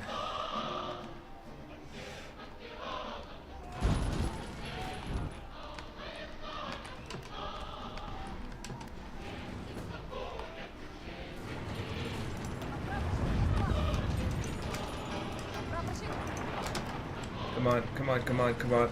Push, push, push, push. Right here.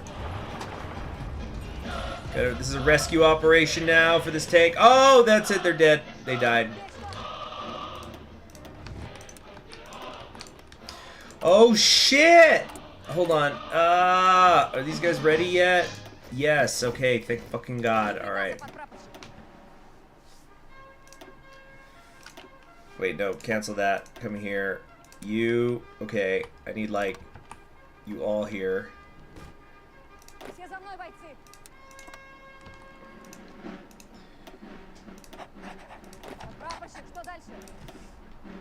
There we go, so that way they can fend off the Norwegians and their bullshit.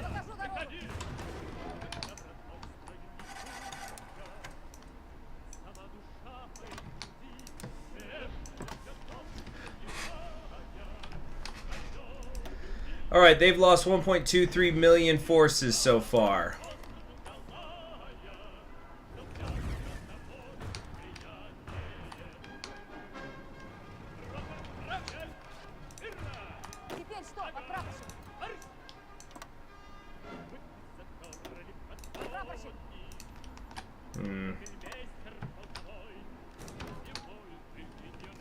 Oh, we lost our capital, technically. So where did it move to? I wonder. Our new capital is now... Yeah, what happens when we lose Archangel? Our capital becomes...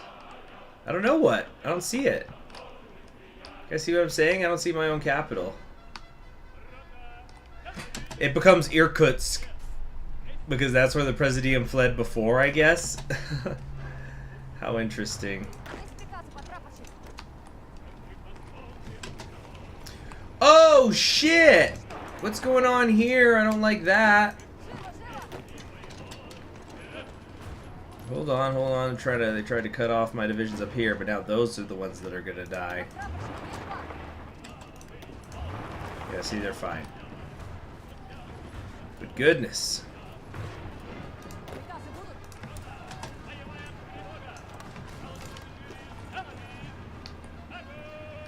Okay, so our tanks, are they in position? Sort of. Let's just go.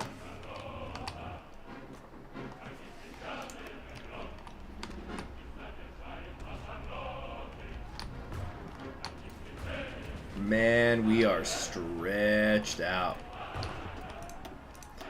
Alright, let's kind of push in the north. Yeah, we can do that pretty easily. Our deficits look worse than they are. This war is pretty damn savage. Oh yeah. It's the Great War of National Restoration. It's not a tea party.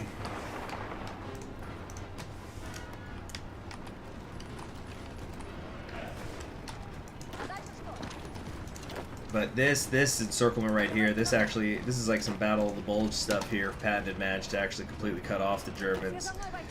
Can do some nasty things to them right here. We lost the Samornov factory. What? I don't even know where that is, really. But all those wonders are gone anyway. That's not a thing anymore. Holy shit! What is going on up here? Okay, okay. Fucking naval invasions. What a pain in the ass.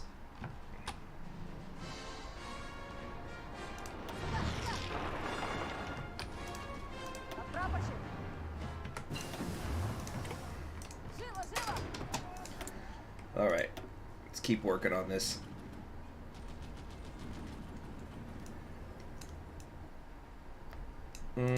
Yeah, more soft attacks. They keep taking more casualties.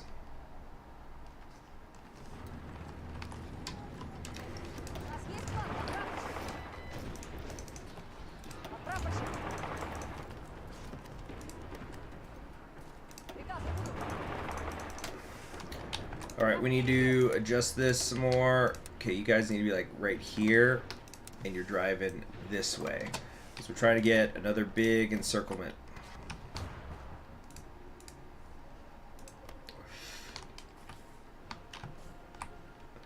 Well, the Kriegsmarine has had almost 30 years to rebuild. And plus also Germany won in World War II in this timeline. Gotta remember those things.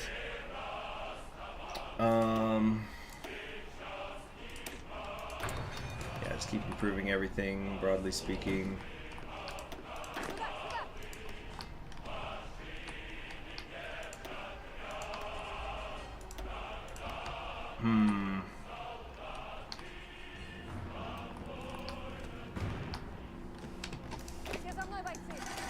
Alright.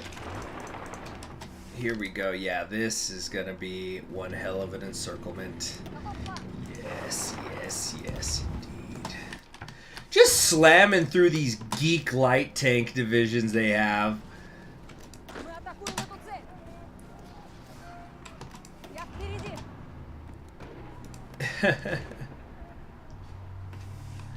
Alright, they're trying to push back here, and they kind of are.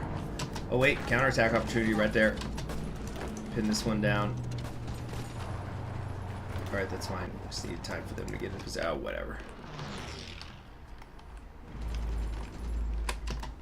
Almost there. Nice overrun. Nice, nice overrun. Hell yeah. We've just about got them. They already have notably fewer fielded manpower.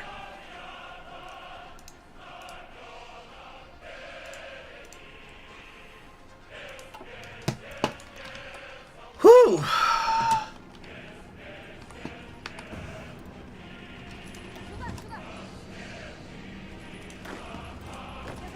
Get there, get there.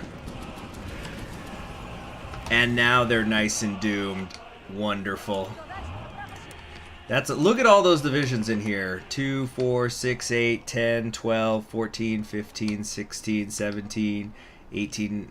Excuse me. I don't know, there's like 30 divisions in there. That's not nothing. You know, I know that we both have hundreds, but that is not nothing. Okay, we're gonna just keep doing this. Keep going south along the line. It's been you, woman, right down. Yeah, it's been you, Katyusha, right down the line. Hey there, Caesar.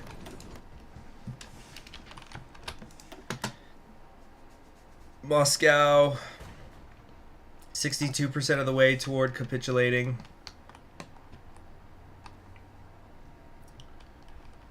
Oh boy. Okay. Alright, keep pushing, keep pushing. We're only like 47 days behind on the tanks too, so yeah, overall things go well. Ooh, it's a little ugly over there. But the Norway front is going excellent.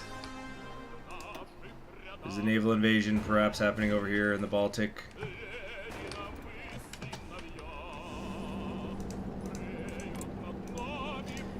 Guess Bormann didn't have the balls to say he'd use nukes on me.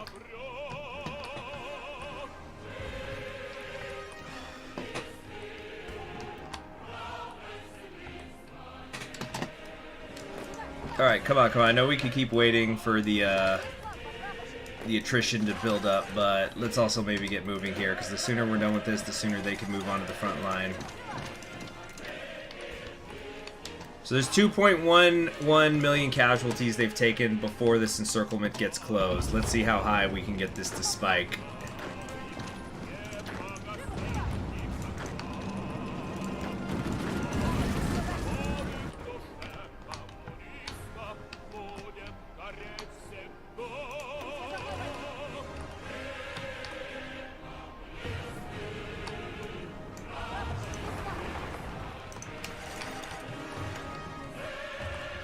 Yep, Baltic, keep getting pushed back a little bit more all the time.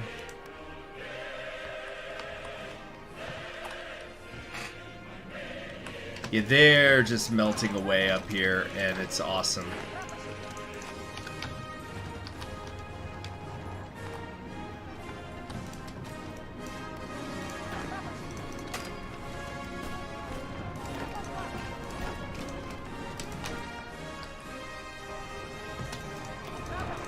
Come on, right here. No, no, no, here. Yes.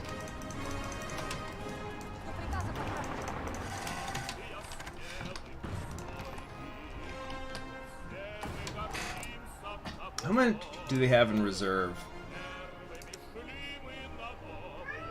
They might actually run out of recruitable manpower. They've only got less than 500,000 left.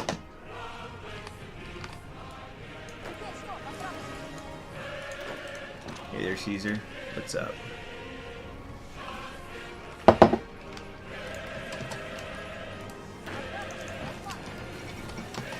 Italy has acquired nuclear weaponry. The clock moves closer to midnight. And it's not La Latina in charge anymore.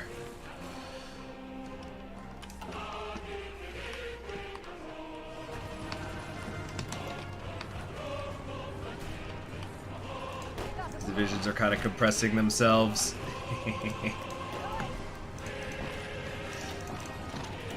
Come on, right here. Good, take that. Now the overruns are starting to stack up. Yep, overrun, overrun, overrun. How's the air war going? Bad. Well, you know. What else could we have expected?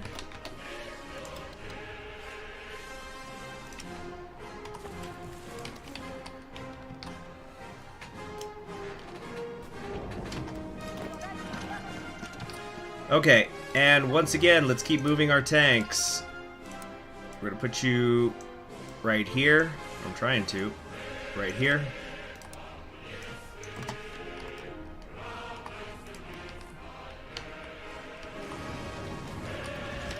What is this gonna be called? The Kostroma Pocket over here?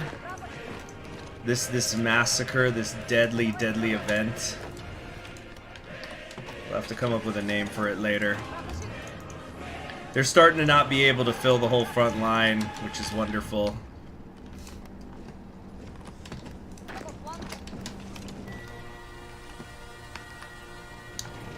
Come on, y'all. Close the pocket so we can look at the casualty count.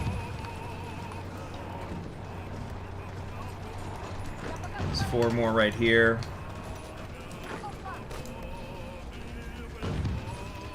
Oh, they're hanging in there, these ones. Nope, dead now. Okay, there we go. Overrun and a nice overrun here. I'm trying to get the nice overrun. There we go. Done. Let's wait till midnight and then we'll look at the updated casualties. So remember, the German alliance had 2.11 million dead before we made that pocket. Now they're at 2.60. So basically there was 500,000 men who died in that pocket. Oh yeah, baby! If we could do something that size again, they're gonna run out of manpower.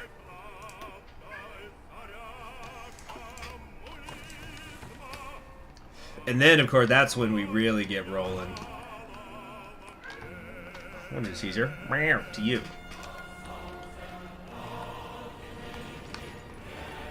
Okay. Yeah, so are my tanks in position? Pretty much, I say, we go. Yellow bubbles, I don't like that.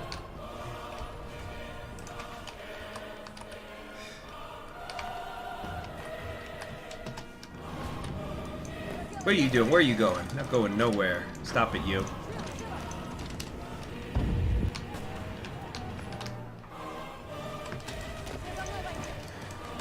It's basically Stalingrad. Well, let's double check. No, I think Stalingrad was even bloodier, believe it or not.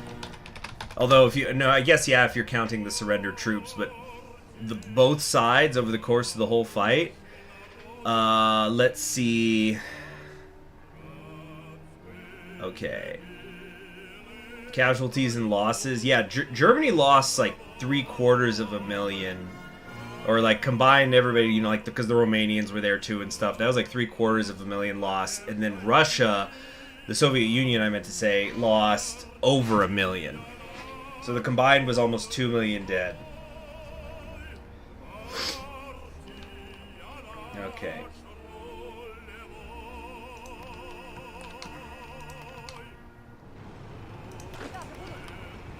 Anyway, yeah, so like, can you imagine the encirclement that would be required to replicate Stalingrad and Hearts of Iron 4? It would be a nasty one. Nice overrun. I love when we just, you know, run them down like that. We don't even have to encircle them. They're just too slow. Yeah, our tanks are crazy strong right now. Look at this. They're coming in with almost 1,200 soft attack. That's wall going over a river and in low supply and bad terrain. These Pravda divisions of their Katyusha are insane. There we go. There we go. Another encirclement. Now, let's try to get here to Rostov. And then we can kind of cut off the Caucasus.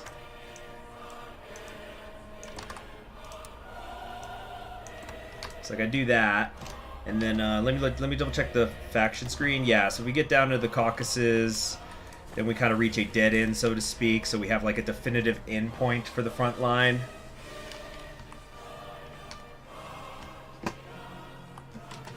Okay, let's double check our logistics. How's that all going? The anti-tank equipment, that deficit's pretty severe. The infantry equipment I think looks worse than it is. Yeah, 152. Man, maybe I should have researched maintenance companies. I didn't because I figured, oh, you know, I'm so much stronger than than the other warlords. I don't need to capture their equipment, but against Germany, it would really, really help. Oh yeah, also Germany will lose their oil supply, absolutely. There's a lot of it down here. But they've also got Romania still, I think. Oh, no, they don't. They don't. Romania went with Italy. What generation? Brits after World War I. Yeah.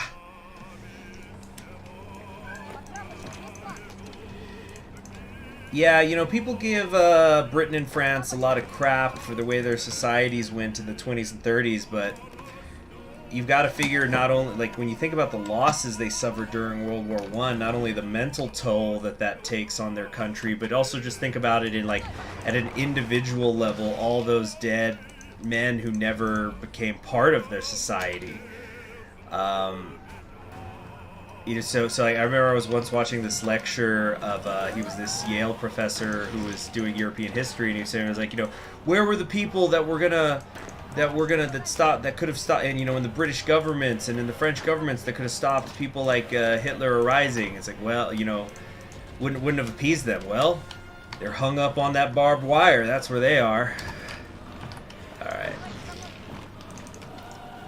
This is a nasty, nasty one. And you know what? We're not doing so great in terms of recruitable population either, by the way. I wish there was something where you could core as we go. But I don't know what we're going to do about conscription. Like, we can't manually change this.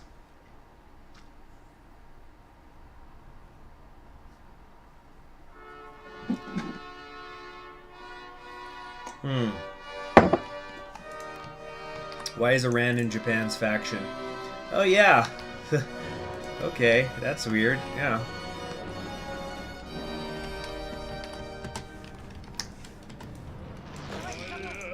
Let's see here.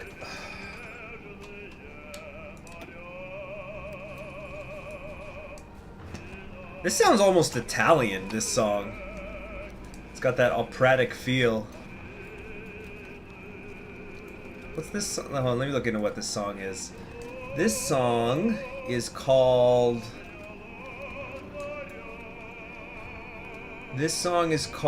People and Party Are United.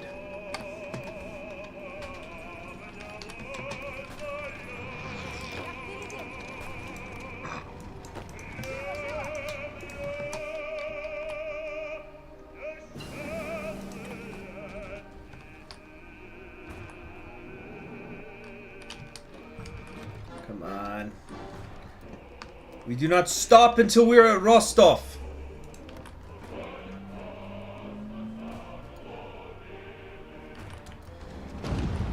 Yeah, how would things have gone if all the strategists and veterans had made it? Yep.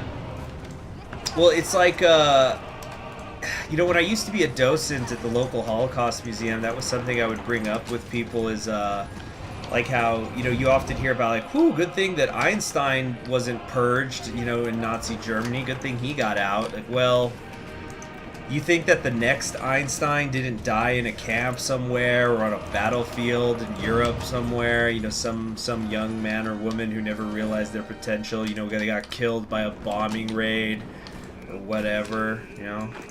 So many scientists, artists, politicians, farmers, engineers, architects, everything, you know.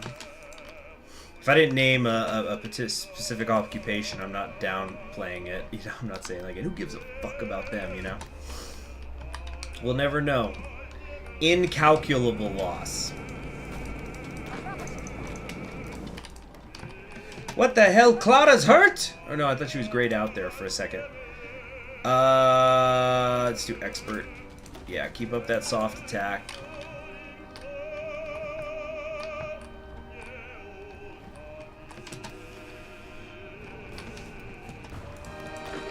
I actually did used to have a joke I would do when I was a docent, because when we get to a part with Anne Frank, and I would say, so who here's read Anne Frank's diary? And sometimes people would raise their hand. It depended on how prepared the classes were, because sometimes I'm talking about like giving tours to school kids and stuff. Sometimes they'd come in and maybe they had already been studying the Holocaust at school, and so like going to the museum was like the end of the lessons. But other times it would be that they go to the museum, and then after they go to the museum, they go back to their classrooms and they elaborate on stuff, for like the rest of the segment or whatever. But anyway, so I would sometimes say, so who here's read Anne Frank's diary? And so, some of the kids would raise their hands, or the whole class would, it depends. And so sometimes to kind of like, this might sound weird, but I found it to be very useful. Like, it's like when you're teaching, because these are kids, these are kids that you would be giving tours to, that sometimes you got to give at least a little bit of comic relief, even in the Holocaust Museum. So I'm just wow, you all read the secret diary of a teenage girl. That's pretty disgusting of you, and that's pretty terrible of you. You just violated her privacy, and things like that. It's not a ha-ha laughter kind of comedic relief, but I found that it helped. November's coming. Yeah, we're gonna find out who LBJ's heir will be.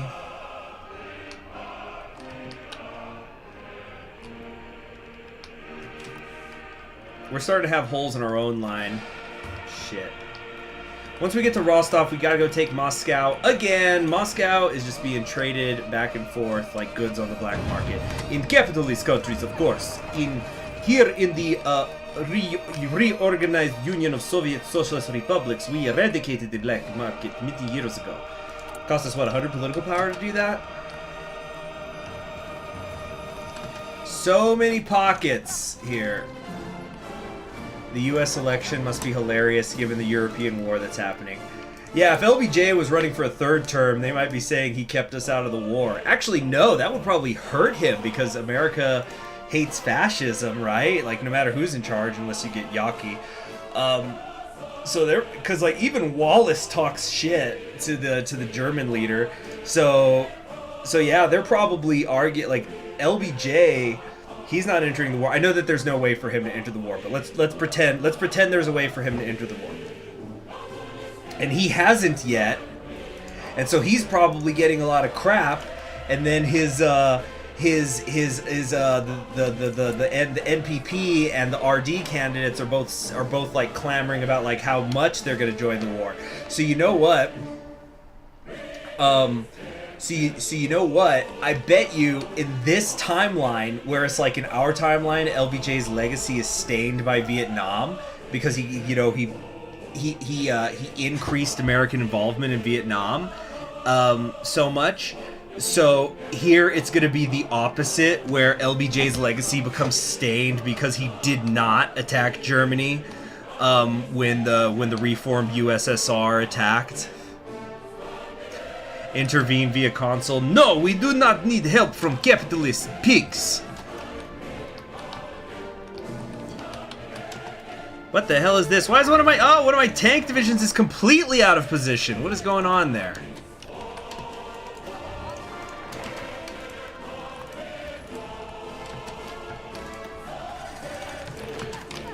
Alright, the Alliance has surpassed 3 million dead under the tank treads of Katyusha.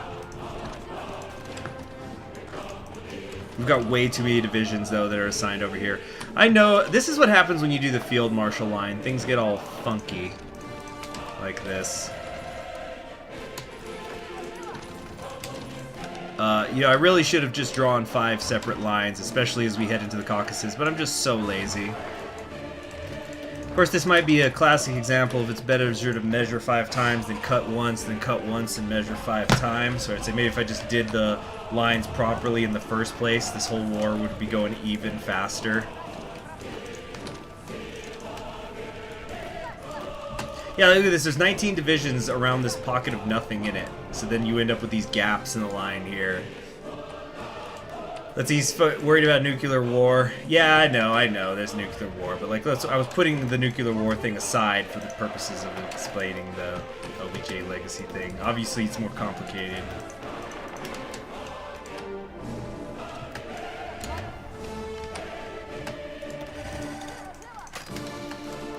Oh, they've got their own Catgirl units on this front.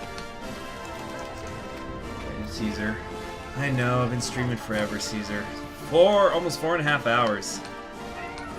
You know what, this might be good practice, though, because I've been thinking about doing a marathon stream, but that's difficult because I don't know when I do and do not work, to hit 25,000 subscribers. And, you know, that's going to be difficult with my schedule, but, like...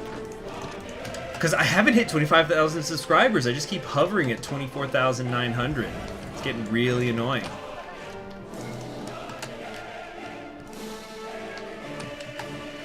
How has Moscow not collapsed yet? 60%. They're doing better than before. Well, it's because they still hold Moscow.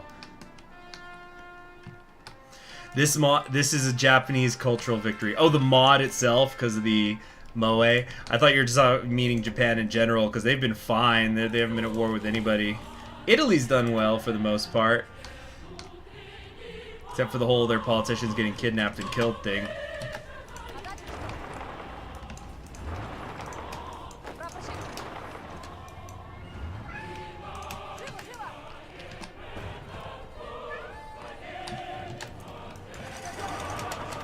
That's it, we've cut off the Caucasus. So let's go and take their port.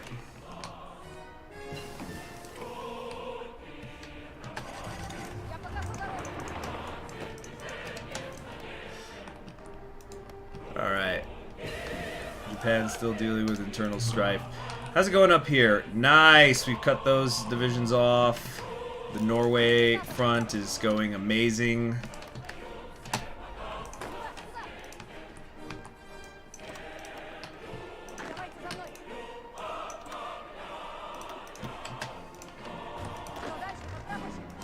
Mikhail! You need to level up already.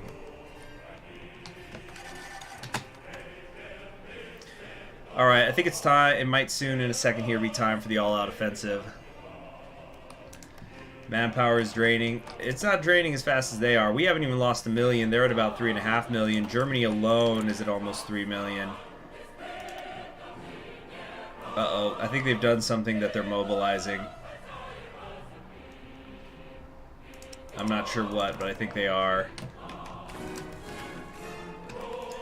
Oh, I've been completely forgetting about the agencies and stuff.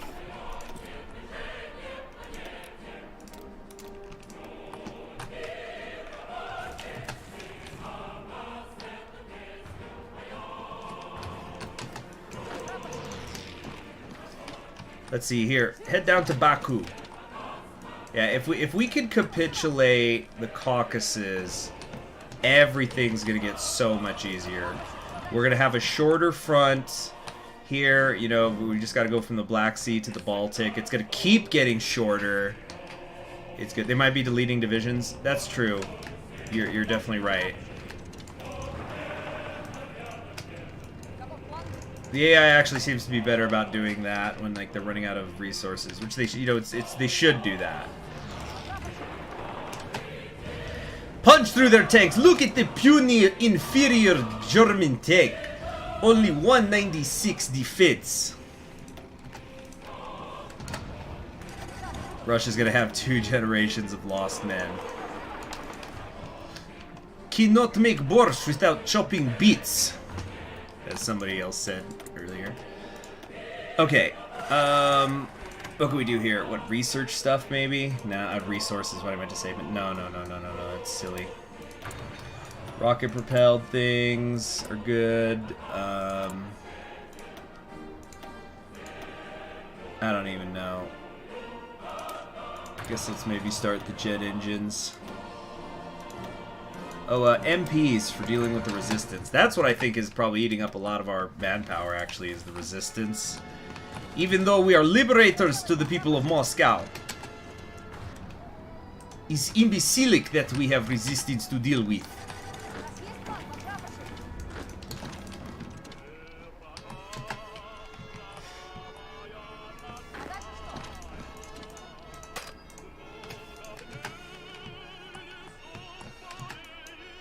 Hold on. You know what? You tank, you just get right there. For now. Whoa, what's happening? What's happening? China is modernizing. Well, isn't that nice? Hey, here's some cool news about the economy in the rest of the world. Meanwhile, you know, European Russia is on fire.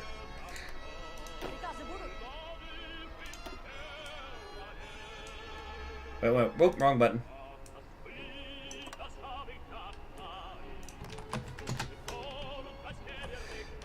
I'm debating starting to go on the offensive with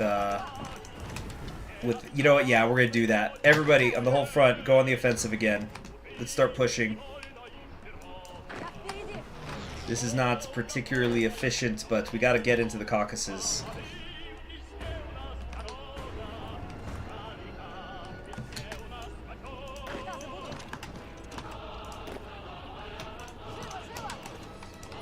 All right. I think the Caucasus are gonna capitulate before Moscow does.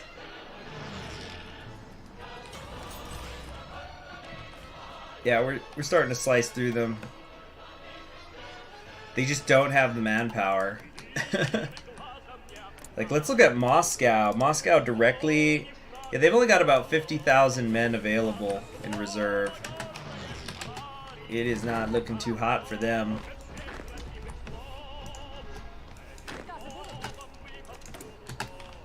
Okay, holy crap, where's all of our guns? Keep dumping this stuff in there. GAW about to happen? I don't know what that means. We have defeated the Reichskommissariat Caucasian in an ongoing conflict and we captured equipment, thank goodness. Get something going there.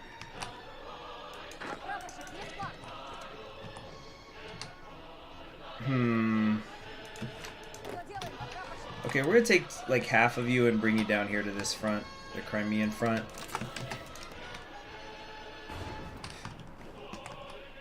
Oh, the Great Asian War? I actually don't think I've ever seen that happen, so that'll be interesting. Let's see, I think these are mostly not the actual Nazis. These look like these are Reichskommissariat forces, but still... Forces! Still, it'll be good to be rid of them. We're gonna lose some people over here. We're gonna lose a few division.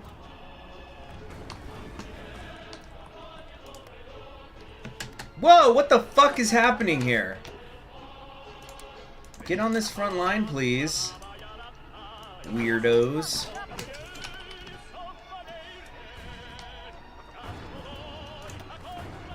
Reichskommissariat Moscow is 82% toward capitulation. What's Germany doing? Yeah, their numbers are definitely going up.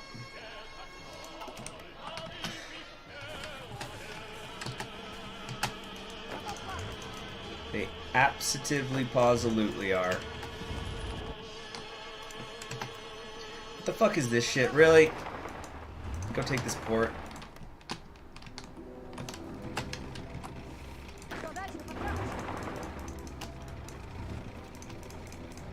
Okay. Nice overrun there. Very nice. Okay. We need to reassign some of our tanks now. I'm thinking right over here. Like so. And tell them to drive north to Moscow.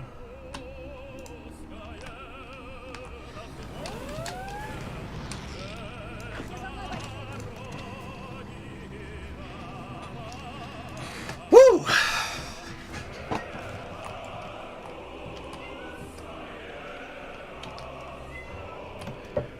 Caesar, it's okay, it's okay. Nothing to get hung about. This is gonna be like, you know how I was talking about how Americans don't learn as much about the African and Italian campaigns? That's what this is gonna be in Russian history, like the Norway front and the and especially this Salkelhard front. Yeah. Oh geez, oh geez. What's happening? What's happening? Okay, kind of lagged there for a second.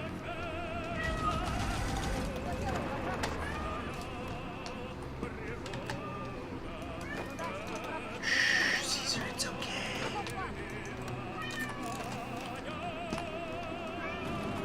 What is it, Caesar? It's definitely nowhere near time for you. He's probably going to quit streaming so much. You're streaming for so long. Meow, meow, meow. Here, come on, Caesar. Get my lap. Come here. Come here. Whoop. Okay. Yeah, I think we've kind of hit that threshold point where they just don't have the equipment, they don't have the manpower, nothing to deal with us anymore. Like, so it's just see, it's green everywhere. There's not before. Remember at the start of the war, there was at least a couple of red bubbles here and there, but no, it's all green. They just can't stand against us in the slightest. It's December. Is there a new president? No, we're gonna find out when the election happens, or when Inauguration Day comes. I think there would have been a local event in the United States, but the rest of us aren't going to see that until later. Oh, wow, I spoke too soon. We had a yellow there for a second. Congratulations to the 70th Infantry Division of Germany. They were able to hold my tanks off for mere moments.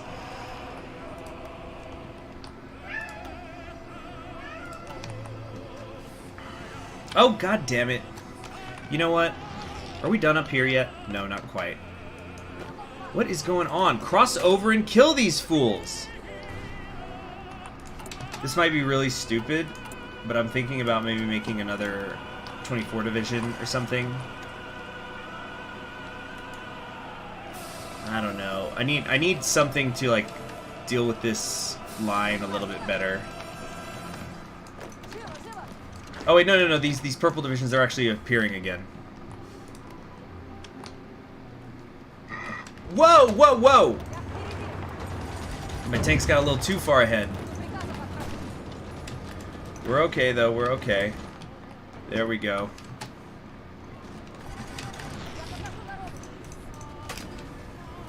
They're just incapable of dealing with me. Onwards to Smolensk! That's it, we've taken the big three. We have Lenin, what was in our timeline, Leningrad, Moscow, and Stalingrad back.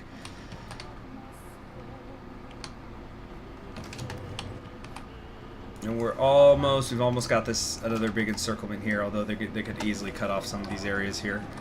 So let's kind of chop in like that. Whew! What a stream. What a stream. That's it. It's official. We defeated the Reichskommissariat Moskauen. Okay, stop.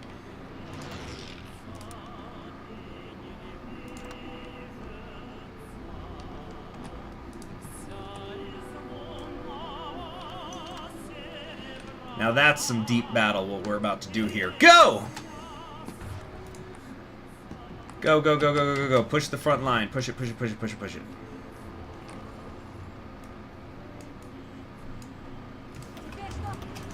And let's get you right here so you can cut that off too.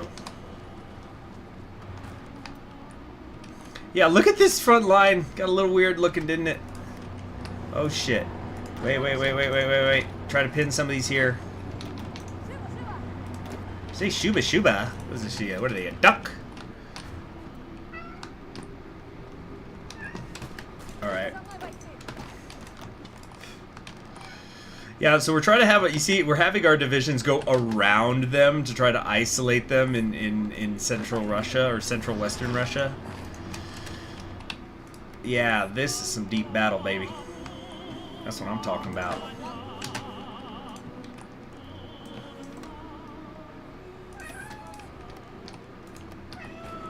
Okay, whoa, it's a bit of a messy front right now. Bit of a mess. Okay. No. Oh, Caesar, you're alright. Come on, come here. Why don't you want to hang out in the chair with me? Whoa. Sorry, Caesar, you're okay. Oh, there you go. Got you settled now. Get your foot up. There we go. Oh, you see, you already feel better, don't you? No? Oh, where's he going? You're going under the desk.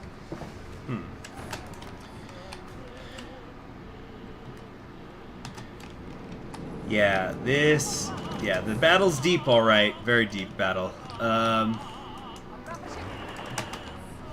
the problem is right now, a lot of our divisions are still getting caught up back here. So there's gaps in the line. I think we maxed out on political power finally. With the 2,000. Reichmaster Huel has been murdered. Sounds like some kind of nonsense is going on in Germany.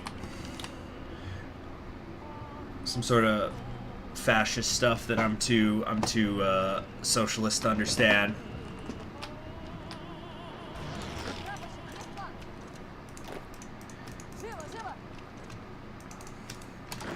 Okay, so cool. Germany all on its own is at almost 3.5 casualties, and the whole pact is at almost 4.5. So we got to keep moving, though. We got to close these pockets up so divisions can move to the front faster. Yeah, you see, like, look, there's gonna be a link up here, and that's pissing me off.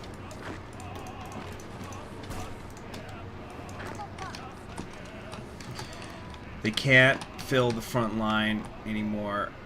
Ooh, this is going very well, I must say. The Norway front. First Berlin, then Paris, then Washington, D.C. Yeah, LBJ's a cool dude. He's been working with us. Although in a few days, we're going to find out who his successor is. In like 15 days, about 2 weeks. Okay, I'm not going to start the nuclear war, so quit trying to tell me that that's the thing.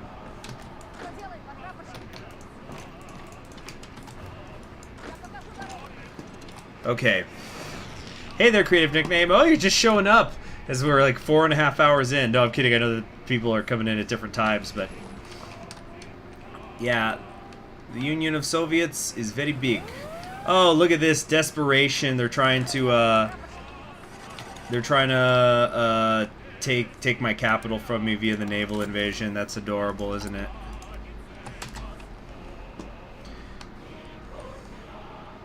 Europea. This song is in the Why We Fight series. This is shit. What's this called? Give me a second. This song is Moscow in May. Yeah, so it's all happy. No. This one's a Enthusiasts March. That's it. Oh yeah. The Russians, we're taking Crimea back. You just give me a minute. Hey, hold on a sec. Did all my divisions go up there? What's happening? Ugh, you silly bastards. Come over here. Shit. Okay, the Crimea might be a little bit up in the air, actually. Alright. Now, let us push for Kronenberg. Right here to there.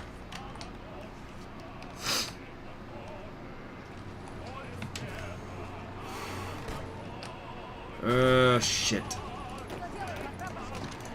We gotta stop them from friggin' linking up with their encircled compatriots.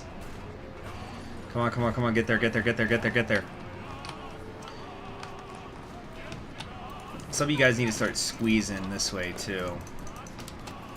Start chopping them to bits.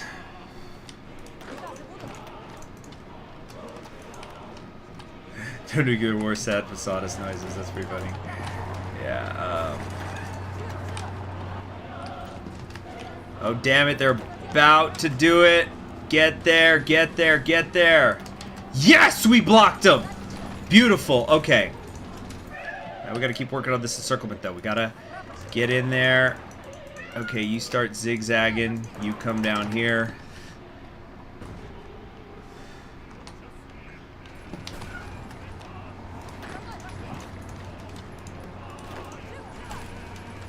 I swear it's saying Shuba Shuba. It's probably something in Russian.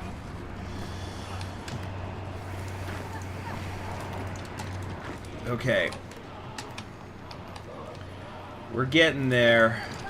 Slowly but surely we're getting there. Come on. Strategic redeployments, get in better position. Okay.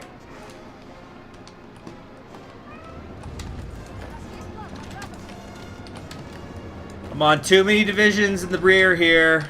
Far too many. Okay. Oh. Longest stream of my life. Caesar wants to push the big red button. Oh!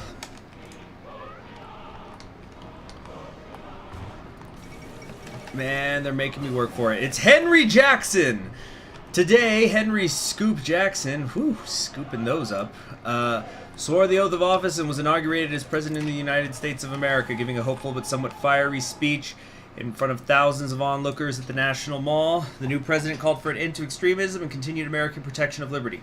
The address has been praised in the OFN, but less so in Germany and least of all in Japan. It was also poorly received by the more extreme elements of the MPP, notably the LPP and the Yankees. Regardless, it appears America will not embrace extremism for the sake of survival as a new progressive president steps up. Few expect Jackson to truly act upon his threats toward the Germans and Japanese. Most seem to believe that his administration will just prove to be another 4 years of American posturing. Only time will tell. Let us hope he doesn't bring the world into another war. Well, that's what I'm here for. Is that like a leotard? This is really... What is this getup here? Is that what these straps are? Yeah. Oh, look at that ideology wheel. Yep. I cannot believe Henry won. Wasn't there only like 4 senators? I don't know. Now you want me to console interfere? Bombs and welfare with Scoop Jackson. Freedom bombs.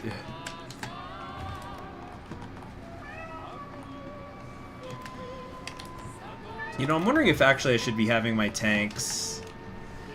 You know, let's have some of them. Yeah, we'll like split some over here. Start working on some of this stuff. You know, killing them.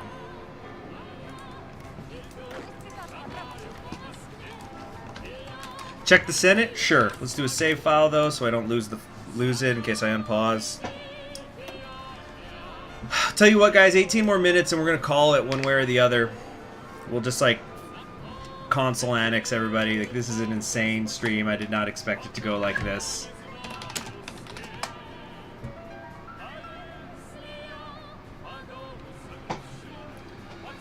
Come on. Come on. Alright, so he is a social democrat. 15% popularity. Liberal democracies are 24%. Bennett's conservatives are at 4%. Authoritarian Democrats under George Wallace is 36%. Yawkey has 8%. Gus Hall has 13%. And, yeah, there you have it. Progressivism is a shield behind which the capitalist oppressor hides. There you go. Let's look at the Senate, though. Yeah, he's only got 8 senators of his own party. The far right has 46%. What a whiplash. So I guess there was you know what probably happened? He somehow managed to win the NPP presidential nomination, and then he got carried by straight ticket voting.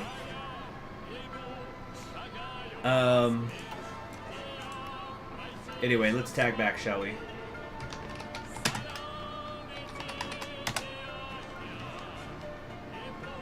Ooh.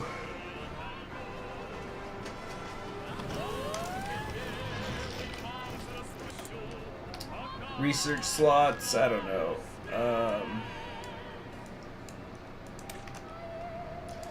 It barely even matters at this point.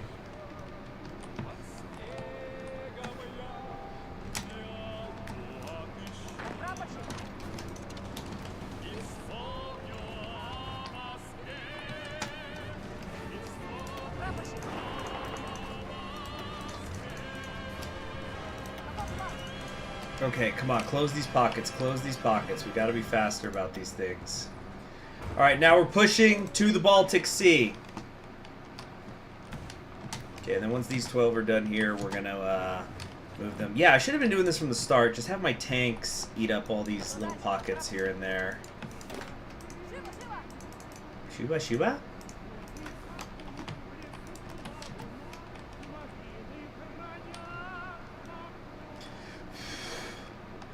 LBJ was probably furious all the work for them to win. Yeah. It must be because of the society discontent. Imagine how based this world would be. I don't know if everybody here would call it based.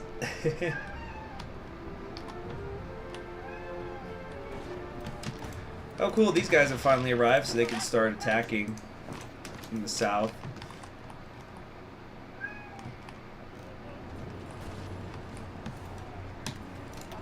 There we go. Wait, no. Come this way and up.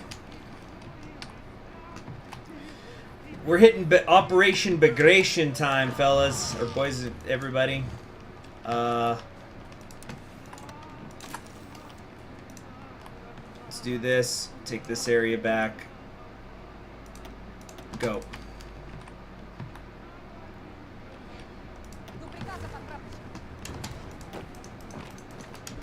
Alright.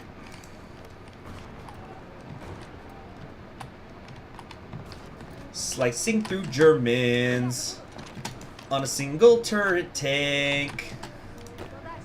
O'er the steps we go. Killing all the way, ha ha ha. I'm sorry, my brain is leaving as the stream goes on and on and on. It's not gonna be the longest stream I've ever done. I'm pretty sure once when I was doing a thing to raise, it was like a couple of years ago during the summer. I remember I was doing something where it's like, yeah, let's raise money to do this or that or whatever, and that particular one, I think I was doing like 9-hour streams a couple days in a row. Was it for a hard drive? I don't even remember. But I remember we were going for a bunch of the vanilla China achievements where you basically have to just keep world conquesting with different factions. And God, they were such fucking grinds in Russia and stuff. You know, fighting across Siberia with a mass assault army was hell. Baseness is measured in the amount of reactionary skulls crushed by the Red Army. I think that that is a mathematical equation, yeah. Yep, Germany's client states are evaporating. We have, though, passed 1 million losses because, you know, we keep attacking over and over. So the ratio is off these days. But yeah, look, they still have more available. But, you know, I haven't been looking at... Oh, but they've been deleting divisions for sure. Yeah, because didn't they have, like, 300 divisions? So that's why they are still able to have recruitable population. They're going smaller and smaller each time. No, stop it, you. Come up here. Alright, the Crimea has been secured for Russia. Sevastopol is ours once again.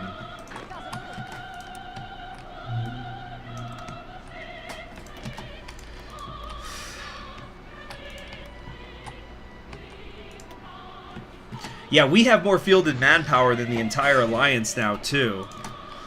And, you know, the Norway front, we still keep pushing through. That's been going great.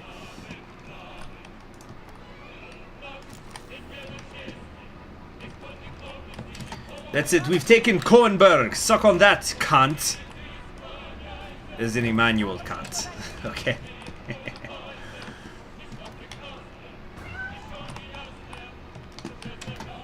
Alright, yeah, my tanks up here around Luka are doing well, as always.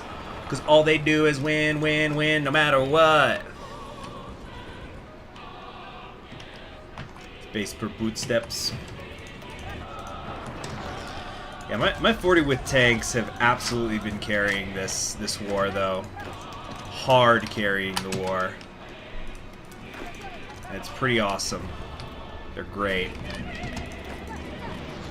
Man, let me tell you something. If you're a tank commander who's part of the assault on Berlin, you're gonna need 2 dicks for all the fucking you're gonna be doing. When you get back home. When you get back home. I'm not talking about, you know, the other kind of fucking they might be doing in Berlin. I'm talking about when they get home to Moscow. And stuff. Yeah, we're gonna crush Nazism. Which is there a super event for the Germans getting destroyed? I know people have made some on YouTube, but like, is there actually any official ones that are known about? Let me look at the pact here. I think I might do a press for Slovakia, or for Hungary's border.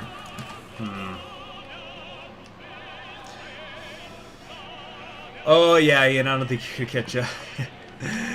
Yeah, I didn't think about the implication when I was making the Dixon Berlin joke. It wasn't until afterwards that I went, oh no, that's not what I meant.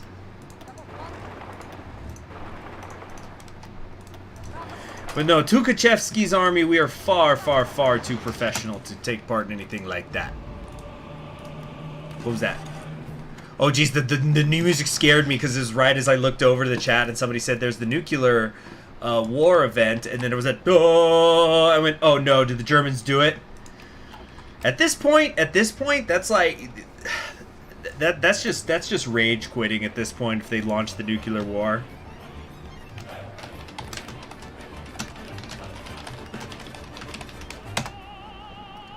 About 10 more minutes, guys, and we're calling it a day. I've clearly won the war. But we'll do like a console annex or something if this keeps going. We've definitely won, there's no doubt. Yeah, in real life there was quite the spree that they went on in a little rape spree, and well, not little, when they got into Germany. It was really fucked up. It's inexcusable. And it, you know, I remember though, I once read this book. It was from the point of view of, it was a really interesting book, and I wish I could remember the name of it, but it was from the point of view of Jewish soldiers. I think the book was called, like, Battling Back Home or something, but, like, it was Jewish Germans who had fled Nazism and then joined armies in other nations, and it was basically interviews with them about how they felt, you know, what was explaining how they felt their experience was like, you know, liberating Germany after they had fled it as members of another army. And I remember Henry Kissinger was in there. Well, like he had an interview which was really interesting. God, can you guys believe that Henry Kissinger is still alive? I gotta look up how old he is again. He's like fucking 102 or something. Henry Kissinger age.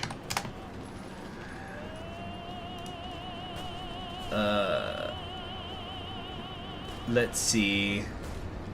No, he's about to turn 98. Yeah. Old dude, though, is what I'm saying. So, but yeah, I remember one of them because these interviews, they were raw. They weren't like edited. There would be like footnotes or something to like explain something. Like if somebody referenced a city, it's like, oh, this city is now called this now. This is what it was called back then. Whatever, you know. But for the most part, the interviews were completely raw.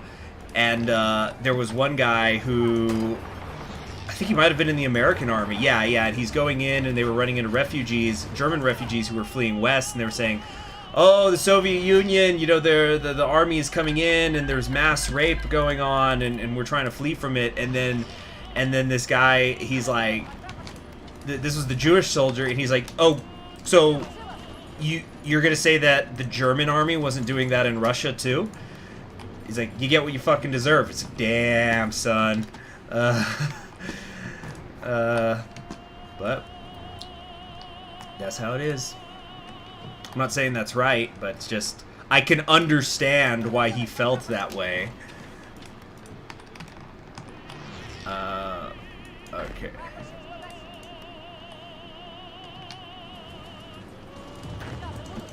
Whoop.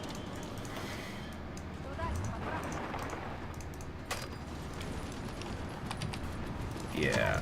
Like, it's just, we have to remember that when we're studying history, sometimes you gotta be careful about judging people.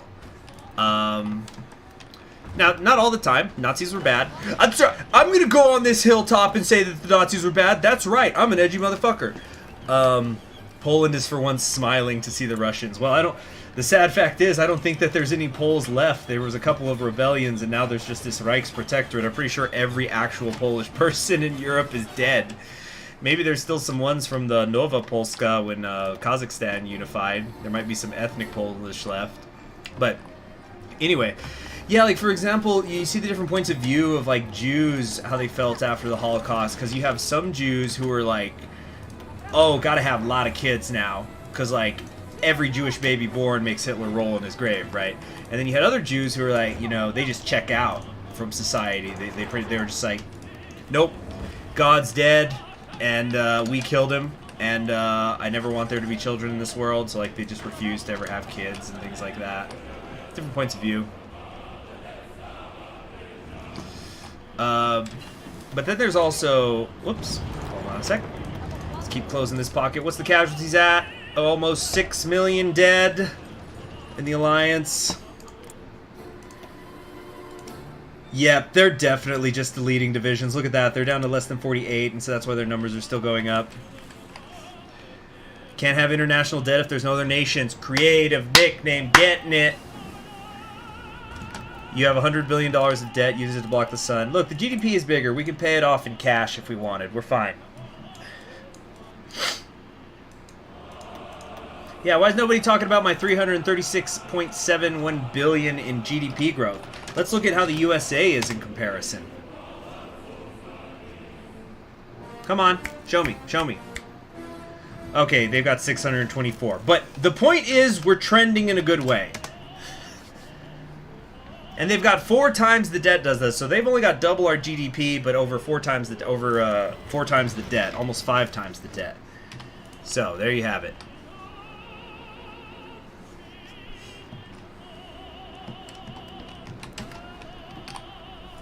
Come on, close these pockets, close them up, close them up. Oh my God, the fucking front line, it's a mess.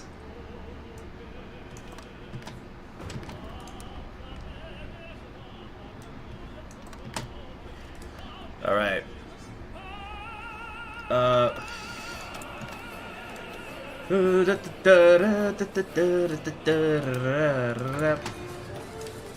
That's it. We're in Germany now.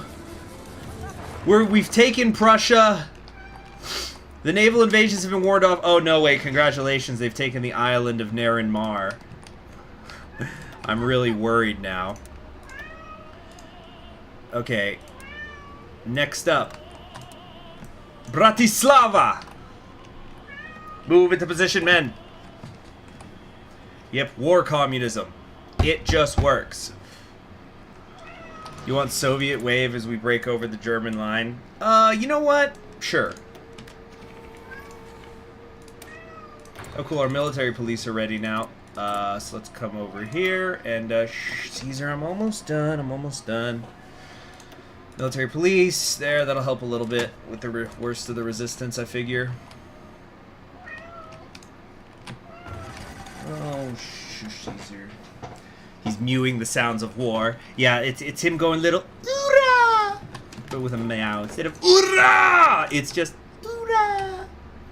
Oorah!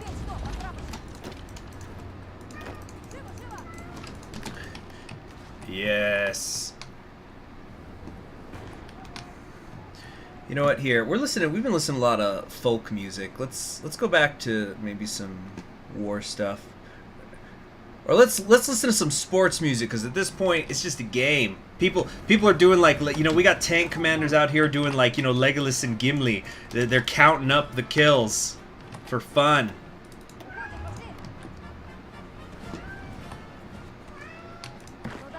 And there's still a couple of little pockets back here, but I don't think anybody's actually in them. Kind of funny though. Caesar, yes, hurrah, Caesar, hurrah. The Catmunus is a great ally. The ultimate demand. What is this? Oh, they're pussying out. They're pussying out. They're rage quitting. No offense to pussies, actually. I should stop saying that, because pussies are either cats or the very fun part of females. Not that there's not other fun parts, such as their minds. Ultimate demand. No, they're being bitches. They're being bitches. I'm not gonna let them do it. I've been streaming for 5 fucking hours now. We're gonna go over there and make the decision for them. This is bullshit. No, you don't get to rage quit Germania. Oh, hey, they changed his portrait. Isn't that nice? Well, it doesn't fucking matter. Sudden and alarming news comes from the enemy force. Cease fighting or be destroyed with nuclear weapons. Surely they're bluffing. They're bluffing. And yeah, we're going to console this shit. No, you don't get to... You do not get to pussy... You know, I need to stop saying that. To wimp out. That's what they're doing. They're wimping out.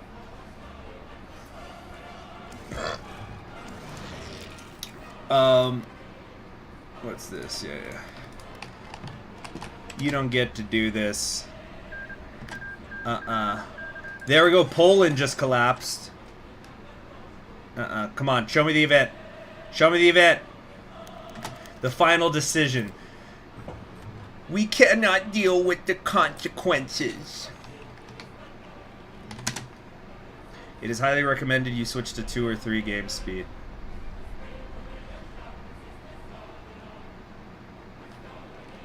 Take Berlin before they push the button. That's what I like to hear. Oh shit, it's gonna crash! No, you won't! I won't allow it.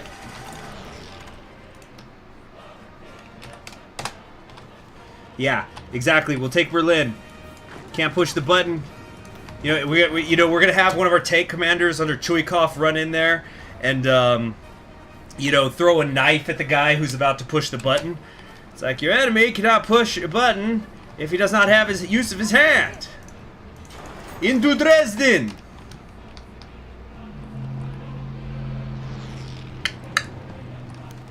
Incoming response. Projectiles are heading for our nation. God help us all. What? But we said they wouldn't! Oh, the music! Here it comes.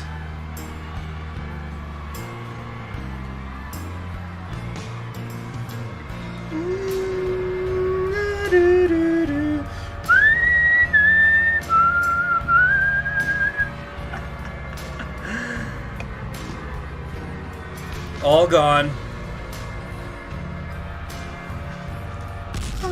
Oh, there it goes.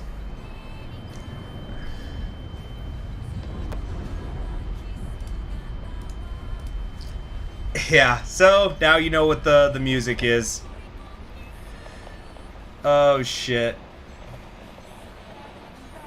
Yep.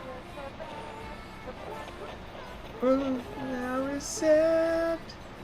Never love again, my world is ending. Yep, kom susertad.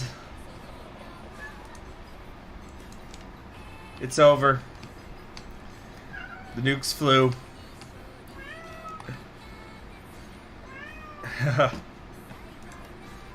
You heard the new Evangelion move, it sucks. I haven't even heard if there's been cam rips of it, I don't know. Wouldn't America still survive a German and Soviet nuclear exchange? Who knows? So let's reload that. Now you guys know the music. Where's that music coming from? Seriously.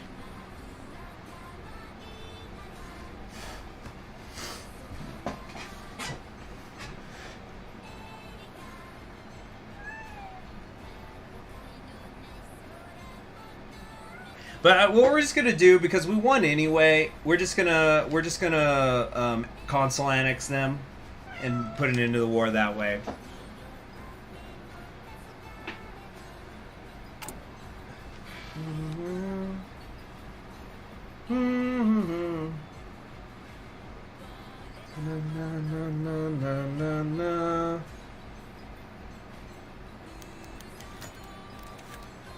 Okay. They're bluffing. Hold on. Shush.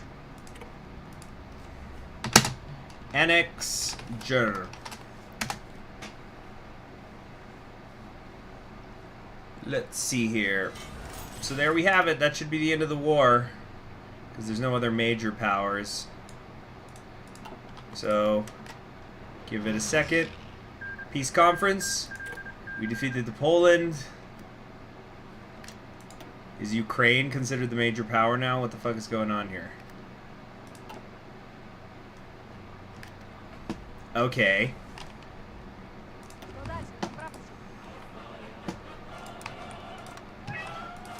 Caesar, I'm almost done.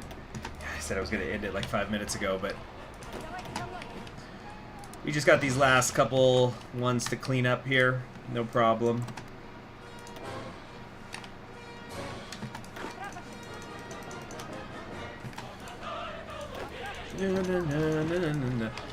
Germany is a geographical concept. Bratislava burns. There is no help for the people of Slovakia. GGEZ. No, this one they made me work for it. They really did. I will say that. It's all separate wars now? Okay, whatever. Oh, so we gotta go to take fucking Bulgaria? I don't think so.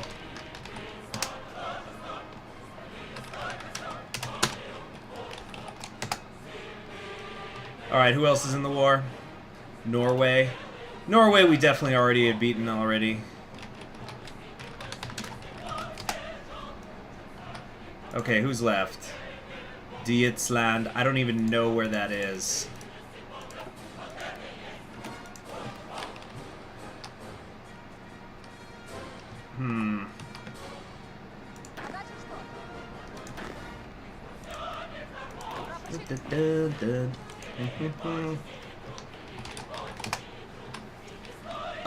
Yeah, I really don't even know who... I'm trying to look around for the red. Okay, it's these guys. So, TDE bug. Alright, yeah, Serbia went with them. Okay. Who else? Who else in the whole friggin' world? Alright. I think it's just Denmark and them. In Dietsland. Okay. Yeah, exactly. They're not pussies, they're just little bitches. Bunch of little fascist bitches.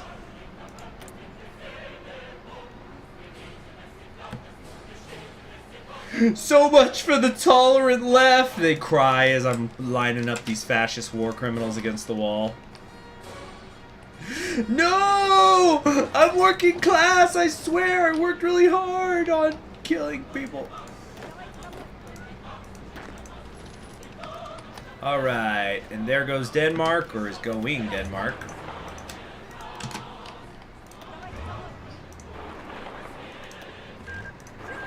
Yep, there goes Denmark. And that's it, I think we're done. No, except there's Dietsland, which I don't even know where it is. Oh, fucking the Netherlands. Okay, let's just... My tanks alone will deal with this.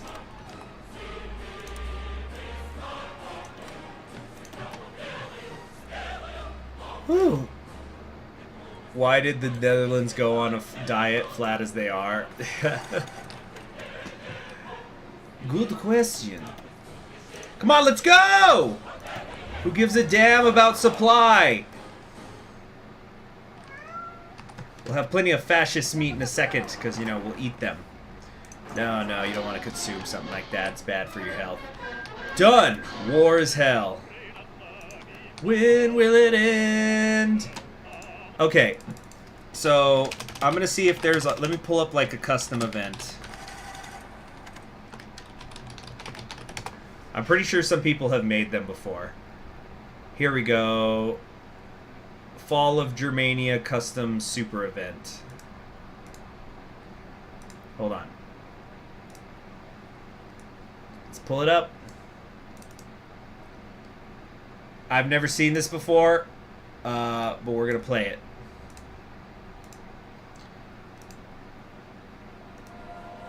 Behold, fascist insanity! You now face your doom! The plague of humanity shall be driven to its tomb! The lion's den is ours. Jesus.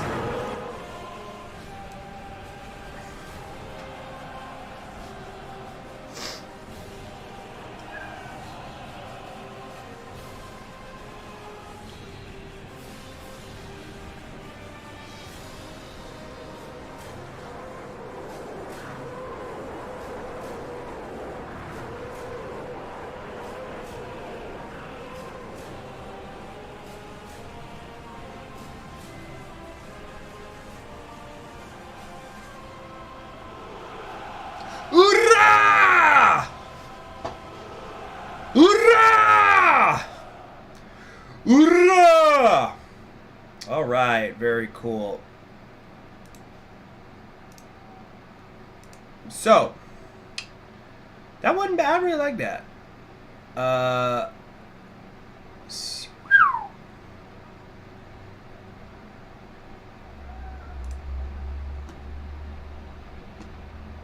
Okay.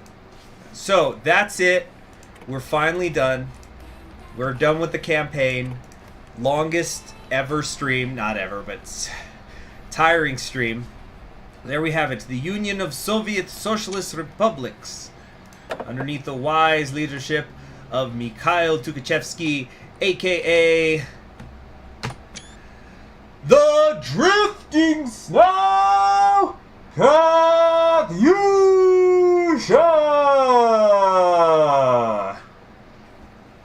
Fantastic. Well, thank you very much for everybody who joined us, who joined me and us for this series. It was so much fun. It was a lot of fun. We're going to probably go back and do Nona. When did she get older? It was after the Unification. Yep. And she grew boba, as the kids like to say. Let's see. Unification and Revenge. Okay. Yeah, remember, it's been 11 years since the start of the game. She's probably not 4'2" anymore. Anyway, so we're gonna probably do Nona next, but if I stream again later today, it'll be near. I gotta go take a long break and not look at a computer for a while. Thank you very, very much for those of you who donated in the super chat. Greatly appreciated. That's what keeps the live streams going. Yeah, you all have yourselves a wonderful day. Take care.